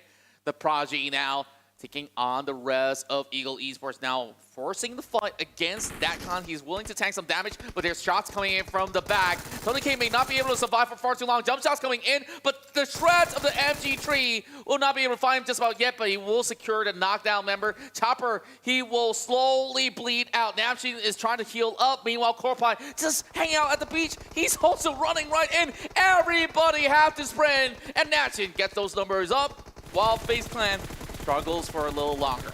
Yeah, meanwhile, Infinity just pinning VGM here, although coming from the low ground, he is keeping them halt with suppressive fire.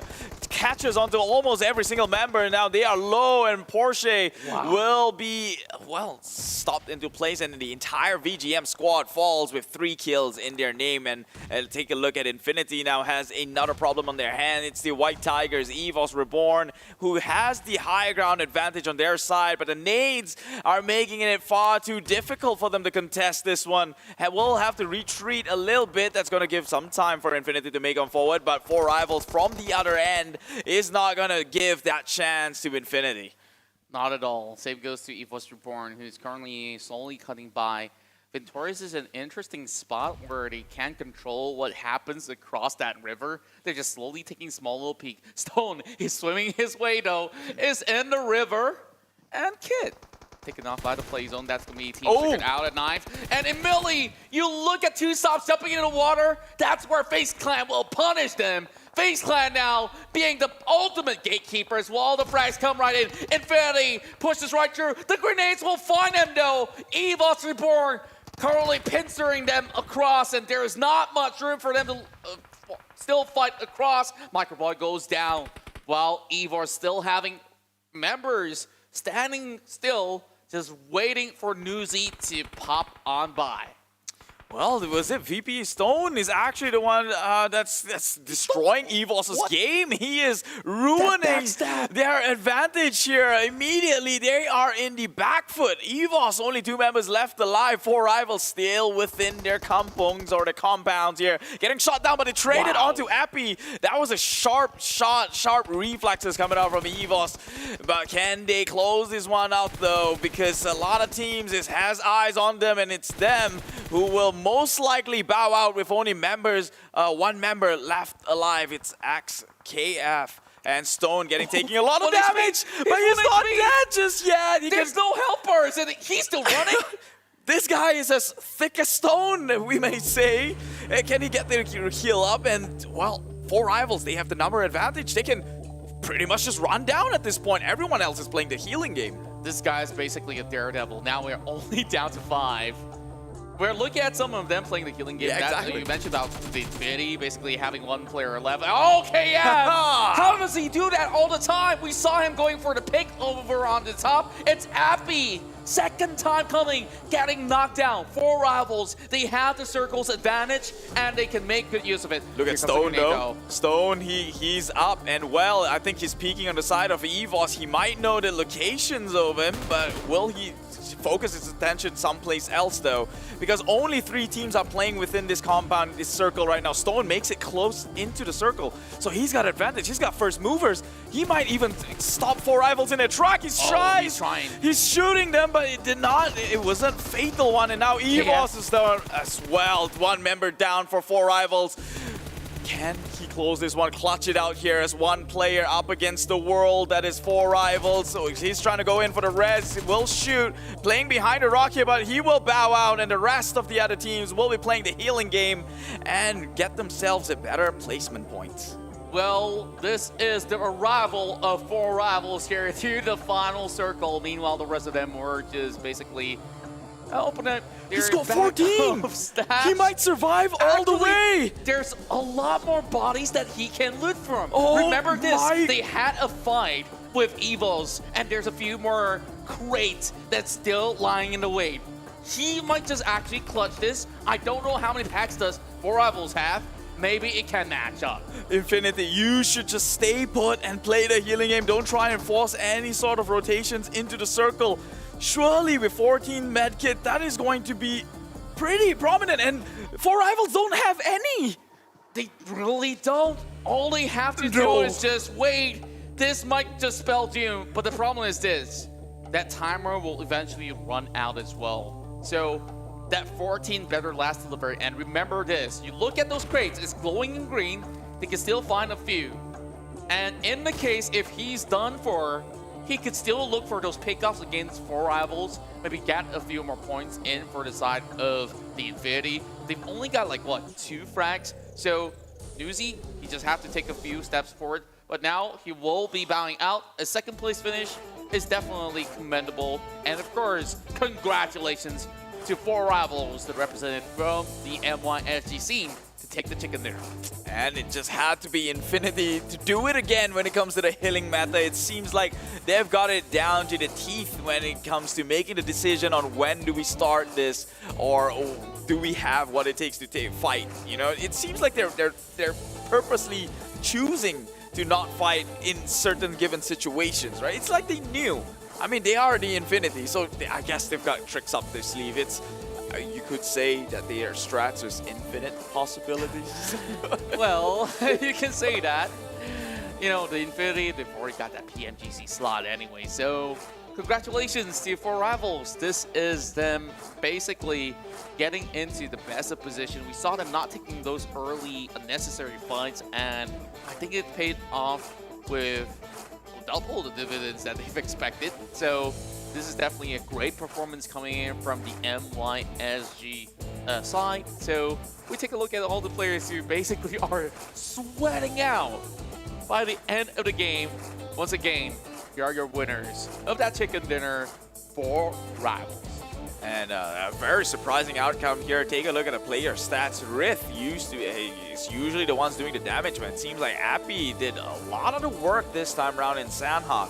Apel with only a 47 chip here, but Pamburu, Appy, they pulled the weight for the entire squad here in Sandhawk alone. And well, although they did stand out in the team, it takes 4 to make it happen. It definitely does, and if you look back into some of the highlights that we had, this was an interesting fight because Onyx were basically the first movers here to get a few of all these knocks. And you saw some really great trades, nades. Basically 2 pickoffs against Yangon Galacticos, and that clutch coming from Tamyo basically has opened it wide. And Onyx basically got taken down very early. We saw long range after long range. It was long bout between Team Secret as well as Justice Dogma, but it was Paris that has almost clutched a 1 versus 2, basically having himself out there to fend up against the rest, while Yangon Galacticos definitely made it pretty far in the game. Yeah, and I got a couple of kills going on their side as well, although they failed in the attempt against RRQ, but it is RRQ, although not so hot this season so far, but we know that they have what it takes in their tank to actually pull one off. I'm not gonna lie, I'm a bit disappointed in how it ended. I actually hoped to have like the circle closing, and with 14 meds, that would be like a turn of event of the century, and something to talk about moving on to the week. Yeah, and I guess that definitely will be a miraculous win if you can basically out-heal anybody inside a circle. We take a look at Tony K again. This kid basically is a legend in the making. Like, we have so many names come and go from the Thai region that has that firepower prowess.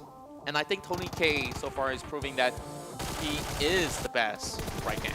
Yeah, however, I think his teammates would have to step up to match him, I guess. He's doing a lot of execution that's borderline risky, but I guess if you have teammates who's like got your back, maybe it would have paid out, because all the kills that Tony K is getting always ends up trading with his own life to begin with.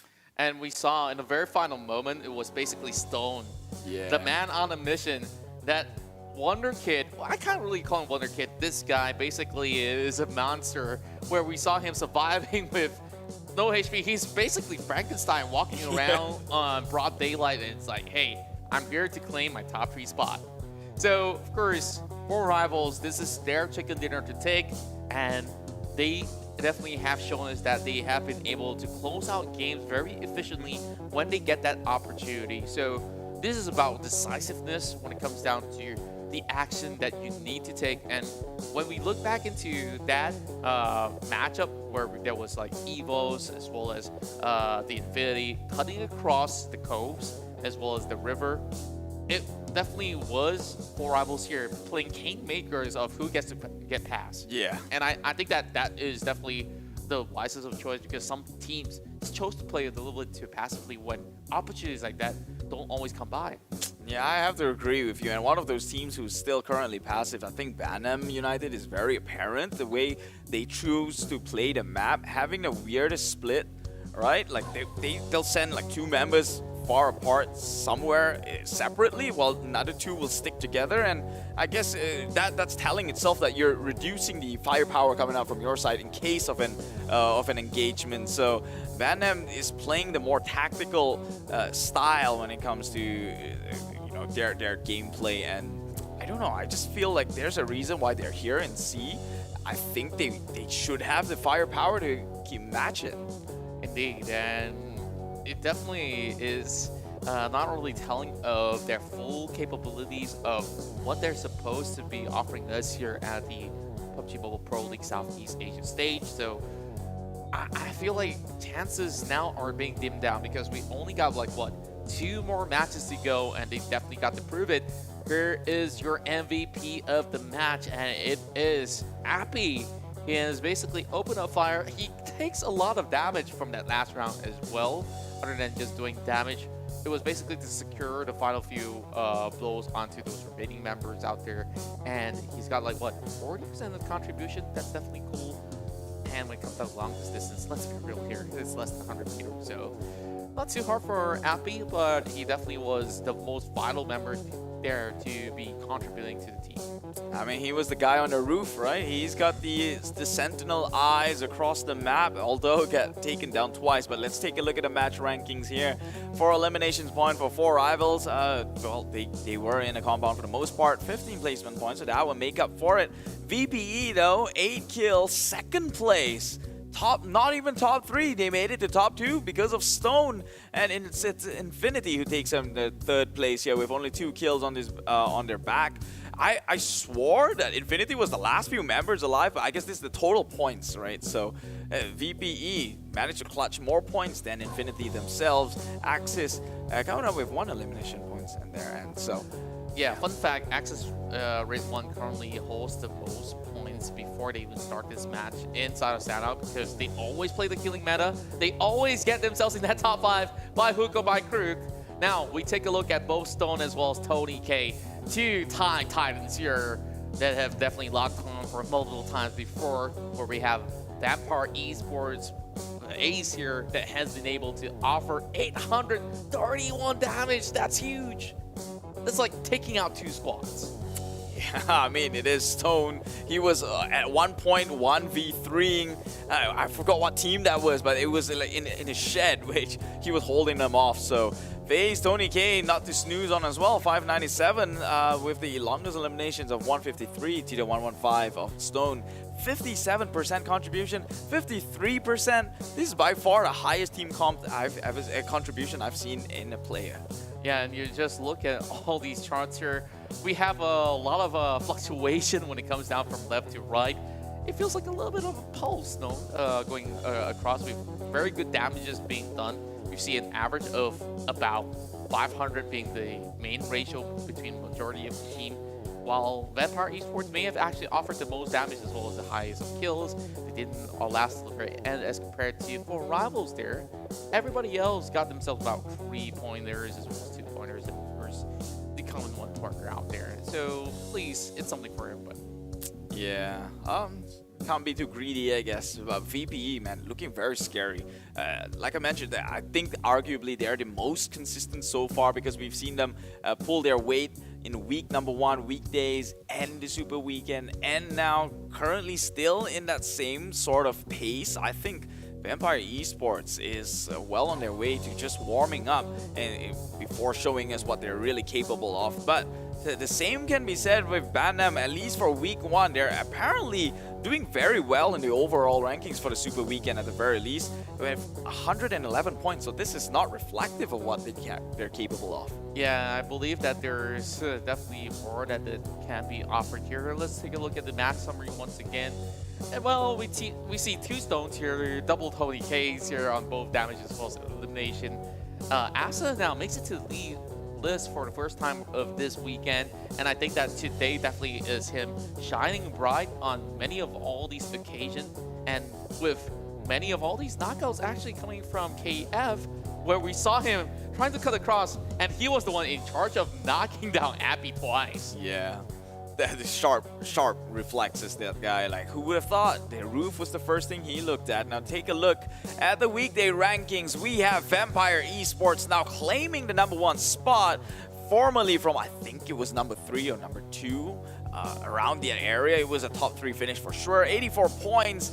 20 points lead from the second place, that is BTR at 65, tying up with Axis also at 65. FaZe coming in 4th at 61 points, and Infinity at 60 points on the 5th place. Now 6, 7, 8, 9 goes on as per such. That's right, and we don't see too much of a changes other than, of course, some of all these teams just adding more pointers out there.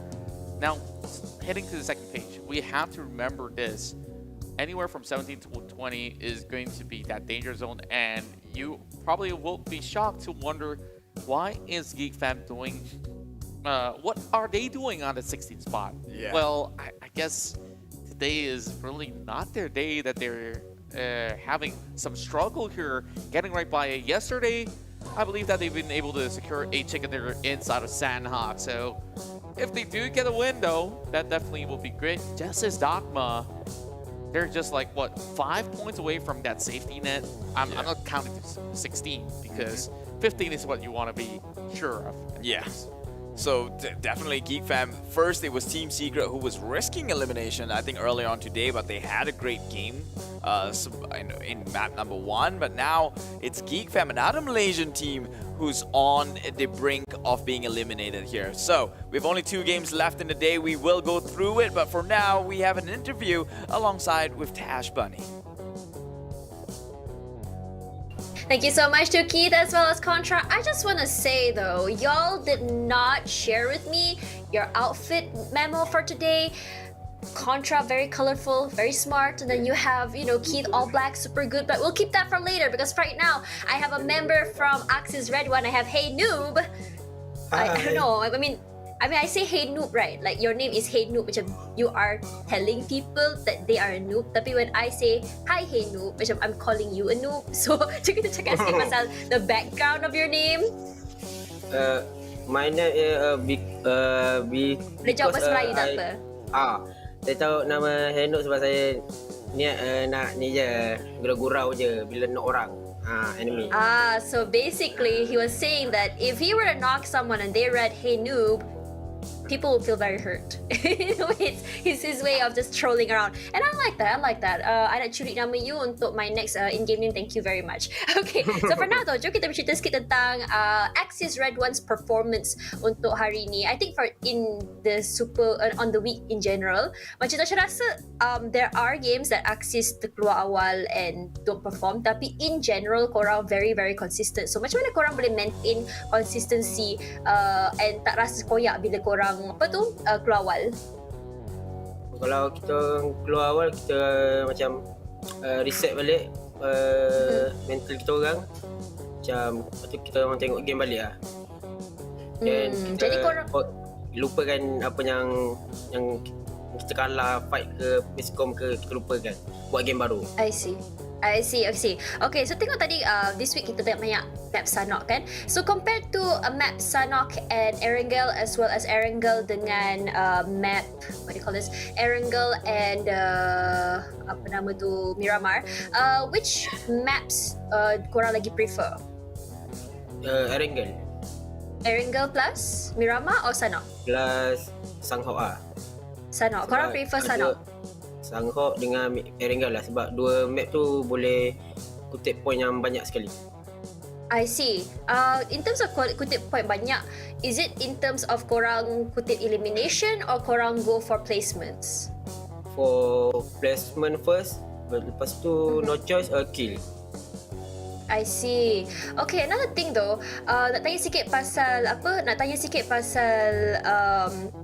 another thing pasal apa tu, how do I say this, about your performance just now.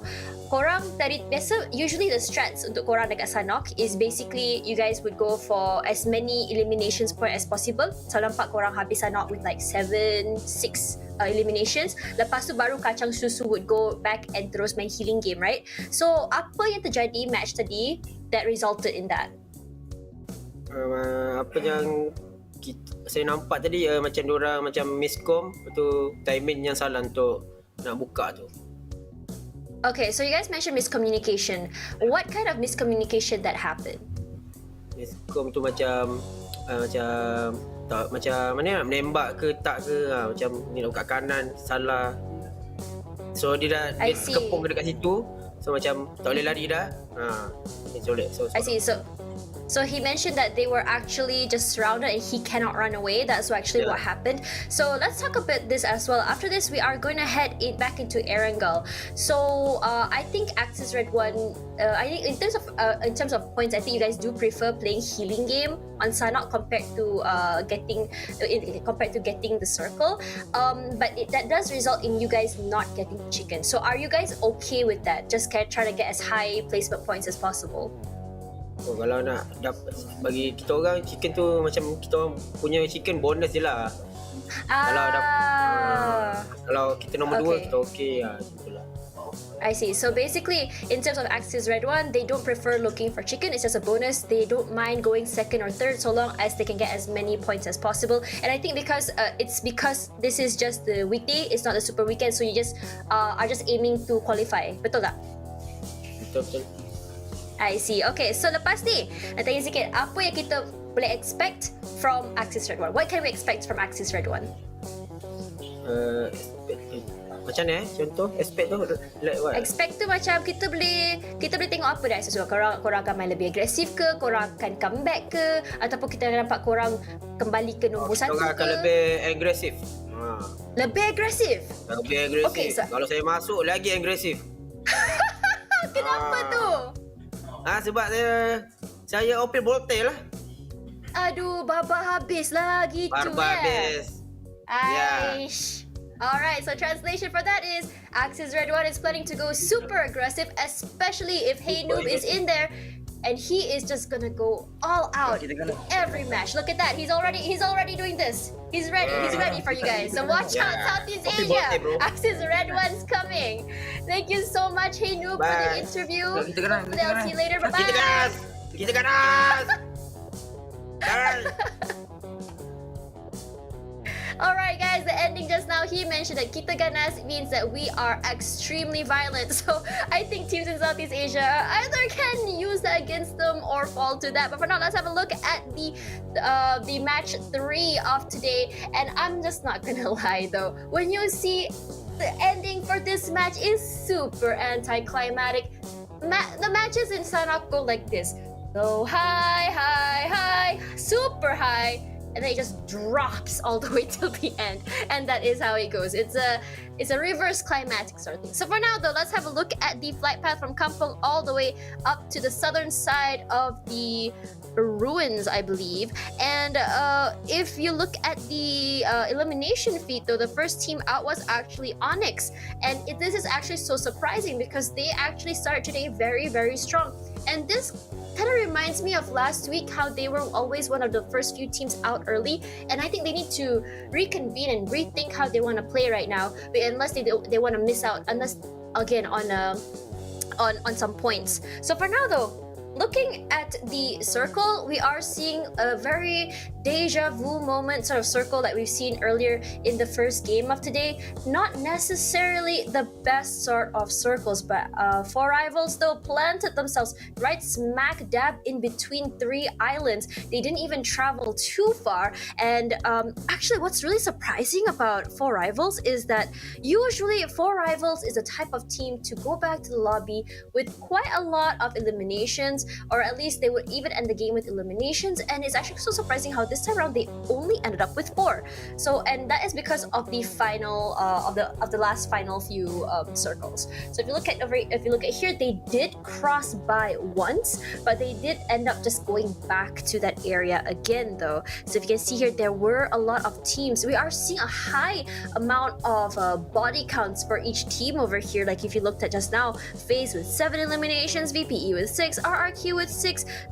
It's actually so insane how many of these teams are just going on the aggressive, especially on Sanhok. We are seeing a lot of faster gameplays early. We are seeing teams just rampage, chasing each other, and because of how small the map is, it's so easy for these players to third party and just get eliminations any way they can. For now, if you look at 4 rivals, I think they were planning on playing the bridge trolls here, as they had a feeling that the circle would come toward Camp Alpha eventually to the island on the west side.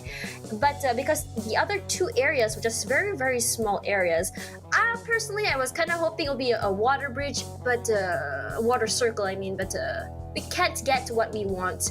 And you know, once again, I think if Chuchu and Cloud were to see this circle, they will be crying in joy.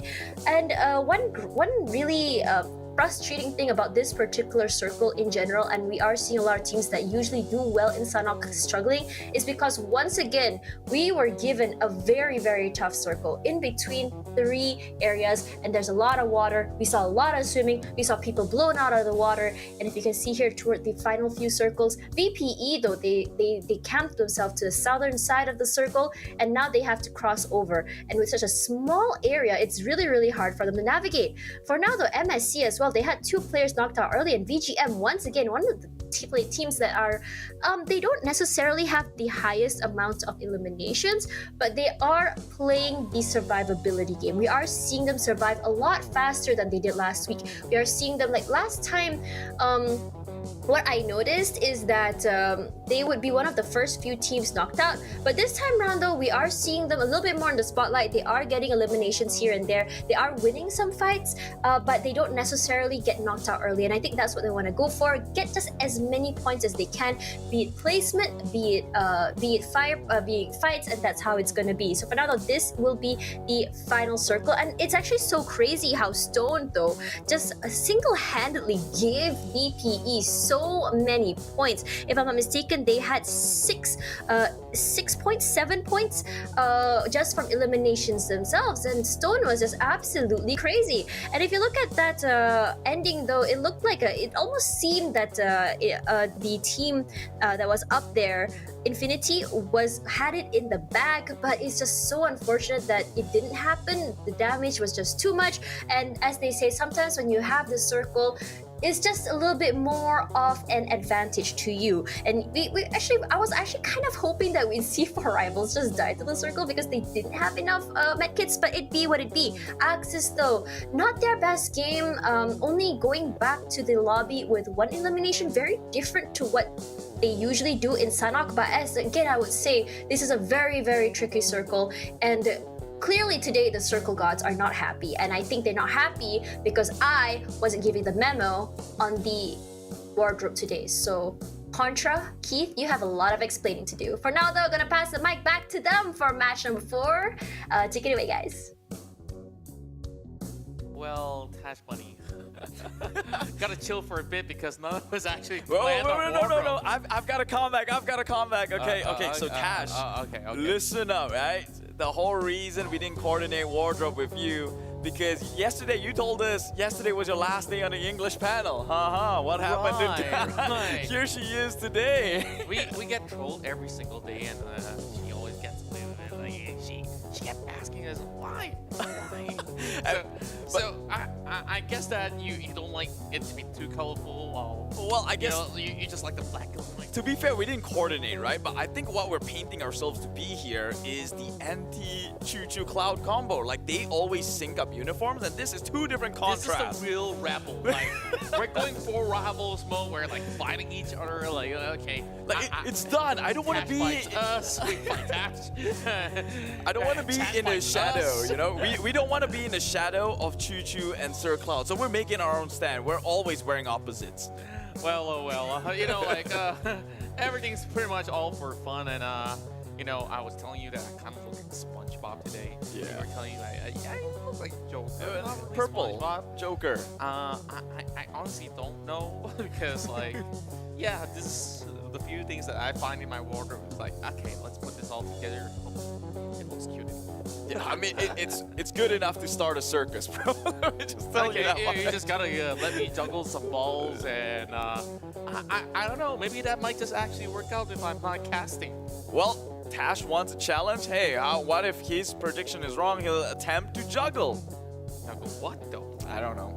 Throw a bottle. Hey, you can juggle one of those red in no time. I don't dare to drop any of those though. Like, these are too precious. You can check it out on your websites or your browsers. Just type in Xiaomi, and probably you'll be able to get those results out there to get your hands on that Redmi Note 10 series anyways. So as we get ourselves prepared for the next game to come, I definitely do fancy watching more matches in Arangel. So far, the other one was pretty explosive in the islands, where of course majority of all the teams were battling inside of the Sanopska Island, and it went all the way to the western side of the island as compared to, you know, somewhere central around the middle base. Like, yeah, we're just gonna keep everything fresh, and that seemed to be the chicken dinner for I believe Onyx. Yeah, was it? Yeah, Onyx. And it was pretty close for Infinity for a few times already.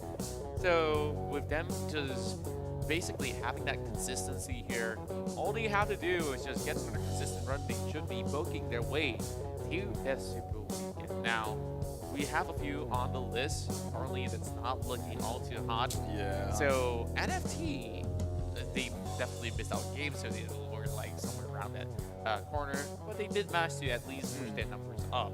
So you got Geek Fam, you've got Team Secret somewhere down there.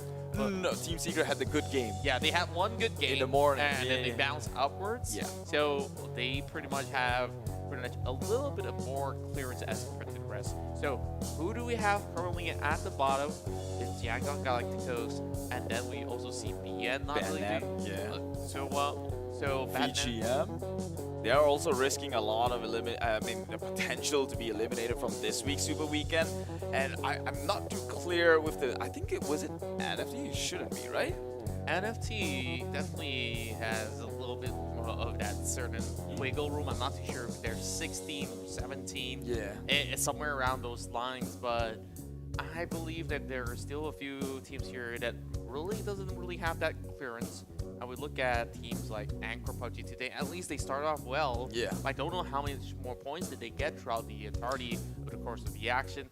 So, but you know, like which would be more detrimental? Like in the bottom 4, who, if they did not make it to Super Weekend, is gonna missed out a lot is Ban-Am. Because currently in the overall rankings, they are at 8th place with a total of 111 points. Sure, if you say Yangon Galacticos didn't make it, and the Super Weekend, they garnered 76, right? Like, so it wouldn't feel like you're missing so many potential points because, you know, you weren't that hot in the Super Weekend #1 as well. So, but coming in hot in Super Weekend #1 and to miss it the next one, that one's gotta hurt even more. Why? Because I believe in, you know, you never really know what hell is until you've tasted heaven. So they've had a good run in Super Weekend #1, and if you miss out second, I don't know, that feels bad.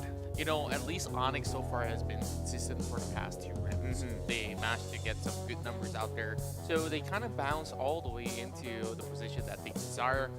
NFT, on the other hand, they're at risk because V Gaming, they've not qualified for the first Super Weekend, and now this is the second Super Weekend that they may actually drop out. So let's have a look into the groups as well. So in the next matchup, we're not having Group A play this one out. So V Gaming essentially is not here to claim those points. Ooh, that is rough.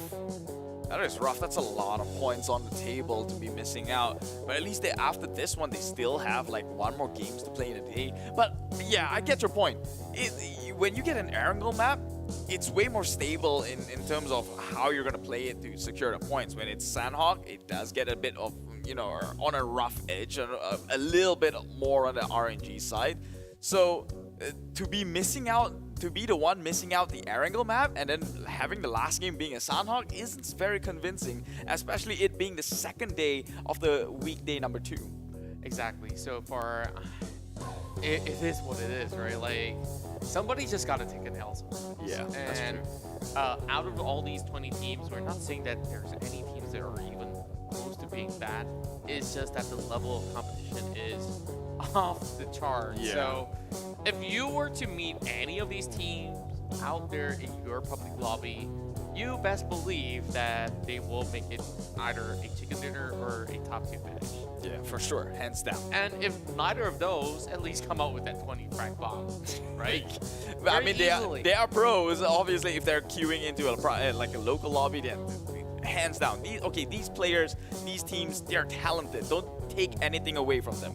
They are at the C Championship, so don't get us wrong when we're saying this. We're just calling out as it is because competitions are tough. Otherwise, BTR would have done what they have been in Season 1, Season 2, and that's raking like over 25 kills in a single match. That's not the days anymore. Everyone has upped their game. Everyone is on par. Yeah.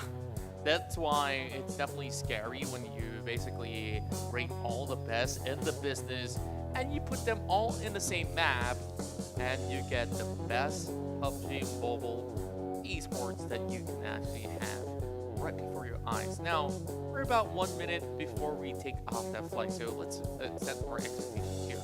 Because yesterday we saw a few teams such as FaZe Clan, EVOS Reborn, playing that chicken dinner. There was another team that managed to take the final one. VPE. Yeah. Of course, VPE. You know? I remember that was some huge frags going over their way. Now, Vampire Esports, they're currently sitting at #1, being overthrown Bigetron RA aliens, and they're currently holding it tightly.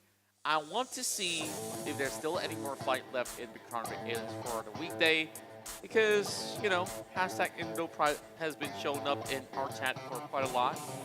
And here we go, having a glimpse of all the players getting themselves ready as we head into our virtual arena.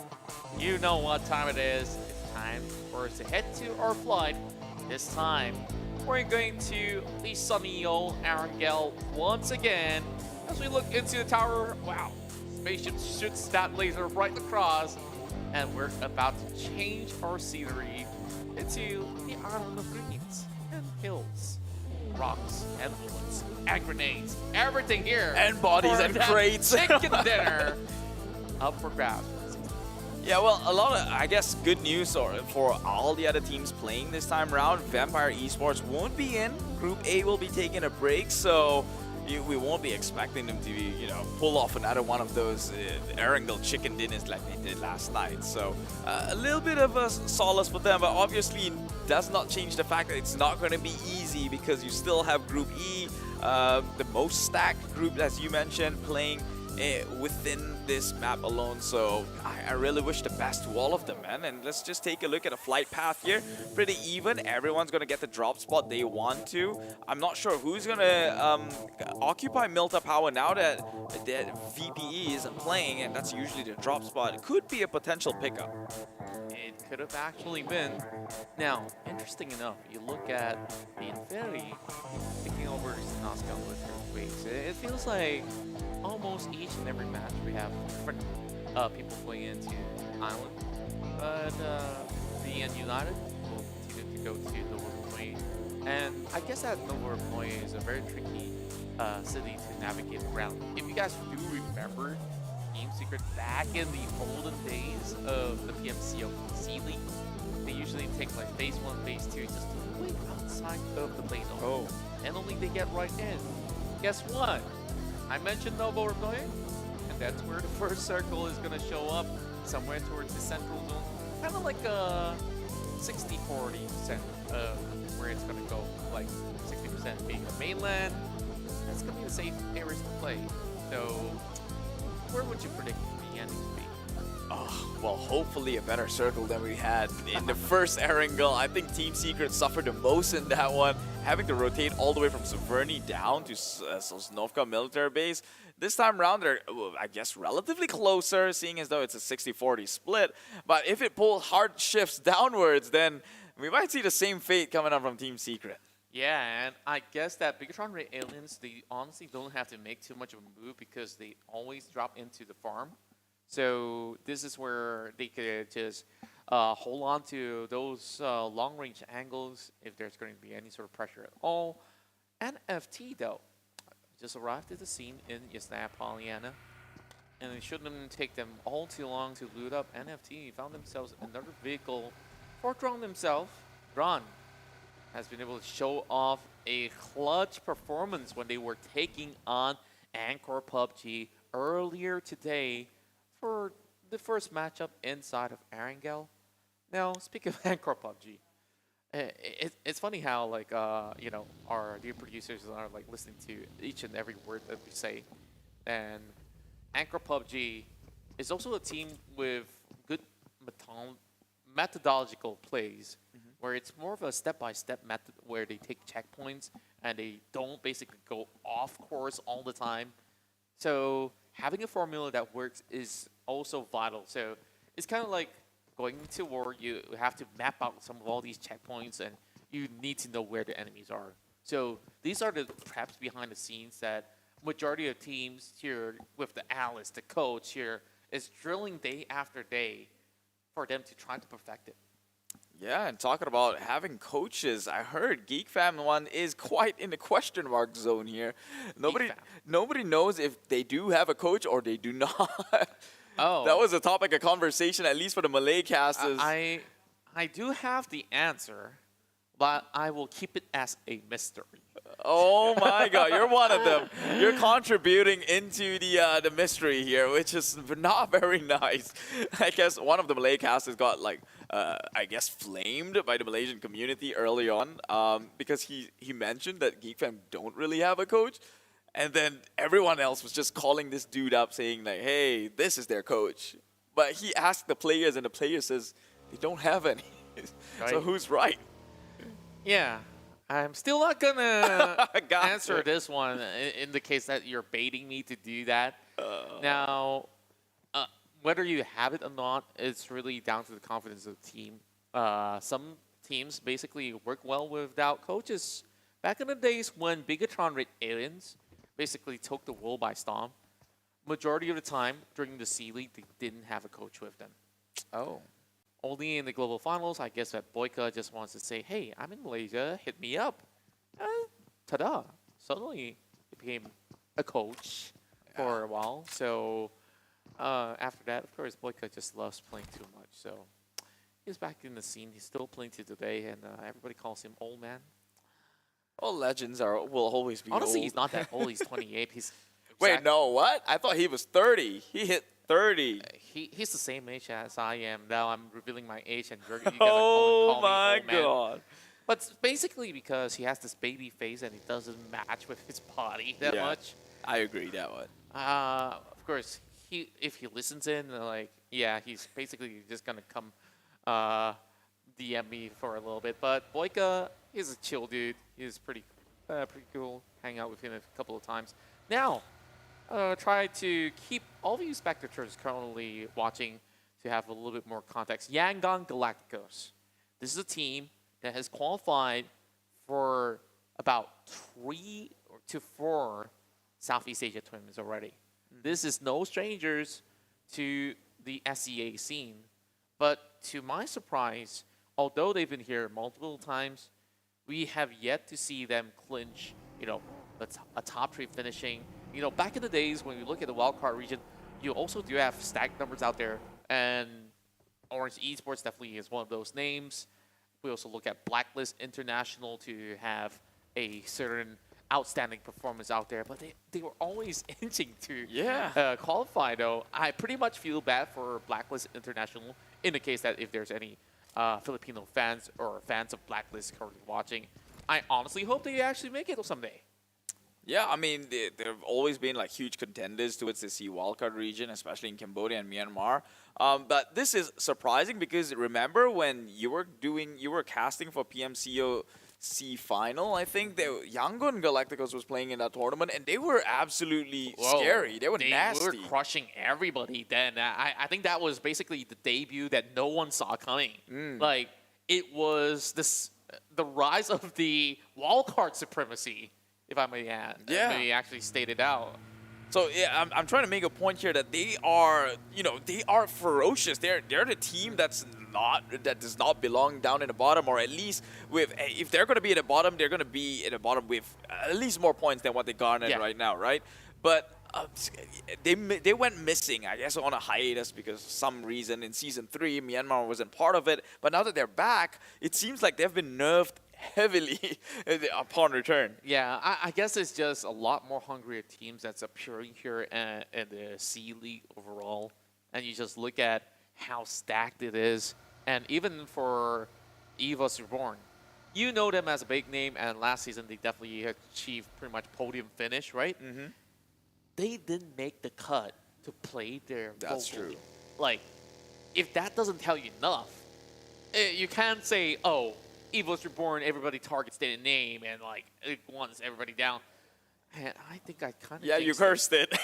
EVOS getting shot down by boy. BTR. Oh boy. Zuxi, not like this. Okay, there's a little flank going on, but it will still go into secure the kill upon KF. It feels like this is a classic rivalry. It's an Indonesian El Clasico, and Zuxi doesn't really have that much health, but he will navigate his way through, heading down towards the lower end. Yeah, they will try here. This is definitely one the fans have been riled up for. Indonesia versus Indonesia. Only the best of the best will make it through. Luxy, he charges, cooks up the nade.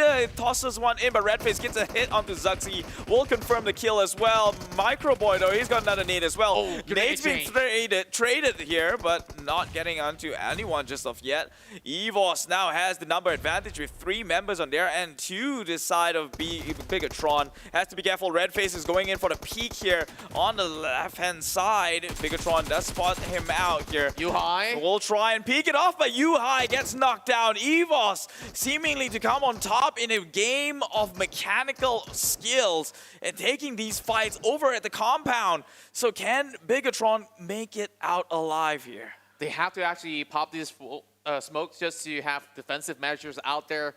EVOS Reborn, they really want to catch them out. That grenade almost connected, and they do take a little bit more health bars away from the side of Yuhai Boy. Now they knock him once again down towards the Luxy, where he will have to fight this off on close quarters. And there's not much numbers out there. Hop shots coming in, and the flank maneuvers come in with Luxy still taking one down. He tries to go for a peek. Micro Boy, the Exile one, tries to find the ex-teammate, and their ring around the Rosie is not really working all too well. Luxy goes in to spray them down. How long can he hold for, though? He has already got one in the number, as there is more members coming for the push. EVOS, they cannot heal up as they try to turn things up around. Luxy only has so little health left, but they will have to find their way. Polarizer is still crawling across. They try to actually jump in for the shot, but Luxy is not giving them all too much room. Luxy eventually will fall. That leaves only Ryzen behind, and he will turn tails and run. But then again, he says, I want to fight my life for it. Come and chase me if you can. He drops right in. He wants to take out EVOS Reborn, and this El Clasico will carry on forward. Ryzen with the F249. He is going to drop. My God! Ryzen with 1 HP. He clutches it up, taking 1 point, but it's EVOS with the win. Oh, that took forever to end. It was just playing ring around the roses by the walls. I was tired just looking at it, but man, EVOS, it seemed like they were the ones who was cornered like a wounded animal, but they, just like an animal, they bit their way through and they bounced back, fought back, and took the, kicked the alien to the curbs. You can sense the rivalry is so strong within the team. Like, usually in that situation, any team will have just drove off. They know that this is EVOS, our nemesis here. I don't care if you didn't play the PMPL Indonesia. I will fight you here at sea to prove who's the best Indonesian team. And it's EVOS Reborn here, who's still standing tall and say, you can try that again. But Ryzen, man, that rotation was a bit late. I gotta give that one onto him. But earlier, he had hold a that thought, chance. though. Genesis Dogma getting taken out by FaZe. But yes, I agree. Ryzen, what was he doing? Did he think that his teammate could have done it without him? That's big confidence. But hey, you can't risk those sort of play. Not against EVOS. Not at all. Oh, but they are eliminated. So I guess brothers. But they will have 4 points on their name. A little bit of that difference maker right there, right? I believe that they have been able to find 1 pointer for their own in the terms of how Bigetron has played that one out.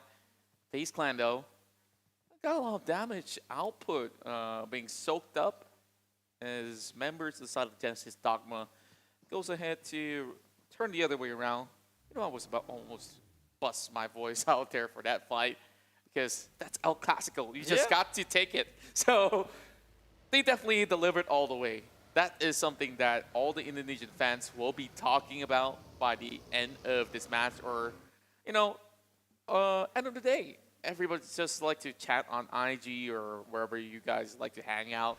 Make sure you follow PUBG Mobile on all the official platforms out there to stay up to date. Yeah, it's Facebook, Instagram, and YouTube. At least that's TikTok what I as know. well. Oh, play TikTok?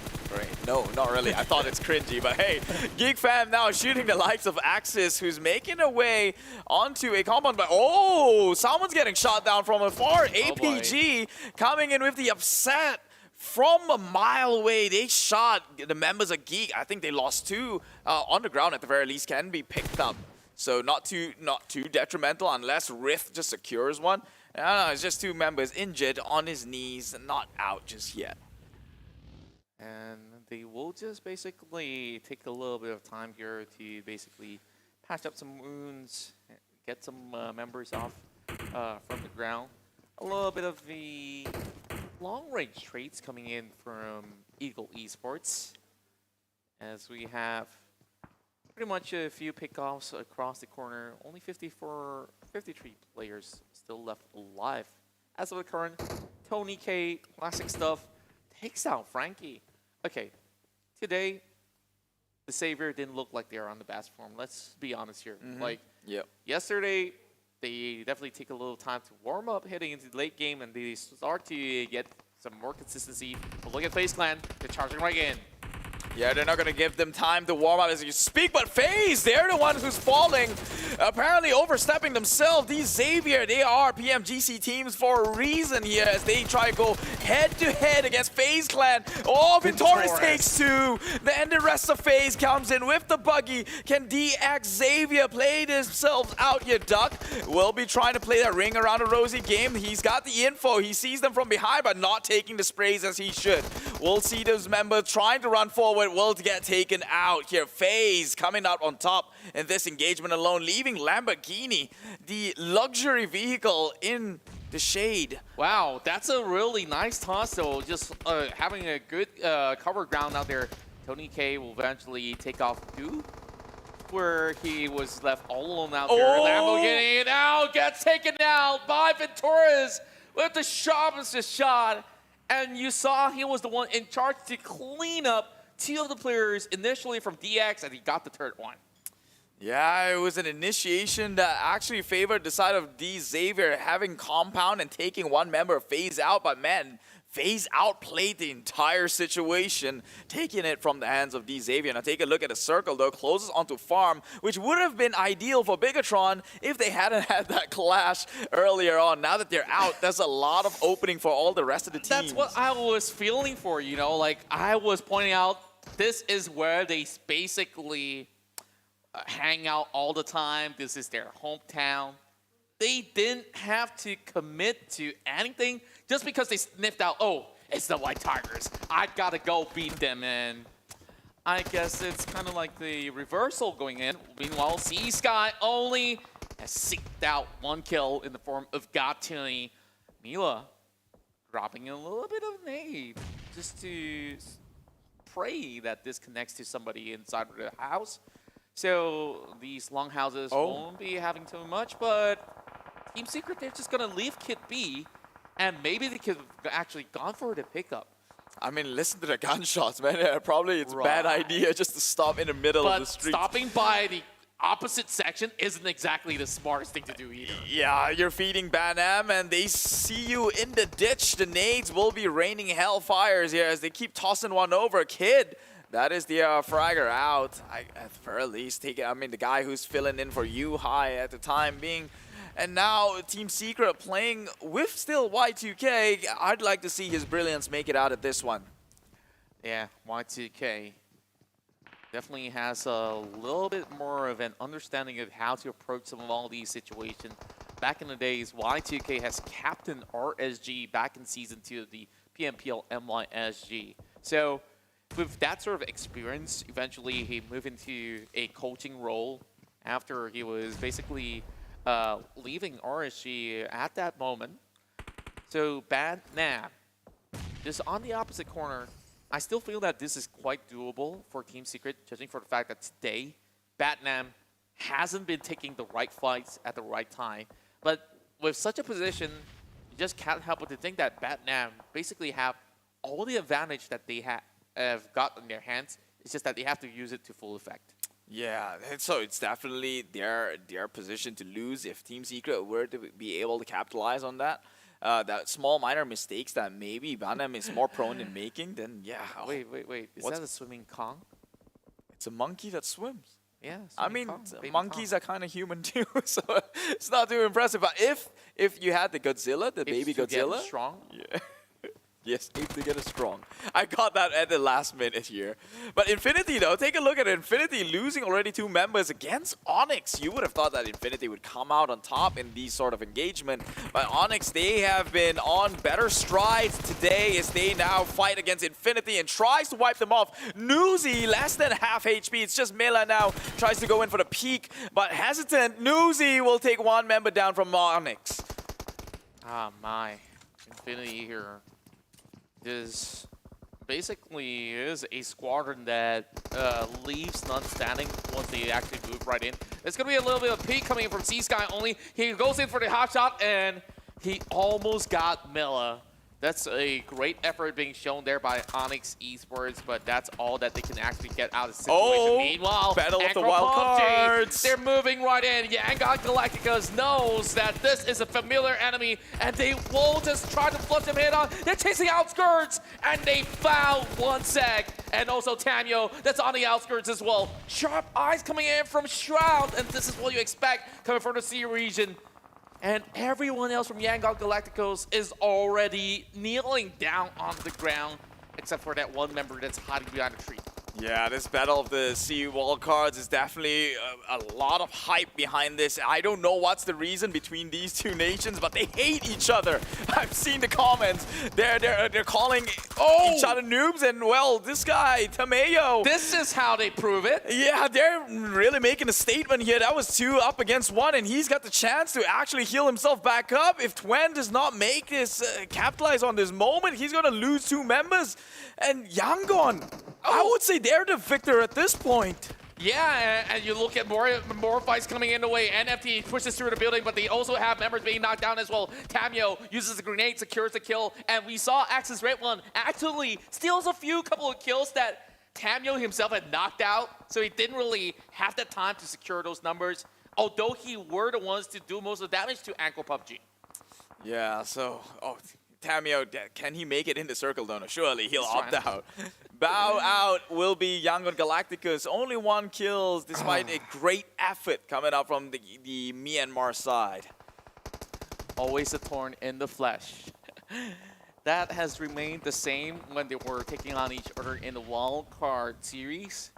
Now Damroot has a few nades here to expand towards Eagle Esports. They might just actually catch the moving vehicle. Periton, he's got to move even more, and that will be Namjin on the ground. They have to save him though. There's not much time going on there, and this is where Phase 5 starts to hurt. And Eagle Esports, in the blink of an eye, deleted, wiped out from the face of the earth. It's FaZe Clan here, and that's why. FaZe Clan definitely on fire this time around. 10 kills! 10 kills, just a couple more to break the record. I think it was 16. Try to hit 17 or 18 this time around. FaZe Clan, if anyone's going to do it, it's going to be them. And they're immediately up against a bunch of the team within their vicinity here. Looks into the compound, is going to crash onto Axis. Oh boy. Axis is equally as aggressive as FaZe, but who's going to come out on top? He will try. Corpai already in with the siege here. The car's just in time to block him, but Axis, they bow out with 1 member down, trading onto the kills here, but it's Axis who vanishes, and that's 3 kills under the name with 8th eliminated place. You just look at how swift they actually take action, and they don't even blink an eye when they were basically pulling the trigger. Yeah, Tony K says, yeah, I'm going to stop you with my UAZ so I can secure that kill myself. But then again, he gets knocked down. It's like, okay, come quickly, get me up. I'm not joking right now. FaZe Clan, perfect 4 still intact. Meanwhile, BN United, he gets shot. I was just about to say good things though. NFT now takes the fight head on, and they're crashing in from all 4 directions. Look at FaZe, they're coming in. They want to wipe on clean. They're feeling themselves. They're feeling themselves right now. NFT took on the compound, but now FaZe Corpai gets knocked out in the back lines here. Body too much more than they get you though. This is more grenades flying towards Corpai. Yeah, and 4 Rivals is also in his center here, just trying to deal some sort of a pick-off. Third party, FaZe losing 2 members in this compound push here. They have to make something worth it. FaZe with 2 members up against the likes of NFTs, but he's got the information, he's going straight out. Wow! He got shredded down in the attempt, and NFT, they clean with only 1 member left in FaZe, playing inside the washroom, but that only buys time as the eventuality is in the back. Meanwhile, more compound fights coming in, and NFT is gonna bring the pain against Team Secret. It's Y2K still here, alongside with Jumper, making it to the top 6. Now, this is definitely improvement when it comes down to positioning points, but how long will they hold on for? This is basically the pit of death happening across the corner. Meanwhile, 4 Rivals, they're the ones laughing their way to the bank. They're just waiting outside with all 4 members and say, take each other out. I don't care. I'll wait for that chicken dinner again. Yeah, they did it in Sandhawk. They're going to do it again in Erangel. Just a passive, but hey, capitalistic gameplay when when the animal's wounded, Chonburi comes in and claims the kill. So that's going on here, but Team Secret will be up against 4, although it's NFT, which in the rankings doesn't seem like they're a better team than Team Secret, but hey, there's a reason why they're here, and they're also an Indonesian team. So we'll see how Team Secret try and handle this. It's 4 members still. So that is heavily sided NFT right now as they can trade bodies to get the knockouts. Oh, but the blue zones are coming in. He's going in for the jump shot. He got one. Jumper trades it. And that will be Team Secret out in 5th. That's the top 5 finish to say the very least. NFT members still have 3 more still left standing, and of course they'll be saying, curse Chonburi, you don't have to do that. But then again, the fight continues. Meanwhile, all alone though, the final member of BN United will be taken out, so that leaves 3 more standing. And we have 4 rivals, this time coming with a little bit of a 2-2 split formation. It's Mila who's been lurking right by. I feel like Mila is the shield of the team. Like, he's always the last player, the last line of defense, the medic of the field. Like, this guy, he's multi-talented. He's a PUBG player. And what else is on that list? If there's anyone from Thailand that, of course, have talked to me, Mila, gotta give me more context. But Rondo, it's shot from Pubg, so that's the other corner that we're looking at. Yeah, so like I said, man, they're the hunters just waiting for the wounded animal to be an easy pickings here. It secures a kill. That's dinner for them tonight. Oh, but they just, well, they bite back. Appy now down on the ground. That's right. Mila already have 3 kills to his name. And we're looking at Appy, who's just walking through that grass of flames. It looks as if it's so, but Appy basically is still crawling his way. There's too much smokes for my liking. Somebody's got to choke here. And it's not going to be Mila, but then again, he's going to lob one for quick. Oh, I think that's meant to be used. Yeah, that's coming from Rift. So we're slowly moving forward, and the NFT Esports will have to find a little bit of a different angle. And April's all alone inside the shack. This might just look pretty bad, though. They saw him. They know that he's inside this little shed. The little gun just peeked out a little bit, but oh! He traded it. April 1v2 situation, nearly clutched it out, but he will be the one who bows out, and now the information has been transferred. Can 4 rivals actually take the opportunity here? Is Infinity still around? I don't think so. Okay, so it becomes a 2v2. This is very important for NFT. Remember where they were at, and they need the chicken dinner. Look at this. AWM on the final spot. Wow, that's disgusting. This is dramatic. Like, it is about who takes the first move. Is there any smoke still left? They have to expend it right now. It seems like they dropped that smoke onto the right-hand side of where Pubg is. He's gonna take out the pan. Okay, we're not going to be throwing pans here right now. There's only one person that we knew who have done it, and that guy is from PMPL and YSG. And well, that definitely was an epic way to close off that match. Yeah, that moment's immortalized for sure. Like, what are the odds? It was basically an El Clasico, right? Yeah. Was it Kid? Who was it? If I know, it was Sam9 Gang versus Team Secret. Right, iShots got hit by the pan. Oh, yeah. iShots was the one on the receiving end.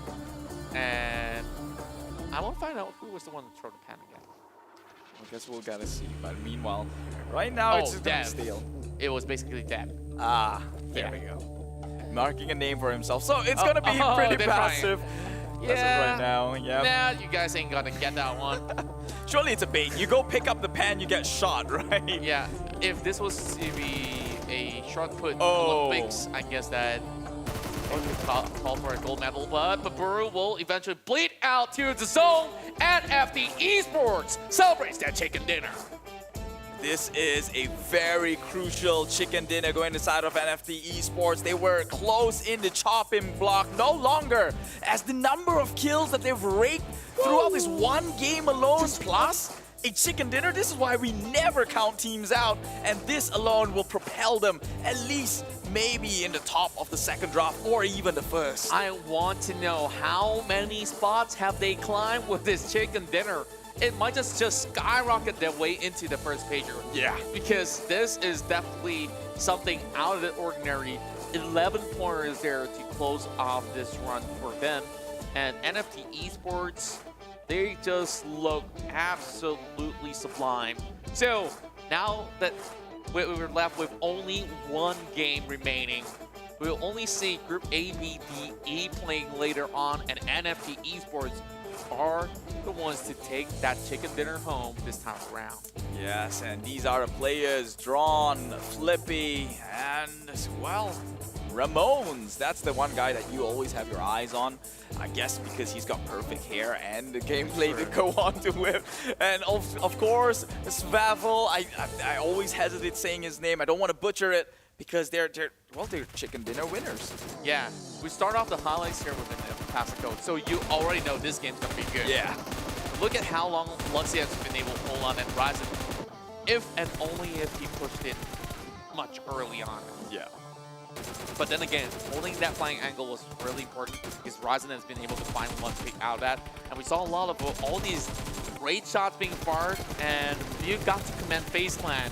They were out for blood the entire game, and they just don't care. Yeah, this is the game for FaZe. Like, there were times where I doubted them. Like I mentioned earlier today that although they won chicken dinners, it wasn't so convincing. This is the exact opposite of that, and I want to see more of this side of FaZe Clan. This is the part where even the Infinity are afraid of. So if they can bring this into the Super Weekend, I think they're a huge threat. They definitely are, and you look at that clutch coming from Tanyo again.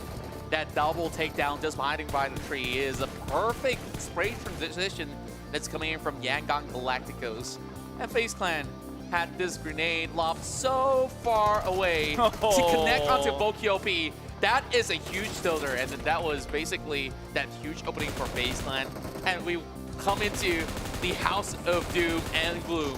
And NFT Esports were the ones who survived to tell the tale, and eventually were the victors of the match.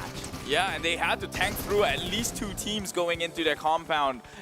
So I would say this is NFT Esports. This is telling on what they can do. Although they didn't qualify for the previous Super Weekend, I think that was a mistake. But this time around, it seems like it's going on their way into the Super Weekend number 2. Now, FaZe Clan, I think they're slowly warming up. Okay, let's be honest. They're calling it as it is. The first Super Weekend, they didn't do too hot. They were at 15 plays out of 16 teams.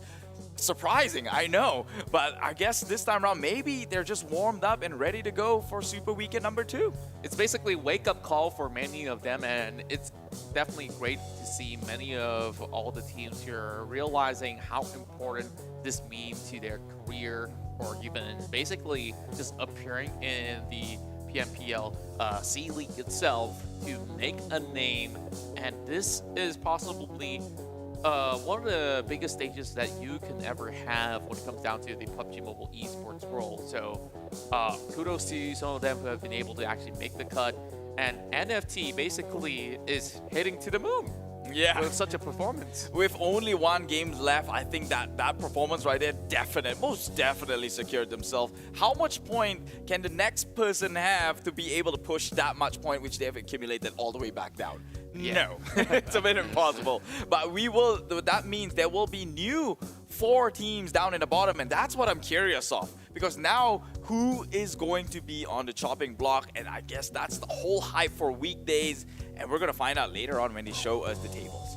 That's right. We're going to be getting into more of those facts and figures for you guys to check out later on.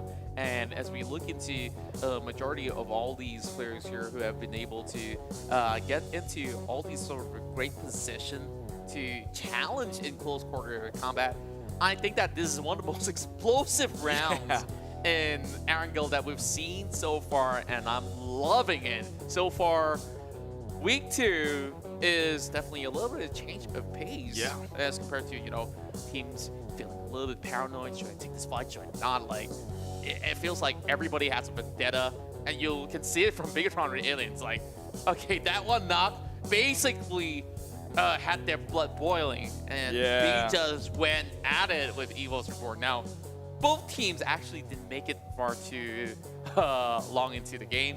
But EVOS Reborn, they got the pointer out there. I guess at least they got something.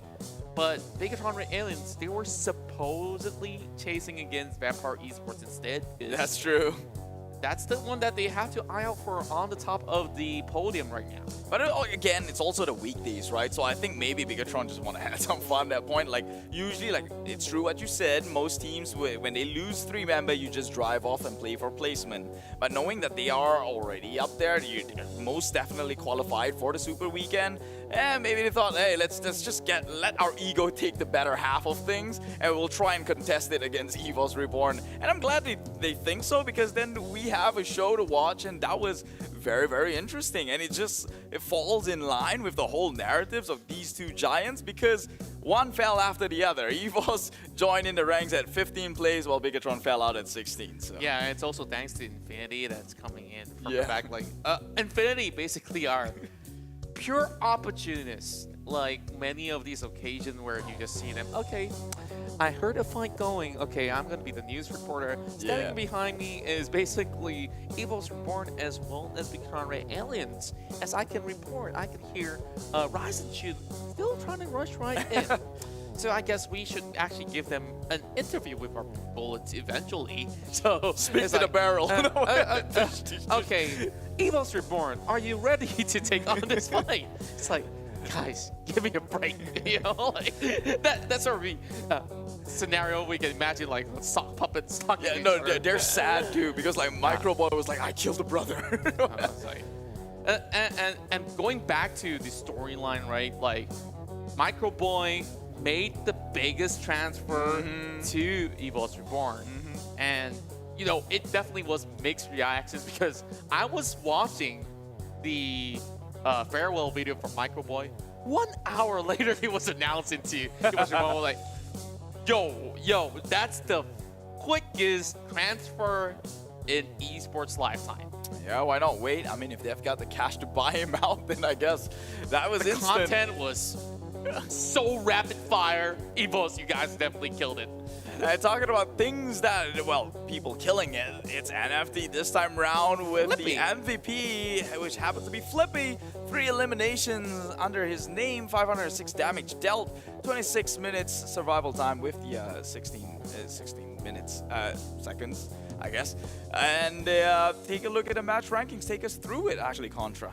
All right, NFT Esports, this is definitely their biggest round so far throughout the entirety of the week. So they managed to put a total of 27 points across the table, while 4 rivals have been consistent for the past 2 games, this time on second place finish with 4 elimination points. That's good enough for them. Look at what we have. The Infinity. I told you about the opportunists, and they definitely have not only delivered in all fronts, they have been able to achieve great ranking points. It's 12 frags on FaZe Clan. I want to see those numbers later. Like, I'm pretty sure that we're going to have a head-to-head. Yeah, we're going to... Most of it is going to come from these players here. It's going to be a twin tower, so to speak, sort of graph that we're going to see, because look at that, 12 eliminations point for FaZe and NFT Esports. So they're going to be the twinning towers across everyone else, which averages to 3 points for each other teams, because they took everything, not many to go around with. Yeah. FaZe Clan basically is the team that basically commands and conquer, and you can definitely tell. We look at the 2 towers here, and the rest are basically villages somewhere in the middle there, just having a little short bump.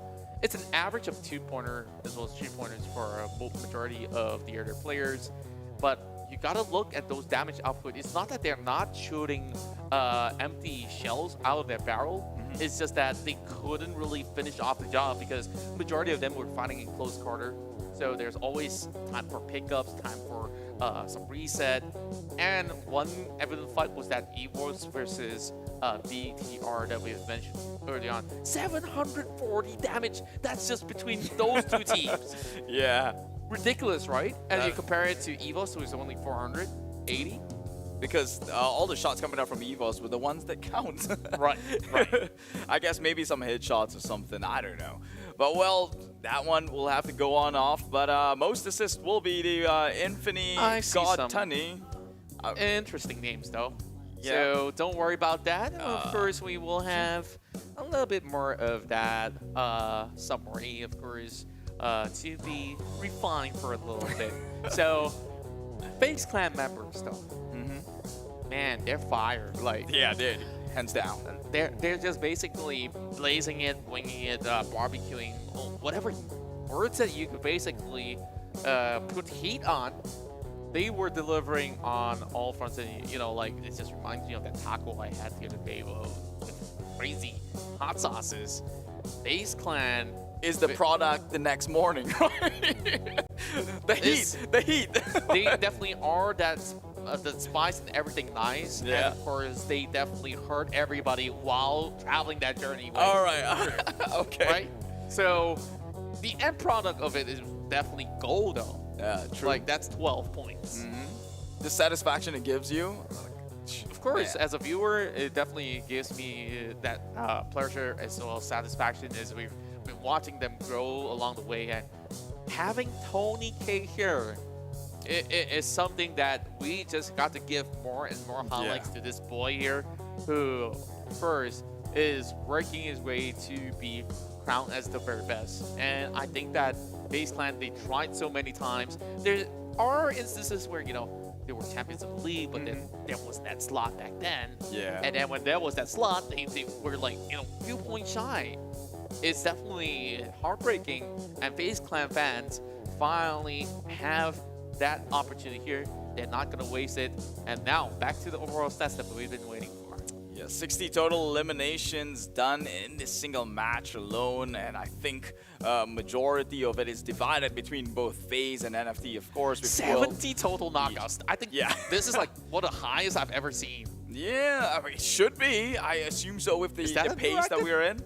No, usually they'll announce it if we're breaking a record. Yeah. Or at the very least. Healing obviously not too much here with the number of knockouts you have. I guess revives will be the thing. The total rescues up to 23. The throws used at 325. That's not the highest. What was the highest we've seen? Was it like 999? Throwables used, if I'm not mistaken. 999. I don't believe those numbers. Bro, wait. No, I remember there was a time where we were like, we just needed one more nade. You're right. One more nade. Okay. Tell you what, today it's about time domination.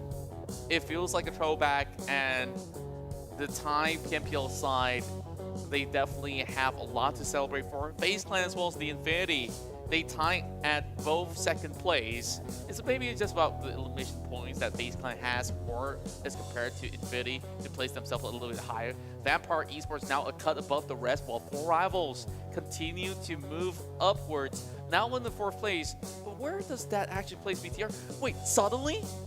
They come down to 6. Yeah. Wow. Well, it's that volatile. That's drastic. Yeah, it's a volatile game NFT, here. They went into the first page, like we said. Yeah. I mean, with that sort of spectacular performance, you kind of have to expect them to move on forward, right? Yeah. But let's see now. Xavier. The Xavier down in the chopping block, like they might just not make it in Super Weekend number 2 here, and they're currently holding number 1 spot in the Super Weekend overalls. So if they miss this one out, it's...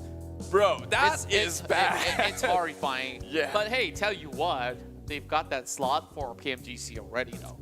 But you know, $200,000 US. They need to fight for that cash. Of course, somebody's got to put foot on the table, right? Yeah, these players, they need to be paid. You gotta get paid too. That's right, and other than paychecks, of course, there's a lot of all these things at stake here. It's definitely the pride of their home nations as well, playing from different parts of the world. But one thing that brings everybody here today is the love and passion for PUBG Mobile. And of course, sending love your way, Tash Bunny. Go ahead, do that interview. Yeah. Thank you so much, Contra, as well as Keith. Really feeling the love here. Still not feeling that outfit wardrobe change though. But for now though, I have Pasha from the side of 4 rivals with me. You guys started off the day kind of a bit. I think it was very disappointing because the circles were actually really, you know, it's hard for you to predict how you want to go for that. But you guys made an incredible comeback today. How did that happen? I mean, yeah, there's like a few circles that is very hard to play, but by the end of the day, my boys actually make the decision where they want to play, how they want to play. We just give them the, you know, the moral support. Like even if it is a wrong decision, never mind, we just let it go and then just move on to the next game. Right. You're actually right about that though. And just now, what's really interesting is that you guys managed, it seemed like 4Rivals had the upper advantage against NFT because NFT was just so crazy. They got so many eliminations. But the thing is, Pemburu managed to stay up till the end. I just want to know, what was Pemburu's reaction, not reaction, but like what did he feel playing that 1 versus 2 and what did he think about throwing the pan back and forth? Actually, about that game, yeah, it was kind of hard circle for us because the 5th circle, it was the hard shift circle, so they made the decision, so why not? At the end, they were supposed to clean up that game actually. There was supposed to be no knocks. AP should be played with Apple, but then they miscom or something. The Infinity knocked one of Apple, AP, and then it's like return fire, and by the end of the day only left Arul, and then they were just having fun actually. They was like nak bagi point tak nak bagi point, nak tengok aku kelas tak, senyap aku nak kelas ni, but then they just making jokes around. Then yeah, I just give them the... So you guys were just trying to see if he can clutch or not. But either way, great plays from 4Rivals. This is the 4Rivals that we were excited to see, the one we saw from before, and I'm really excited to see you guys hopefully on the Super Weekend. Not hopefully, I think you guys are pretty much already confirmed. So last question for you is, what can we expect from 4Rivals this weekend? I mean, about expectation, last season actually teach us a lot. When you expect too much, when you hope too much, and when you don't achieve that thing, it's actually gonna make you really demotivated. So we just like, okay, we pass our weekdays, we want to focus our super weekend, we just gonna do our best.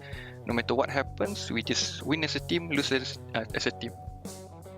Right, that's a great idea. Spelling the roses. I think a lot of teams need to start doing that. Thank you so much, Pasha, for the interview. Looking forward to seeing you guys this weekend. I'll see you soon. Bye-bye.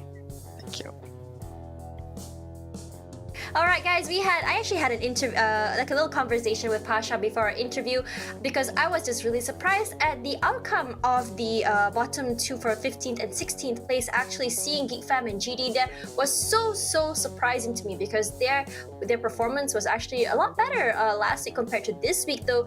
But if you look at today, we are seeing some insane and just ping-pongy circles, and it's just been so unforgiving. And for stronger teams as well, if you guys notice, BTR, 4R, Geek Fam even are just struggling to kind of predict where exactly the circles are. I already mentioned this last week to Choo Choo and Cloud. One of the biggest and hardest things to figure out in life is number 1, your significant other's thoughts, and number 2, the PUBG Mobile circle. So for now though, we saw the circle there. Let's talk about our winners. NFT, Yasnaya Poliana was where they dropped down, and the circle thankfully was in their favor. And one thing about NFT though, they didn't actually make it to the Super Weekend last week, and they were actually struggling a lot on the first week. They didn't really show up. It was one of those times where we thought like, okay, I think NFT will be this way forever. No, absolutely not, because Pasha said one thing that he learned during PUBG Mobile is that you can never ever feel comfortable. At any moment though, the game will just come back to slap you in the face. So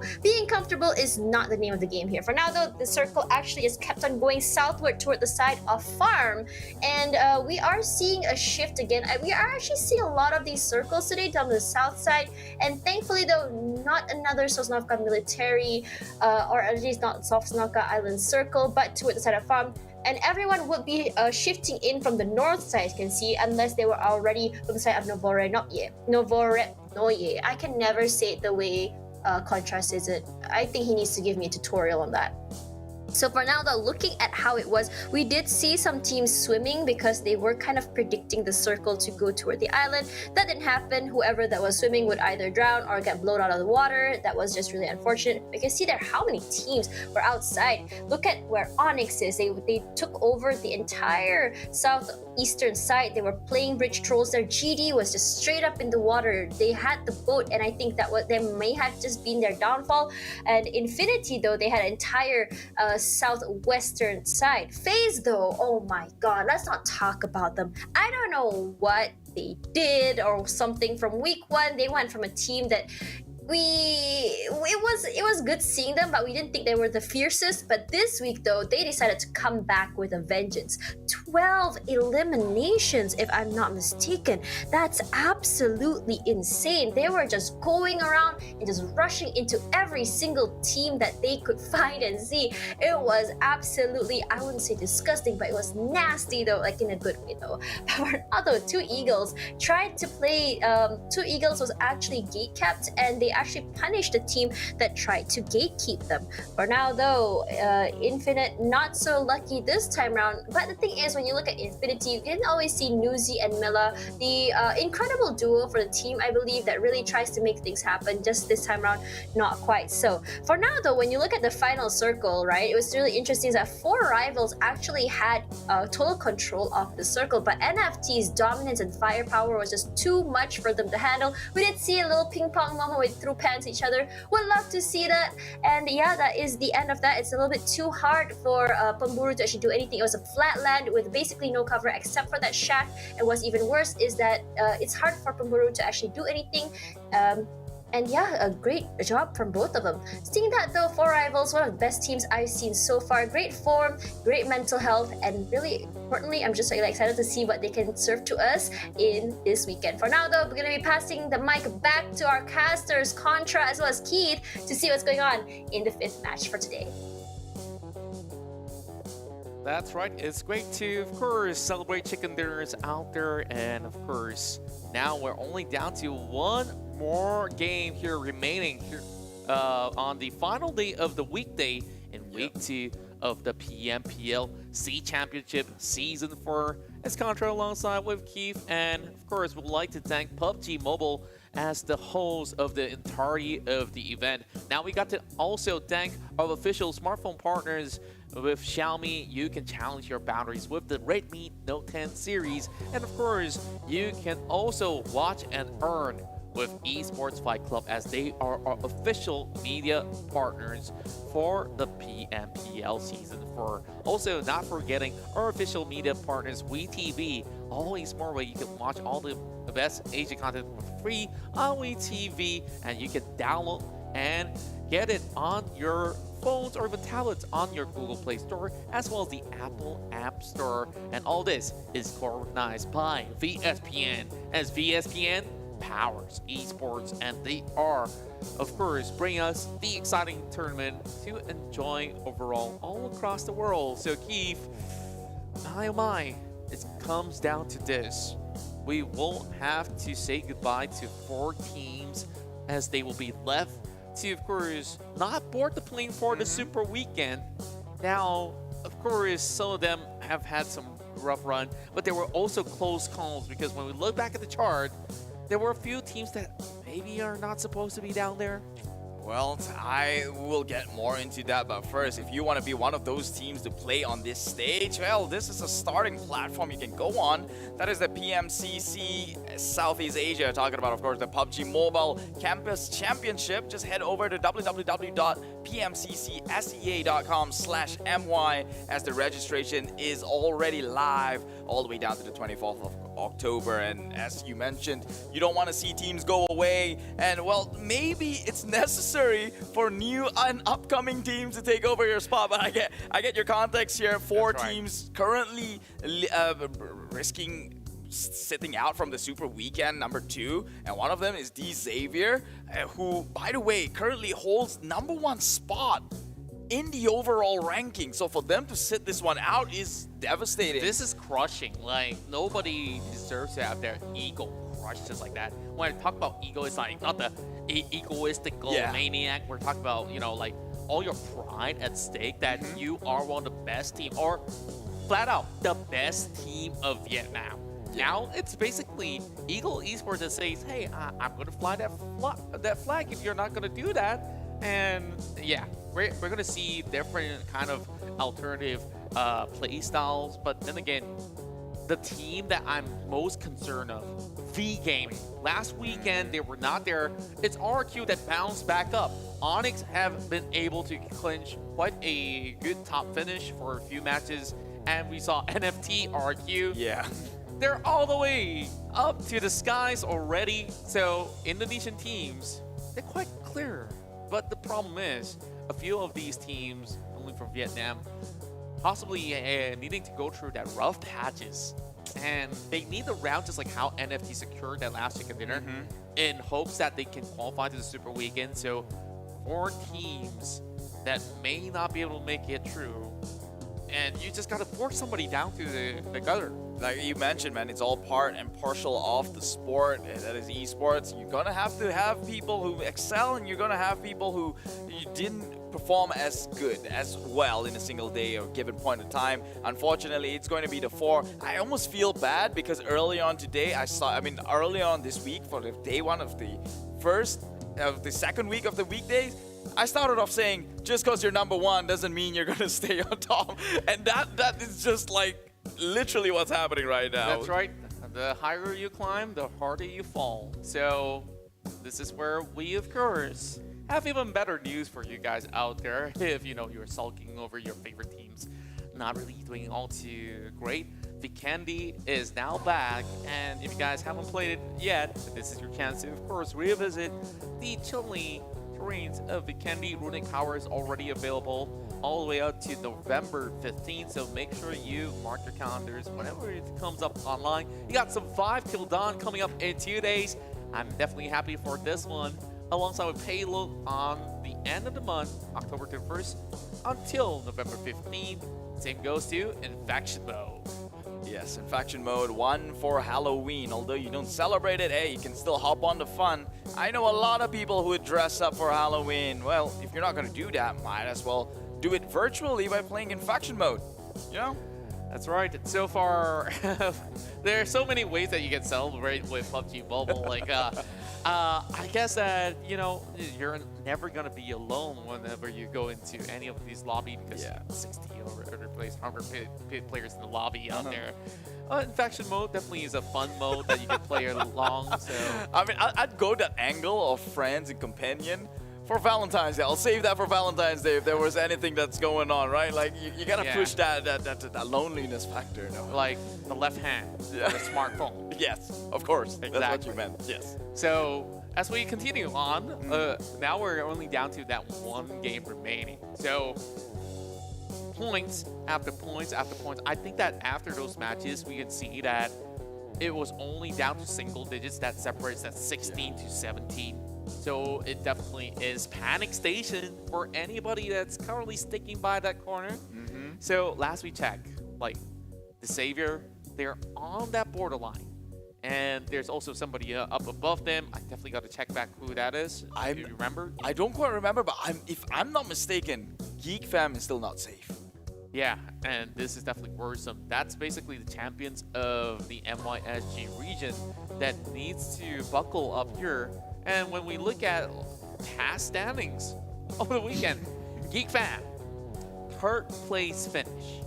If that doesn't tell you that this is a high caliber team, and well, of course, you guys need to be convinced that some of the best will still have bad days out there. Same goes to Yangon Galacticos. I think that it's kind of confirmed if they... Okay, the only logical way for Yangon Galacticos to make it true, Steve, name me what are the scenarios. Is like the 30-point bomb. You gotta, okay, first off, you need that chicken dinner for sure, right? Bless you. You need that chicken dinner, and you need some insane amount of kills. Like, I'm talking about majority of the map. Maybe if you pull off like a Bigetron, like 25, 21 kills in a single map, sure, you have a chance. Because if last I checked, Yangon was at single digits, right? Yeah. And everyone who's at that breaking point of qualifying is at least 30. 30 pointers. Yeah, so you need the chicken dinner and like a 21 kill. I remember back in the days where I casted many of all these matches, like the few teams that have been able to offer those 20k bomb, you gotta say Bigetron Red Aliens on those great days, a Thai team, Mega Conquerors. Any Thai team out here, be it FaZe Clan, be it Vampire Esports, Onyx, well, on their best form, 20 frags is what you can see out of these guys, or more. 30k bomb, that should be something new. I'd like to see it happen though. Yeah, and let's see it in Sandhawk if that can ever happen, but most likely the case. The guys, who possibly... Oh, okay, the only thing that can claim the 30k bomb is possibly the blue zone here. Yeah, because it's Sandhawk, right? Yeah, no other reasons why. Oh my god. Okay, we got a minute here, so let's set the table straight, right? Okay, with the glasses on, the wet wipes. Oh, not wet Some wipes. sanitizers too. you know. Napkin. Oh. Of course, this is going to be an epic feast for many of all these teams who have the final chance to qualify to the weekend. So far, I think RQ Ryu as well as NFC have done a phenomenal job, and it's Group C sitting out. They'll say, thank goodness, some of the Thai teams are not playing this time around. FaZe Clan sitting out, Onyx. These two teams were on fire. So, you know what's bad news about this though? What's that? Then Yangon's just definitely out. So, Yangon just don't have a chance. Hurts. Yeah. Well, you gotta give us the bad news before we start the show. well, I guess that's facts for now. You know what's the we good just news? have to digest. The good news for us is, although high caliber teams are currently in the brink of elimination, it just turned this match right here into a high staking match. That's right. It's just hitting into Sandhawk here. This high stakes matchup is what we all deserve to close off the weekday, and we definitely welcome the weekends with open arms. This flight takes us through Matin all the way into docks. So I guess that this is pretty much well balanced, right? Like everybody will be able to get to their fair destination. I don't think that there's going to be too many clashes happening, but without the existence of some of all these high fragging ratio teams like FaZe Clan, like Onyx Esports, I think that there is a lot of room to play it a little bit safer. Well, yeah, I would say that by Vampire today, every Sandhawk game they've played, they've changed their drop spot to effectively straight in the middle.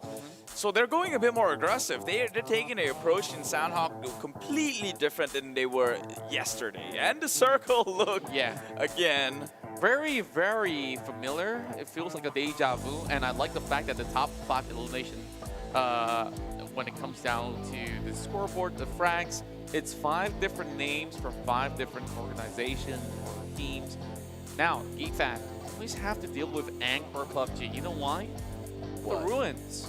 It looked a little bit like Cambodia. Yeah, reminiscent. I've been to Angkor Wat before. Yeah. And I think it's definitely a life-changing experience. And I think that there is so much uniqueness as to the rich history of the background back in the glory days of the kingdom and how it's shaped the community so far. And same goes to say, every different region in Southeast Asia have their very unique stories to tell. I'm not going to be your history teacher here, unless if you guys basically, you know, sign up for a gamer's class, dude.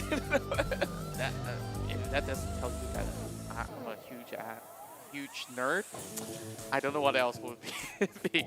Almost say the words that I shouldn't say. So let's not get there.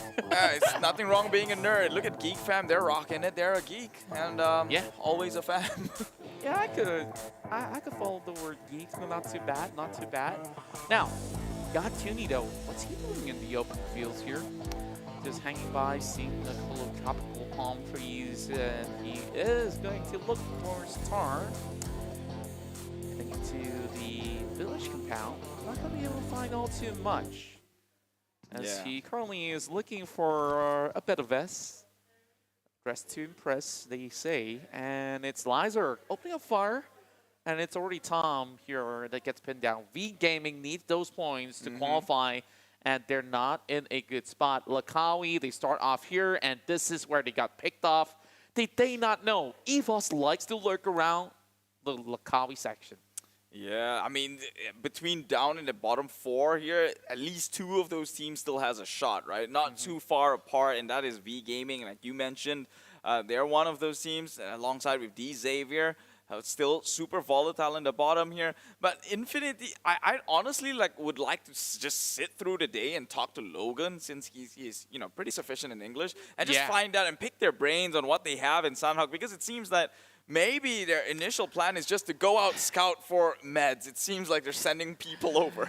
Back when Logan was still in Illuminate the Murder, I always thought that it was only Matoy that knows how to speak English, because Logan looks like a shy guy. Yeah. And he doesn't seem like he has too much to say. But then again, he seems to be pretty friendly when you approach him. But you know what, you want to hear a cheesy thing? He should be friendly. He comes from the land of smiles. The land of smiles, right? Yeah, you're right. You're absolutely right. Been to Thailand before. Great stories. I was in the C finals that time as well. And that's where we've managed to see a lot of all these great teams move into the PMCO Global Finals. I know I say a lot about the PMCO days that tells you that I'm old. Yeah, no, those were good days. They were good days. Those were absolutely great when we had offline events. COVID wasn't a thing. Yeah, the pandemic wasn't a thing. But then again, we also did have the event that still ran in Dubai, but still we had to follow through those protocols pretty much strictly in order to have everybody safe out there. I hope you guys are doing exactly the same. Now, Axis Red 1, always have Voki open fire, get the first blood, but this time it was EVOS Reborn that has managed to get themselves that first pin down. As we look into that replay real quick, and yeah, thank you very much, Donut Buggy. The Donut Buggy, is that what we're going to call it right now? Yeah. Or is that the official name? I wouldn't know, man. I wouldn't know. Meanwhile, Axis has eyes onto APG right now. He's on his own. Wow, this is an odd split coming out from Axis. You'd think that the way Voki has been playing their game so far is aggressive, and here they are already shooting down Twin. That is APG losing a member this early, and that is one heck of a sight scope he's got. Really far away. Voki, oh Voki. He's been picking on Anchor PUBG every single time in Sanhok. I feel like karma's going to get to him someday, but it's not today. No, but I feel like this is what Axis usually does, though. Like, in no offense, but they will find kills wherever they can get, even if that means identifying who's most susceptible and actually chasing out the raid. Remember in the MYSG Country League where they hunted down NSP? Right. This is basically doing exactly the same. Yeah. So, yeah, definitely feels bad for NSP. They didn't even qualify to the grand finals, right? I guess it's Voki's fault. You got to blame the whole team. It was 4 men hunting them down, not just the one. Fair enough, fair enough. But that's the nature of the competition. Yeah. All's fair in love and war, they say. Silence is golden as well. I mean, if you were to hop over to the China region, they do that all the time. They hop on a buggy and just start chasing you down. Oh, yeah. So okay. Before I even started casting in PUBG Mobile, I was also casting PUBG PC. And I have a first-hand experience casting the Chinese region of how they play PUBG PC. They can take an 8 scope. They will shoot you at 800 meters. They don't care. If you shoot back at them while they're rotating on the vehicle, they hop down that vehicle in the middle of Gatka and they shoot right back. That is nasty. That is high-level play that we're talking about. Oh, that's nasty.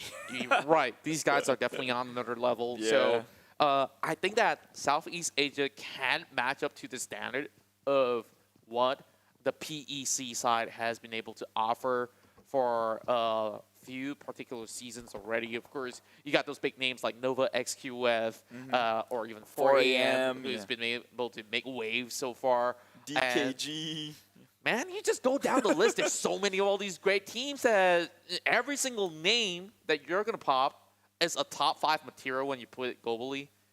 I say top 5 because you only have limited number of teams to play from every single region. But if you were to include them, they definitely are on the top flight. Actually, now that you brought it up, right? I don't remember any tournament that includes China region where China that or end up less than top 5. I think I remember PMCO Global, BTR won that one, but China was at number 2. Yeah. And they were close. Yeah, I gotta say, and of course there was a lot of hoo-ha going on and say, okay, there's a few teams that you guys haven't meet yet, and yeah, I guess that That definitely sparked rivalry, but you got to say, 2019 Bigetron Red Aliens were absolutely something else. So as we continue on with Bigetron Red Aliens, they're currently taking on the Axis Red 1. Having some long-range angles out there as they spot out Voki OP on the other corner. While these pot shots are not exactly landing, we have Ryzen there that's been man-marking onto Mika, who's coming right by. And that vehicle will be left to dust. This is the reason why you don't really need to drive too much in Sanhok. It's better to go on foot, but then again, if you get caught on foot, it's just equivalent to losing that vehicle anyway. So, gonna stay stealthy like how High Boy is currently doing. Yeah, it's Bigetron up against Axis. This is a very interesting one, seeing as though High is from Malaysia. I don't care what the chat says. He's not Indonesian, but he's playing for the team right now. So at this point of moment, he will be representing Indonesia, but still, he is up against players he knows, and that's going to be one heck of a fight. Infinity, though, God Tuni does take down one from Genesis Dogma there, losing one member immediately. Will have to book their way out and cut their losses, leaving one of their players left to crawl and eventually fall to his knees. And Axis gets taken down. That's Voki, though. High shot him. Fellow Malaysian. Oh, the backstab is real. Indeed it is, and as we continue on with the fights, we will have the circle shrinking inwards to the in-betweens of ruins as well as some of the grounds here over on the Alpha side. There's still a few opportunities to be in the middle of that river, as we have seen in the past round as well. Other than that, there's also the region of Tambang. We have Ramonster taking down Fluke. Oh.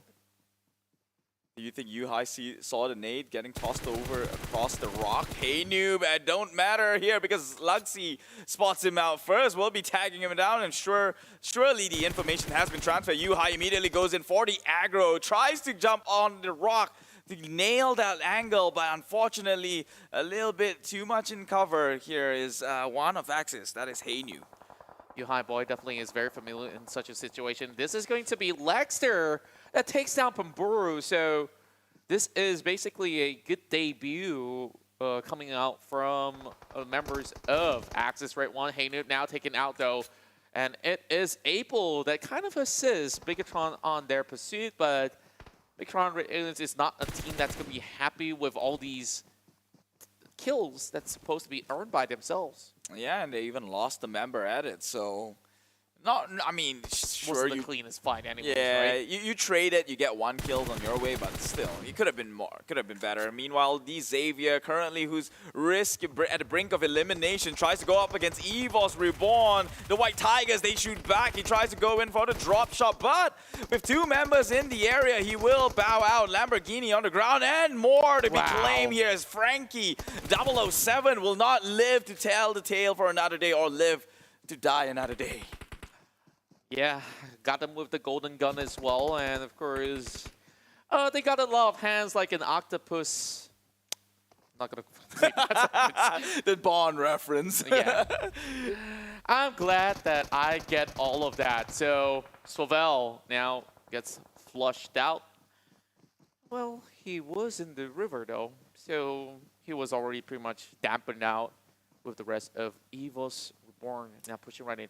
Okay, Dude is doing the strategy where he's hiding on top of the, well, I can't say high on top of the ceiling, but he's got a little bit of a airlift going on. He cannot die here though, because Xavier, they're at the brink of elimination. They have to get some points on their end. Wait. They pass him? Hey, this is working out! Dude! Oh, no! Oh, they found him out! Oh, man. Okay. Good call coming from KF. They know that there can only be one spot that they haven't checked yet. Behind the doors. Okay. I guess that EVOS Reborn aren't all too surprised.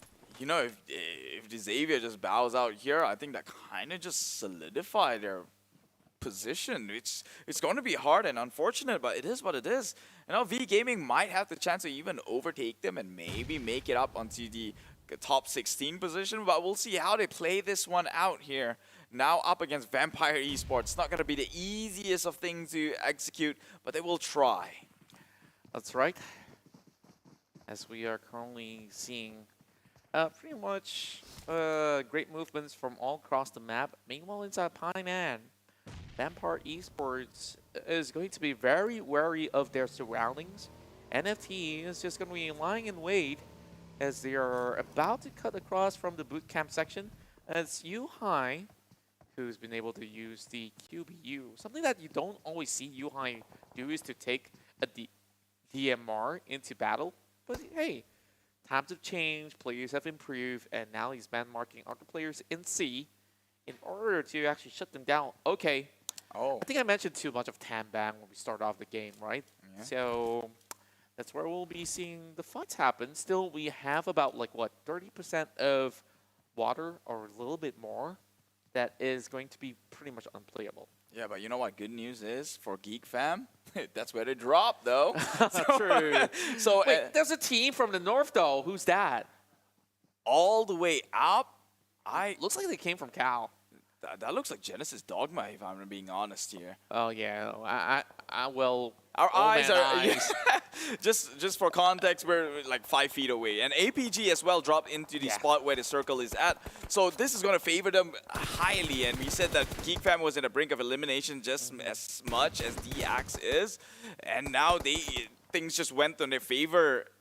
They should be able to capitalize it. They should. They definitely should. Now, Bigetron RA Aliens, they have this position before. Remember the last time that they took this area, they managed to win out that match, coming out with that chicken dinner. This is about yesterday. Yeah. Honestly, this is very doable for Bigetron, but they definitely have a long journey to cut across from. As they slowly make their way forward, they will take preemptive measure. Rather than say, you know what, I don't care about the Molotovs, I can just basically get anybody with my gun anyways. So just set a house on fire. Please don't do that to anybody, or don't even do that at home, because that's your own home. Claiming insurance. Not the right way to do that. Please don't give anyone ideas. I'm not. I'm just saying that it's a thing. Okay, don't ever do that. That's illegal. But Geek Fam Damroot still holds the record for the most. Everybody else is 8 though. They can actually match up to Damroot. Hey, Voki. I mean, he's not alive anymore. So. Probably out of the 8, 4 has to be on Anchor PUBG. That's true. He's gonna try. I'm not even flaming Anchor PUBG. I absolutely love Cambodians. As well as the culture there. Anchor PUBG is a team that is great, but Sandhawk, they got to fix those issues in the early game. Or just dodge Voki completely. Yeah, I mean, Sandhawk is, I guess it's a tough match. Somehow Indonesian crushes it. But Speaking of Indonesians, though. Oh, yep, that's one of them. Oh no, oh no, oh no. He's burning alive. Well, it's a white tiger. He should be preserved, not actually taken out just like that. So EVOS, they will have Red Face now crawling on his knees, but can the others help the tribe here with the rotation that's coming in? They did take out and trade it with NFT. One of them shots across his head, drawn, just missing it by that much. You mentioned about headshots. I guess he was trying to go for it, but unfortunately just far too tall. It's a little bit, and you know, Red Phase, maybe he's kind of like that Batman character out there who has a red phase on. So, Microboy currently pushing forward with the Micro Uzi. This might just actually be good. He turns it around and with a jump shot. Somehow, it's Ramones there coming out in the clutch, but it's EVOS Reborn that has been able to turn the tides around. NFT, you might have had a chicken dinner, but this time, it's EVOS here to be able to secure those perfect 7 pointers. And the thing about this is that there's even more of these great things to come here.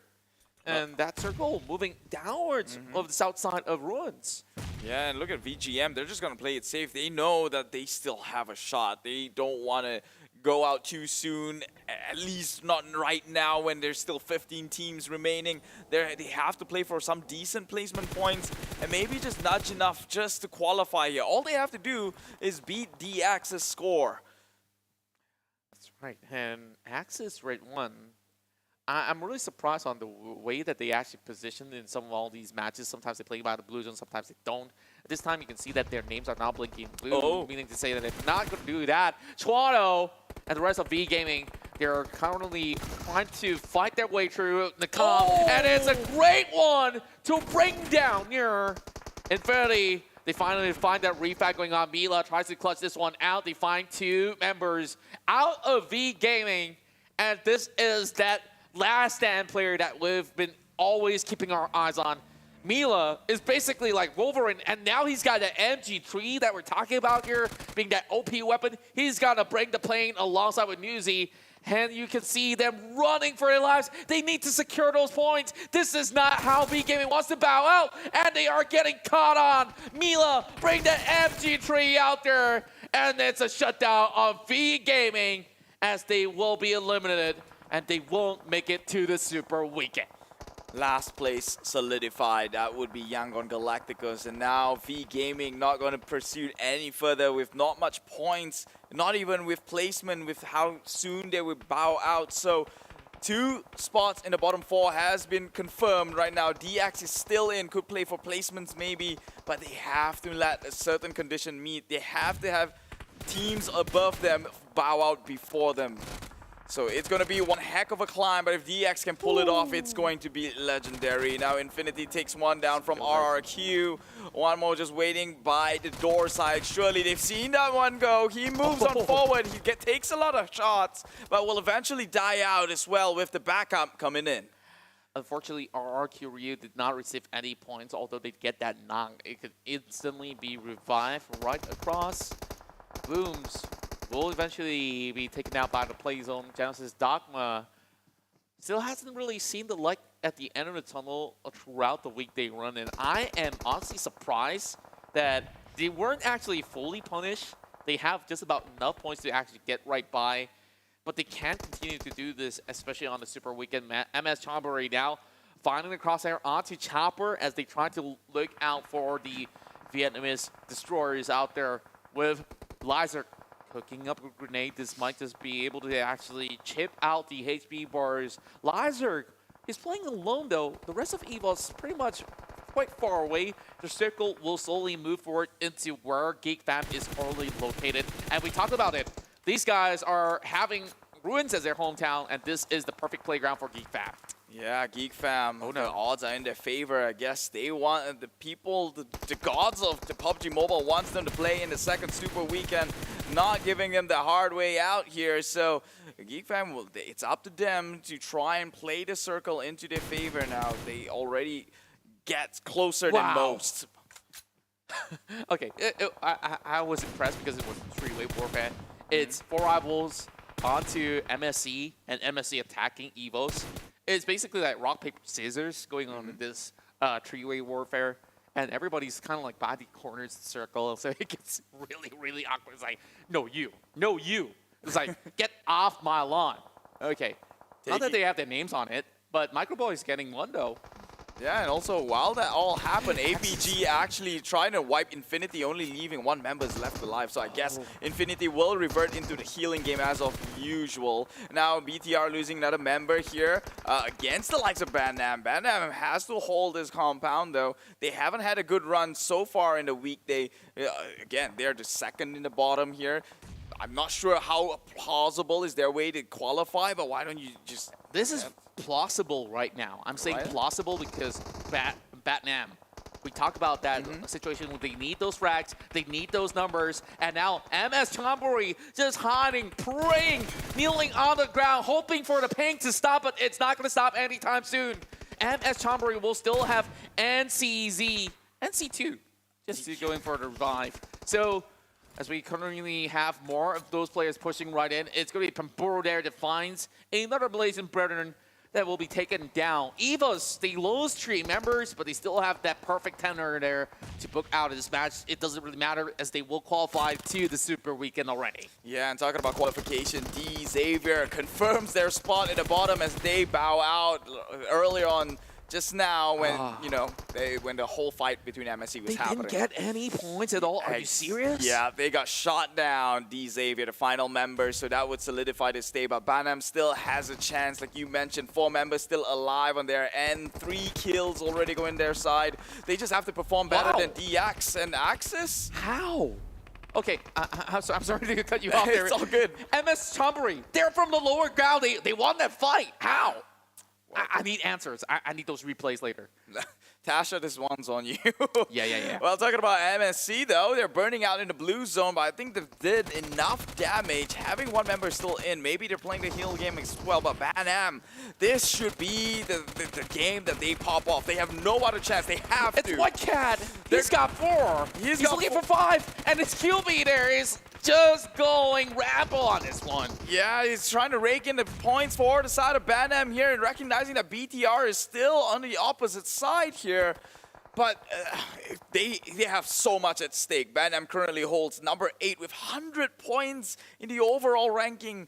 It's a decent amount. You're not far off, but if you miss out the Super Weekend, then you might as well be. So okay, this is actually a good chance. Now that they're close to the top 5 ratio, so you add that 4 frags on top, that's double digits you add on top of whatever points that is.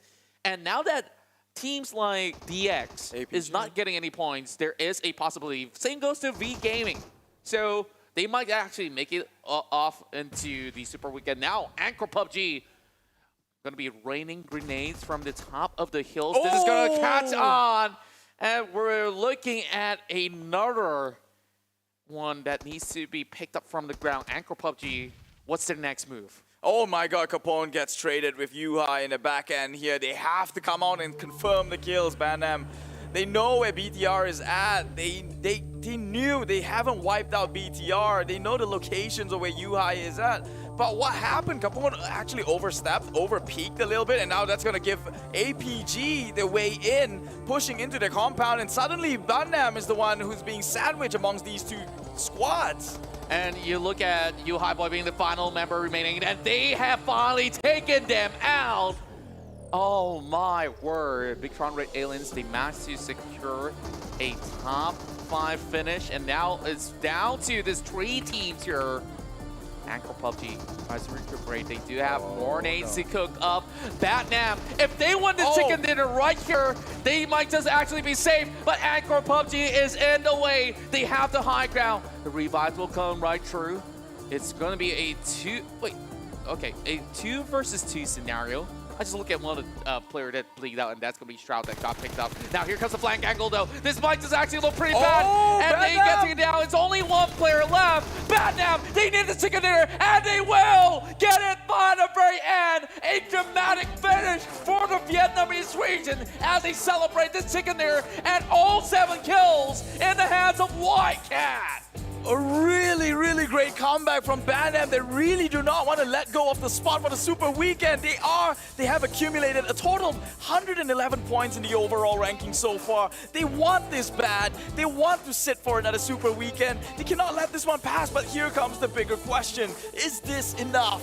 Because currently, previously, they stand in the bottom 2 of the bottom 4 teams, which means they need a hefty amount of points. So that 15 from the chicken dinner is 7 kills sufficient though. And this teaches us a big lesson here. No matter how bad any team that you're supporting is doing, you have to believe and be united, showing what they've got. And it's better late than never that they managed to celebrate this one. You can see they are having pretty much no smiles on their face because they have to wait for the final calculation.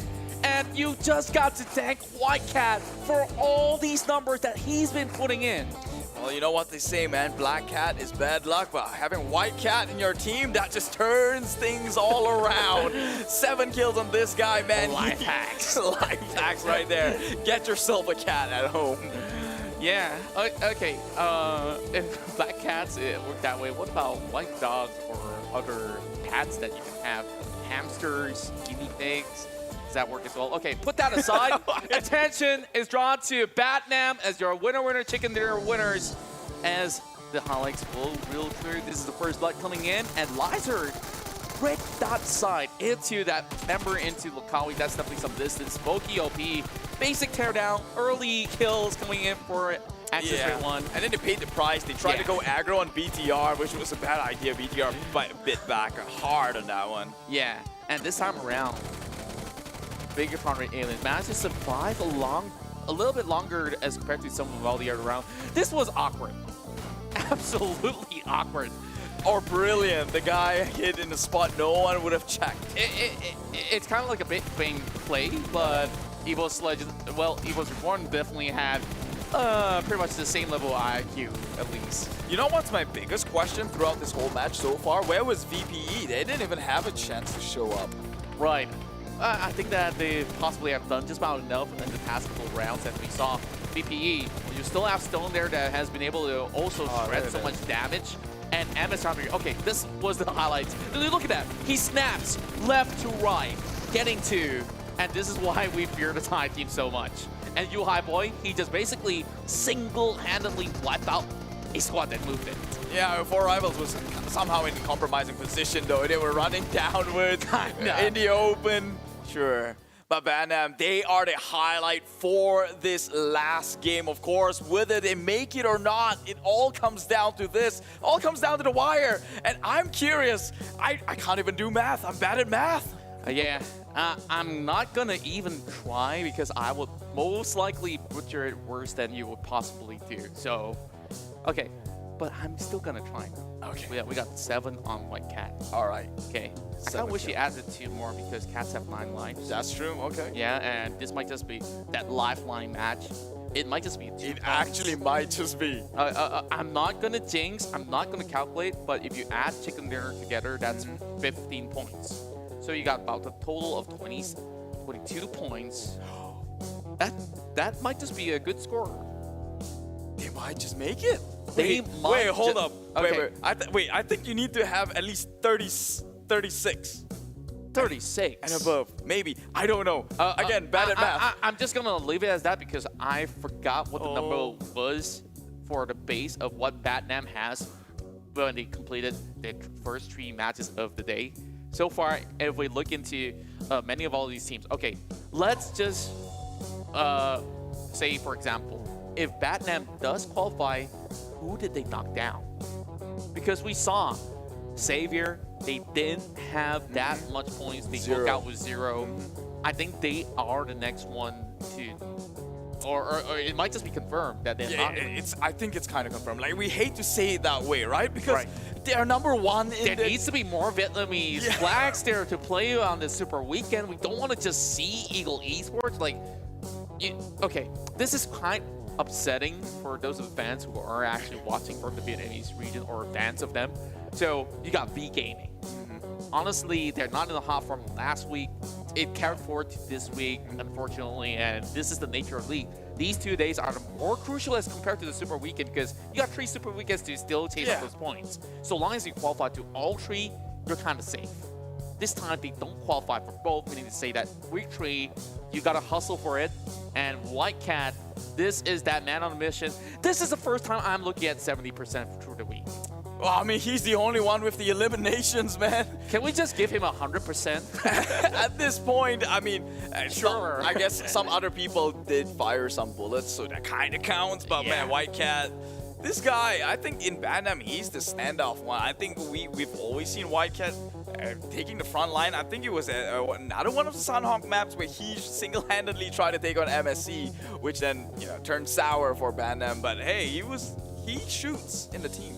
Definitely, and I think he did a whole lot more than shooting all the frags, all the Molotovs, whatever he could possibly throw, including the pan, he would have actually done it. So far, this is a clutch performance, and I sincerely hope to see Batnam on the Super Weekend. As much as they barely qualify, this is what we have been discussing. Okay, you got Ankle PUBG, 5-pointers there. That's fine because they've been on top. Same goes to Infinity, who's got 6 points, 10 for EVOS Reborn, which may just actually send them up into the top 3 this time around as they've been moving downwards a little bit. Geek Fam with 2 points. They got those positioning points though, so that might just actually factor in. Okay, if we go down the list, who do we really want to look at here? Is it Genesis Dogma? Because today they honestly didn't get too much points though. Yeah, that is a fair point to make. I think they were in I guess, Geek Fam was danger decent zone. at least for this round, so they did get decent points. No, I think Genesis Dogma, Geek Fam, and up until the recent game by Secret NFT, was all right. They were in a risky position. It was Geek Fam, Genesis Dogma, and what was that one more? I think it was NFT, but NFT now skyrocketed up top. Yeah, it's impossible for NFT to be on the second page. Although they didn't really perform in this final round. Let's take a look first at the damage output. Batnam almost outclassed everybody else. They did 1 point extra as compared to Bigetron RA Aliens, and they have, seems like BTR have finally found their match.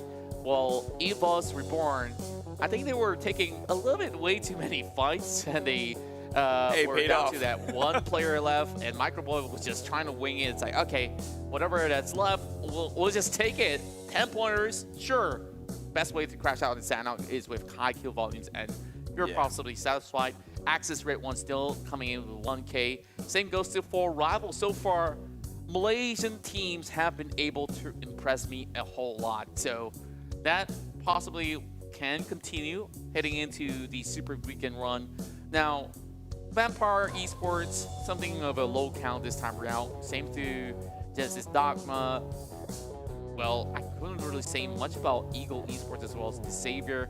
It feels like heading into the turf of Sanhok, it isn't really a comfortable playground. Yeah, but Eagle Esports makes up for it for at least a very consistent day number 1. So I think maybe they're in the middle of the pack, if not at least above in the second draft. I think a lot of teams are safe now just because DX has finally, secured their slot with like 0. Wow. In that Sanhok map. But let's take a look at this. FaZe Clan, it's just across the board. It paints red and F with total eliminations. FaZe up. With 47 total eliminations, 10,365 total damage. And well, the vehicle rate you can see as a per. Honestly, it's the two stats that I matters the most. That's right. Now we take a look at the ones highlighted in gold. It's FaZe Clan with 47 limbs as well as that 10.3k damage output. And just look at Bigetron RA Aliens. They're just coming so close to top off the highest damage chart. And it could have been a little bit different if they managed to get 1 more kill in the back. Vampire Esports on second place as well as third on EVOS. They were just basically single digits to separate each other apart. 4 rivals though, making it to the 5th place with that 33 frags. And when we look at average survival time, Infinity have to thank me low on. Of course, the heal game. That's what they're known for. Twice now have they pulled that off in Sanhok alone. And Genesis Dogma, of course, with the vehicle usage rate across the chart, because we saw the teams went all the way up in Sanhok itself, make their way down north. So, you know what's scary? Just looking at the total elims and damage, and it just paints Thai, Indo. And then you got one team from Malaysia just occupying the spot. That's right. Now, let's have a look at the eliminator charts here. And the one on top is the prodigy, Tony K. Make his name heard everywhere. He's got 33 total eliminations in the span of the past 2 days. And that definitely is a great record where you have like an average of like, what, 2-3 kills per game? Yeah. That's pretty insane. And he's got like 6,358 damage. That's like what? If you take Armory off from everybody in PUBG, that's 63 players. Man, that's a lot of number. Well, take a look at the eliminator ratings so far, the rankings of all the eliminators in the second week of the weekdays, or I think maybe even overall here. It goes down to 5 again. VPE makes a show up. Infinity Mela, Geek Fam, Damrude, DX Lamborghini, Namshin from Eagle Esports, and Kid representing Team Secret. Now, I wish to see this version of FaZe Clan moving into the Super Weekend number 2, because in week number 1, it didn't do too hot. They were in 15th place, only 78 points. It's time to, of course, the big reveal. Have the big reveal. This is the page that we have to stare down first. The Infinity will claim that #1 spot, as Thailand will currently sit on the throne for now, with Vampire Esports just going on the left-hand side of where Infinity is at, and Bigetron RA Aliens this time getting themselves back into a better position They were actually holding on to number 1 for a few times, but they slide down to 3. But this is definitely respectable coming in from the Indonesia's best. So 4 rivals now mix it into the top 4, so we have different style of position. And this is your 4 teams that won't be making it to the weekend, unfortunately. And I mentioned about Genesis Dogma. They were short of that 2 points, and thanks to that chicken dinner, beat and United. How did they move from 15 to 14? Wait, 19 to 14. Last I checked. That is one heck of a comeback, man. I think they had about like 20-ish points at that point, maybe just below VGM. And that 15, how many points you said? 20 plus points going their side. That just qualifies them all the way to 14th place. Man, this is a comeback story. That's the biggest comeback that we've seen so far in week 2. And, you know, like what Choo Choo as well as Sir Cloud can argue with us as much as they want. And we look at how well these guys played. They definitely deserve the spot. Unfortunately, for Genesis Dogma, the ones that had the biggest PMGC points and already had that slot, they will be sitting out. And this time, alongside with V Gaming, Yangon Galacticos, and unfortunately, you know what's crazy about that stack though? What's that? In the bottom 4, 3 of them were in Super Weekend number 1. Yeah, and how the tides have already turned. High stakes. Man, this is definitely telling you that there's everything on the line here for all these players, and they're proving their worth, and the competition will continue as the plot thickens once again. I believe that we have Tash Bunny here to say a few words. Of course, it's a last day in English desk, so Tash Bunny, we want to hear it. Take it away. Thank you so much to Keith and Contra once again. I have Zero here with one of their best showings this entire tournament. Guys, I don't know how y'all managed to do it. 2nd place today with quite a lot of number of kills as well. You guys are playing so aggressively. You did say earlier, I mean, you hinted to me that you were gonna play aggressive. And did you prefer this gameplay compared to your previous ones? Kinda, but it's hard to say, you know. The last week we performed very good. We got 2 chicken. We play semi aggressively, and this time we play over aggressive. So it's not what we want, and hopefully we will change that in the upcoming Super Weekend. Yeah, of course. I'm really excited to see what you guys have planned for the Super Weekend. But let's talk a little bit about the teams today, though. I mean, also that's about the circles, but let's talk about teams first. Did you expect the teams from last week who didn't make it to Super Weekend to play this well and this aggressively this week? I didn't expect it that the team that make it into the Super Weekend last week performed this good, and for the team that are not qualified, I'm very surprised also. All right. So speaking of that, though, what do you think? What do you think of like? What do you think of the team so far? I mean, we'll talk about not teams. What do you think of the circle so far today? I mean, we did see a Sosnovka Island circle. We did see a super left side circle, a very middle in the middle of a water circle. So what do you think of those circles? Did you think they actually kind of hindered you guys from getting a chicken dinner today? Absolutely. I think that the zone today is very random, and we kind of expected it that the circle will not favor us as much as last week. So